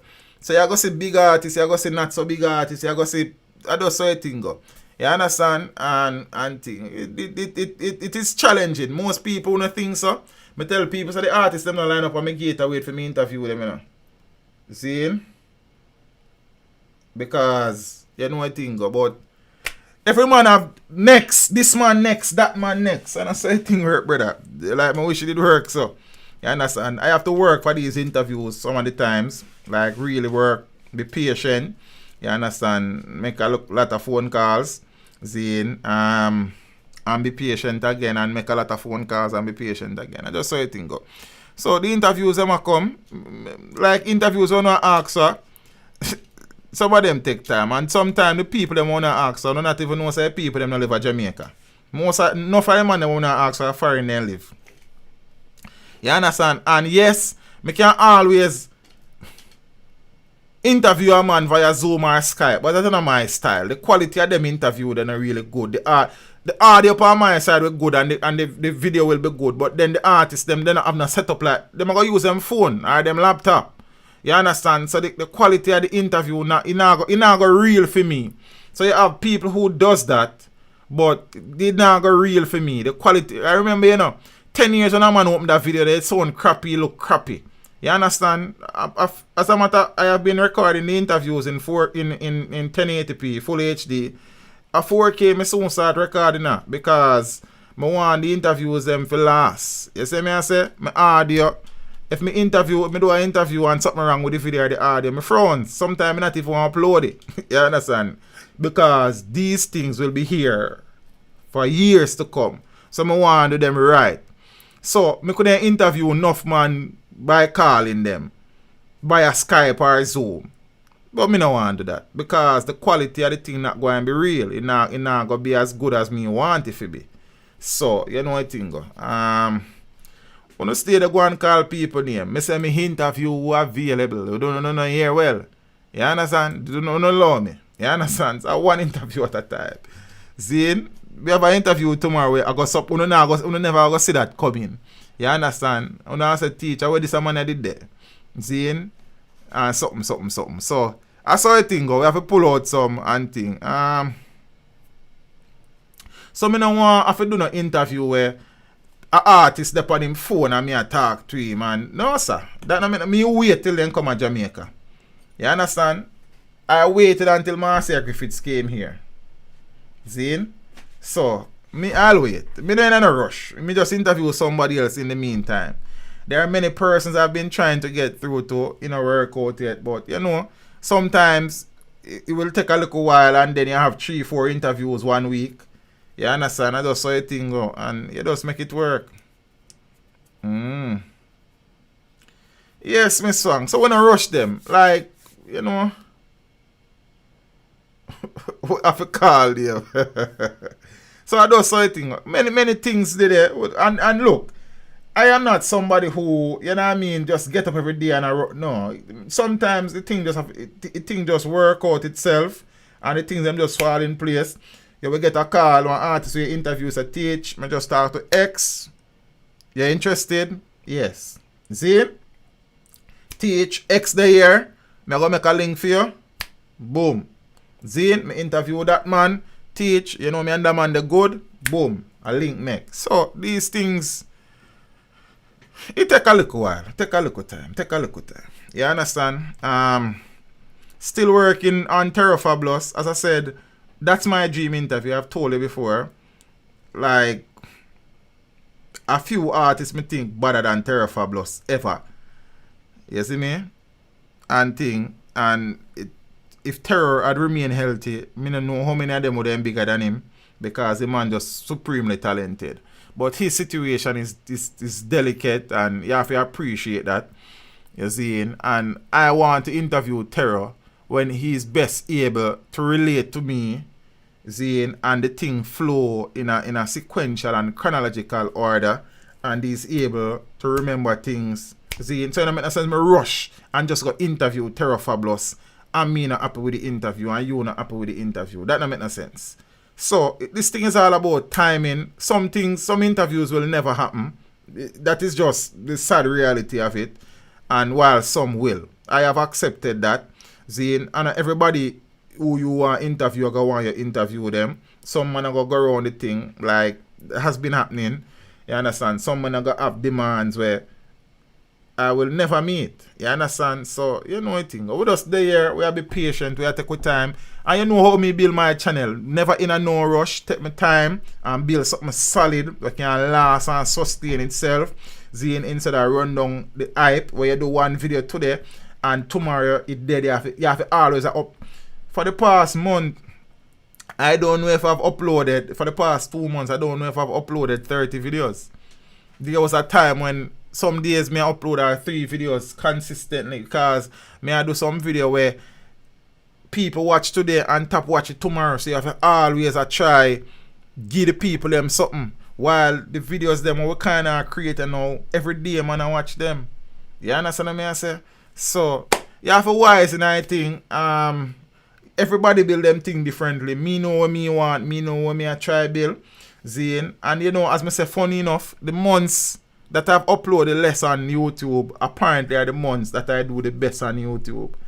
I try to figure it out. Because the content is there sustaining the channel. Zane is a funny little dilemma. I don't know. And I guess those months too, me probably get one real big interview or two, and them balance the thing. Me give thanks, peeps. I am blessed. You understand? And you know, we don't run down certain things, we don't do certain things, we just keep the thing on a level. You understand? You know, no matter how at certain things is, we don't look at it, because I know our thing.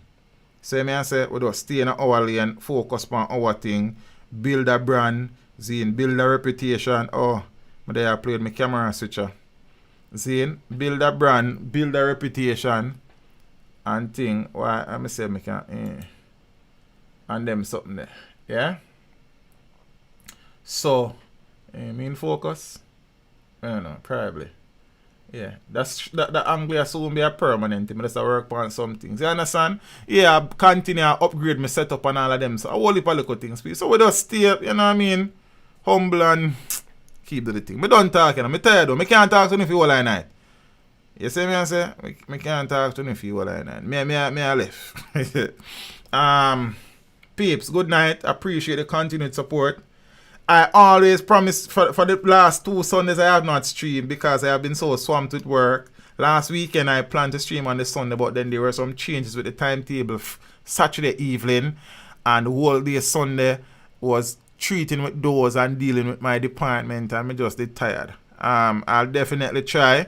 Remember, my birthday is not very far from now. My birthday is the 8th of November. For the people them know the thing still. You understand? I know so them night they are crazy nights and thing. So me advertise it this year. Normally a James Bond them and Lawful and the rest of them on them Zane Joker Free Speech advertise the birthday. Me advertise it myself. Marlon Ross 1 million subscriber. That would be a joy. But we could say we just take good time and build it thing. You understand? A lot of the things that I want to do in terms of content, me not have the time to do it yet. And thing, and some things, the equipment. I mean, I have the equipment, but not for do certain things when me then comfortable with the equipment. I remember I'm still learning everything that I know, everything that I can do in relation to videography, photography too. You just not really see the photo works, but I do that sometimes. Been practicing with my son and a few other people. You know, everything that I know, I have learned on my own. Seeing, and I am still learning a lot, especially as it comes to video production and stuff. I want it to be TV quality, movie quality, and these things, and I am moving towards that. I am still learning, still researching. You understand? I may, and this is how serious I have become about this. I may one day do a course looking at video production and other things for improve myself as a content creator. Seeing, probably do some graphic designing, something one of them time they and them something too. You know, just for, yeah. But we'll see how it goes. So I have them things there. Probably even do one speech, voice and speech class. You know, for aid with when me I do the videos and things, because I know that not everybody is comfortable with the way I read either. Not everybody will be, but I think I can also improve, you know, my diction, my pronunciations and enunciations and things. So I am willing to improve. I know that I still have weaknesses. I never tell anybody say I'm the best English student ever. I try. I think I do fairly well. But within me, I still want to improve. I still want to grow. You understand? So much so that I would actually pay to do courses that will improve me in those respects.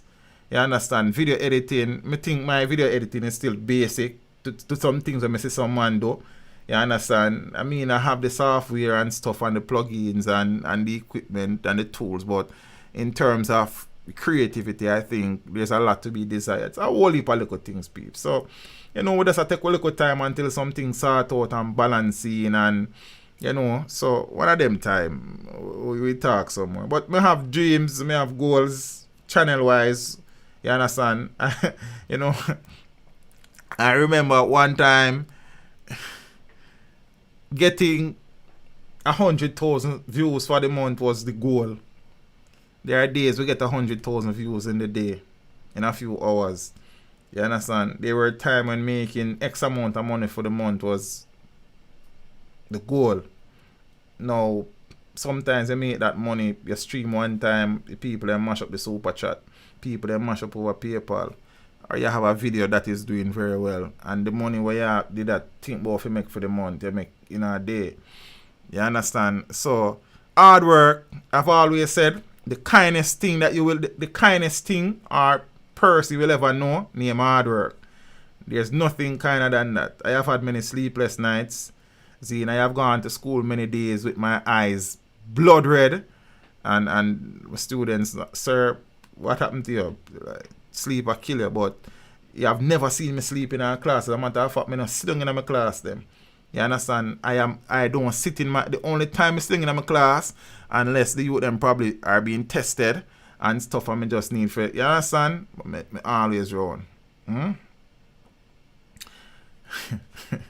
And you can't draw me out, brother. I'm wiser than you. See, a Final Cut Pro me use to edit Marlon, man.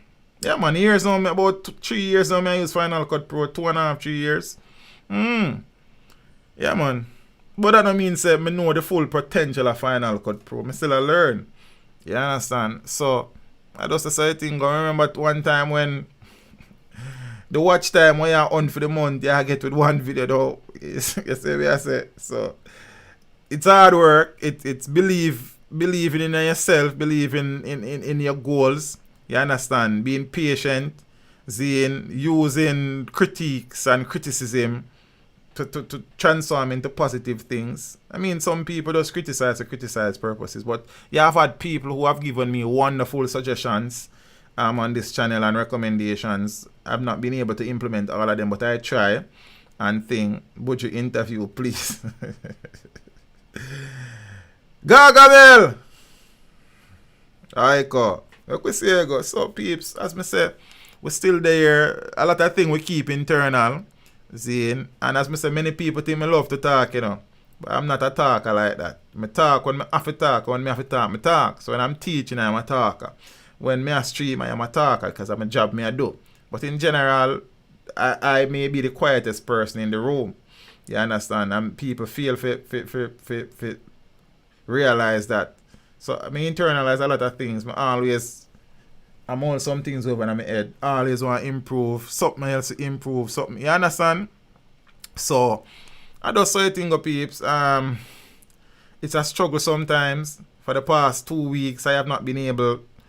I mean, there was a week when only one video me upload, and it was a Beanie Man interview, Zane, because school was just so hectic. Well, trying to get school sorted out and all the issues and challenges, and I just couldn't. It's either me at work or me asleep.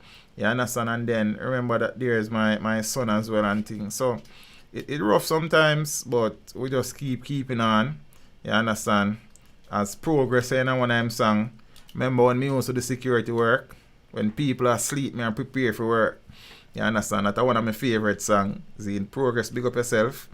You understand? Me not really do security work still, but enough time when people are asleep, me and prepare for work. See me I say so. As I say, case in point, the other day, Monday was it, I started cutting the Major Mackerel interview in the day because I had, I think, 2 non-contact sessions on Monday. So in that time, I would cut the Major Mackerel interview. When I finished teaching Monday, I cut, and I think I finished cutting the Major Mackerel interview about 9 o'clock that night. Then the Beanie Man part 3, that was 4.5 hours out of footage. I cut through that to get the 1 hour and 20 minutes. I didn't go to sleep until 4:30 to 5 that morning. Woke up, had a class at 8, had a class at 10, had a class at 12, had a class at 2. 4 classes for that day. Plus, in that time, I am monitoring my department because there are issues with timetables, CMU, there are issues with students not being able to access the links and all sort of things. And like, you just do what you have to do, and people don't understand these things. You understand what I say? So it's just, we just do what we have to do, peeps. You understand? We don't really complain. We talk, but we don't complain. We just do the thing. Zine. People don't understand why I work so hard sometimes, but I know why I work so hard, and I know what I want to achieve. Zine. I know what I have done to achieve what I've achieved so far, and know what I need to achieve the things that I still want to achieve. You understand? So remember I told you in 2017, I think, when TVJ started the channel, I did a video where I said in that video, I will not stop until my channel become the best looking channel, best sounding channel, Zane, and biggest channel out of Jamaica run by one person. I not achieve that goal yet. I still work on it. Zane, many other things we don't achieve it, or we not go say publicly like this, we still work on it. You understand? And we just want to keep creating good content. Like, I have some content idea in my head. When them things start chatter road, you see me? It just take a little time and them something there. I kind of have a team I work with. Well, for the interview still. So when I do an interview, you know, Scotty is there, Simo is there, you know, my brother and sister them there. You understand? And but outside of that, I still do everything else for the channel. So it's just what it is. Hopefully one day we'll reach a stage where we can employ some people. Now we still have other dreams to do other things along with the channel that is related to content production and something. But we'll just take it one day at a time. We have come a far way. I still have my Note 4 in my drawer there, so where it all started. The 21st of August 2016. We give thanks. We could have grown far bigger than we are now. We could have had a lot more subscribers, but we decide from early say we don't want to involve in a certain things, so we take ourselves, and our growth was slower, but it was real growth. You understand what I say? It was real growth, Zane, and we just take a look at time. You understand? Turkey style, slow and steady, Zane. So it better you take your time and build something solid than rush it and build a weak structure we can collapse anytime. You understand what I say? I'm getting out there. Few people are knowing the work now and understanding the thing, and you know, we give thanks. So yeah, peeps, I don't know. Soul searching done for night. Every now and then I do one of them things here where after I done stream I get into that. But you know what thing go? We out here, we do the work. Still trying to find a channel balance and work balance again, seeing that work has been off for such a long time. And them something there. So, yeah, peeps. Appreciate the ones them. I want to make this possible. The breaker box, James man. They break up on the side, they map the back of me. Long time. At them time, me are looking at my phone light, cause back camera me I use. And when it get to kind of near to me, you know, cause I know I never the artist phone either at the time. You understand? And them used to read off of that tablet. You see the tablet there, right? As I said here, I still have, you know. I not dash with them something here. See it? So me used to have my Note 4 and a Samsung tablet. So me used to read off of a Samsung tablet. So while in Note 4 camera light does so, and I go so and look on the tablet and then I look up. And when I look up in the camera light, I'm blind. So when I look down on the tablet, I not see nothing. So you know more time you have to pass, so your eye come back like. And the man them say, all this money about him a teacher and he can't read. Yo, go sell bag juice and banana chips. Yo, go try farming. All who come on YouTube but you don't want rich. You not go dead for hungry. But it was be the know me couldn't read look a bit still. Me not two penny them in and me just go and blind look a bit and look up look a bit and blind look a bit and right now I can see. I can see clearly now. The rain is gone. Big up Jimmy Cliff. You understand? So I saw a thing go peeps. You understand? Them say one good nose if you run. If me nose only run. I flew me for 3 years. You see me I say? And them something there. So I saw a thing go. Now look for that something I can't find. So one next light I so out for blind. Yeah, see phone yeah. I will never get rid of this phone. Yeah man, my Samsung Galaxy Note 4. See it yeah, it chip up, I know want something but this is start with and this. See it yeah? This lean up on one TV stand I did have out in my living room. And the world map back at me and I go so. I read, I look so. And I look up so I probably remember the word I know because I look on this first and I look so. But when I go so now and go so, nothing I not see. Man, them are saying, I talk about your teacher, you can't read. Man, go try for me now, man, and then sit. No, I'm going still. But then time, I just laugh still, you know. So big up to the people that will stick with it through the thing, where they see the potential of the thing and say, you understand? We're there. Many people have unsubscribed from the channel. If me tell you how many people have unsubscribed from my channel, you would be... The amount of people who have unsubscribed from my channel, the number is bigger than enough man channel. But remember that I started out reviewing songs and I do some things. So the early crowd was there for that. So when we start move away from that, them take with themselves. You understand?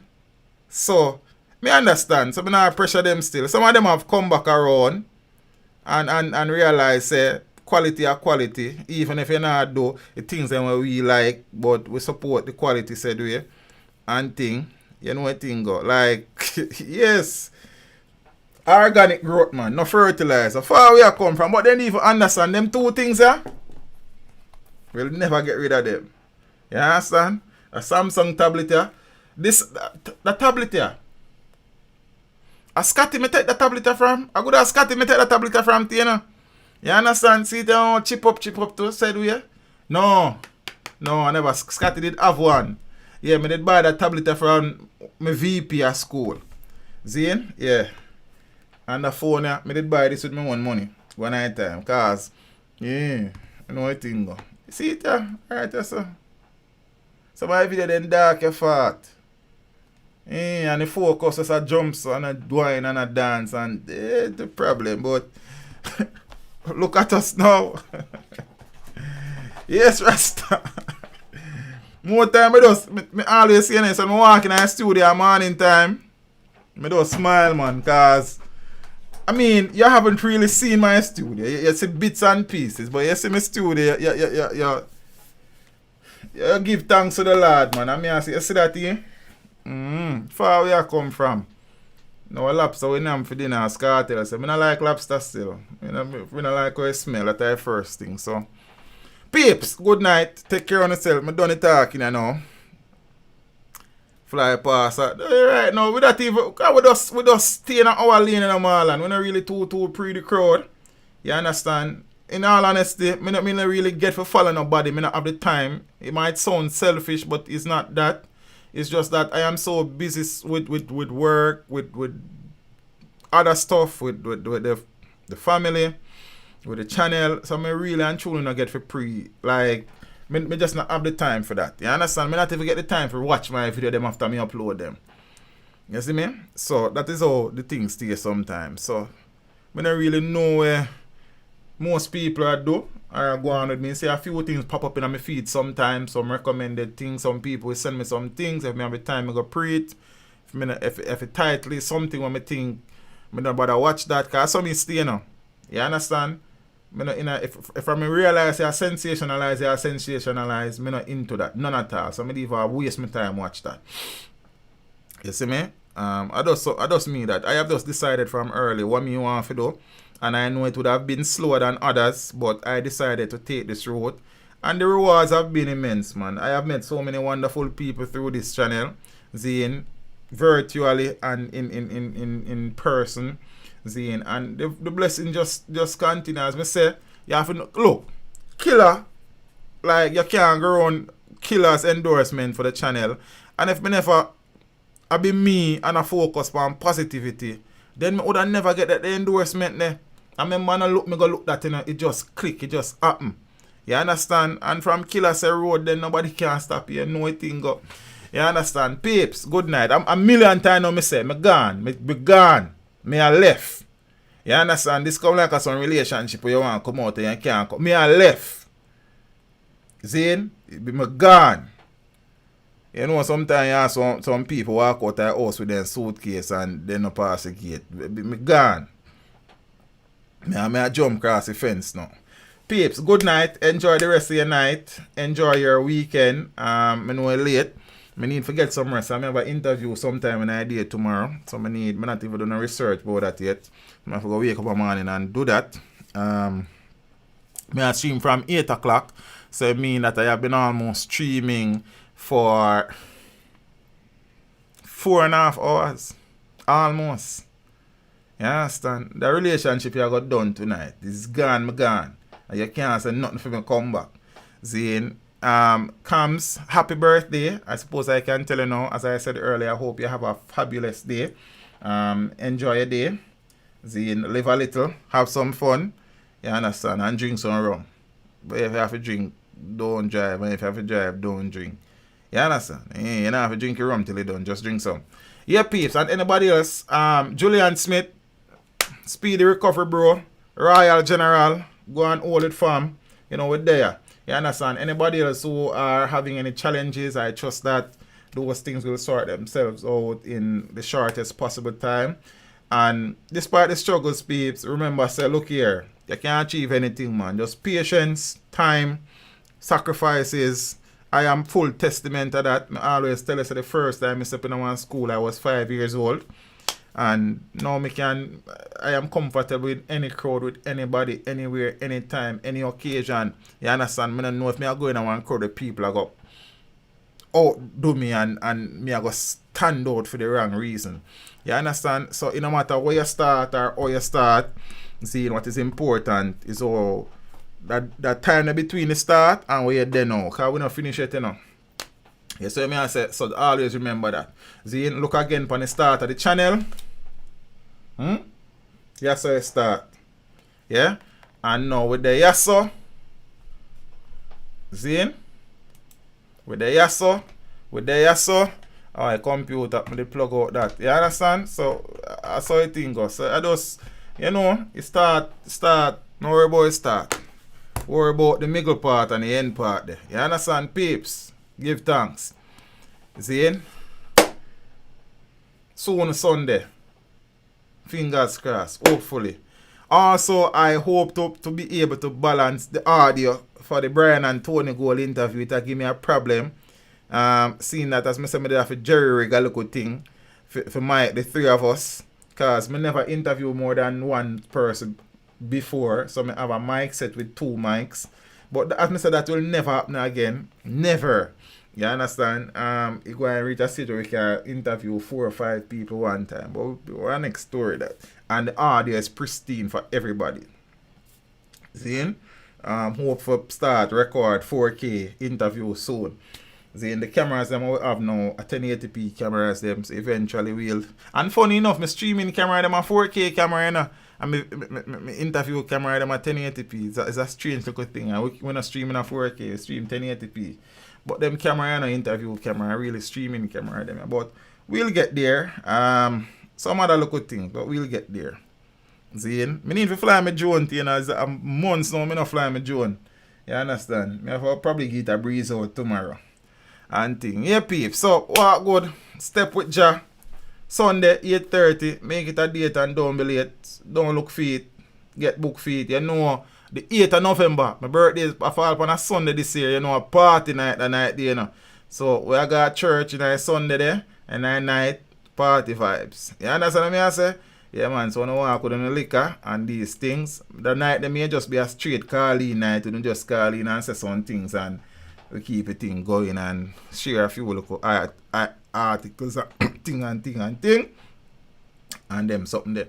Peeps, I love you. I appreciate the support. Marlon Ross, man. Give thanks to all the persons who have contributed financially tonight.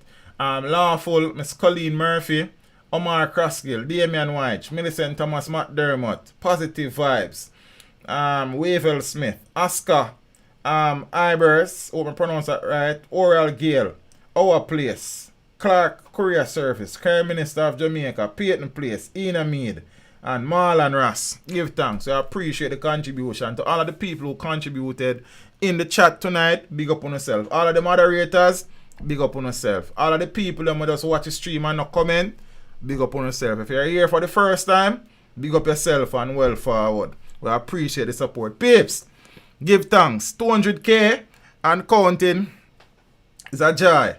You understand? I remember when we are struggling to get 200 subs. Hard work. The key to success. You have some boy not put in a work at all and expect to be the best.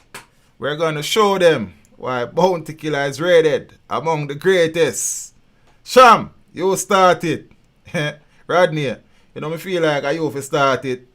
Well, alright. Teach them giving you originality, But I shot if you respect and love the quality, This is good and pay attention to my clarity. All of them say them love my personality, Peeps, what good? Step with Ja. I'm out. Thank you for tuning in. Like the stream before you go. Subscribe if you haven't done so. Remember to share the stream with your family and friends and browse the channel for more amazing content. Until next time, walk good, my friends. Teach them! Hey, yo, hello! Send the message and make it reach them. It's Teach Them, right here. Warlord representing.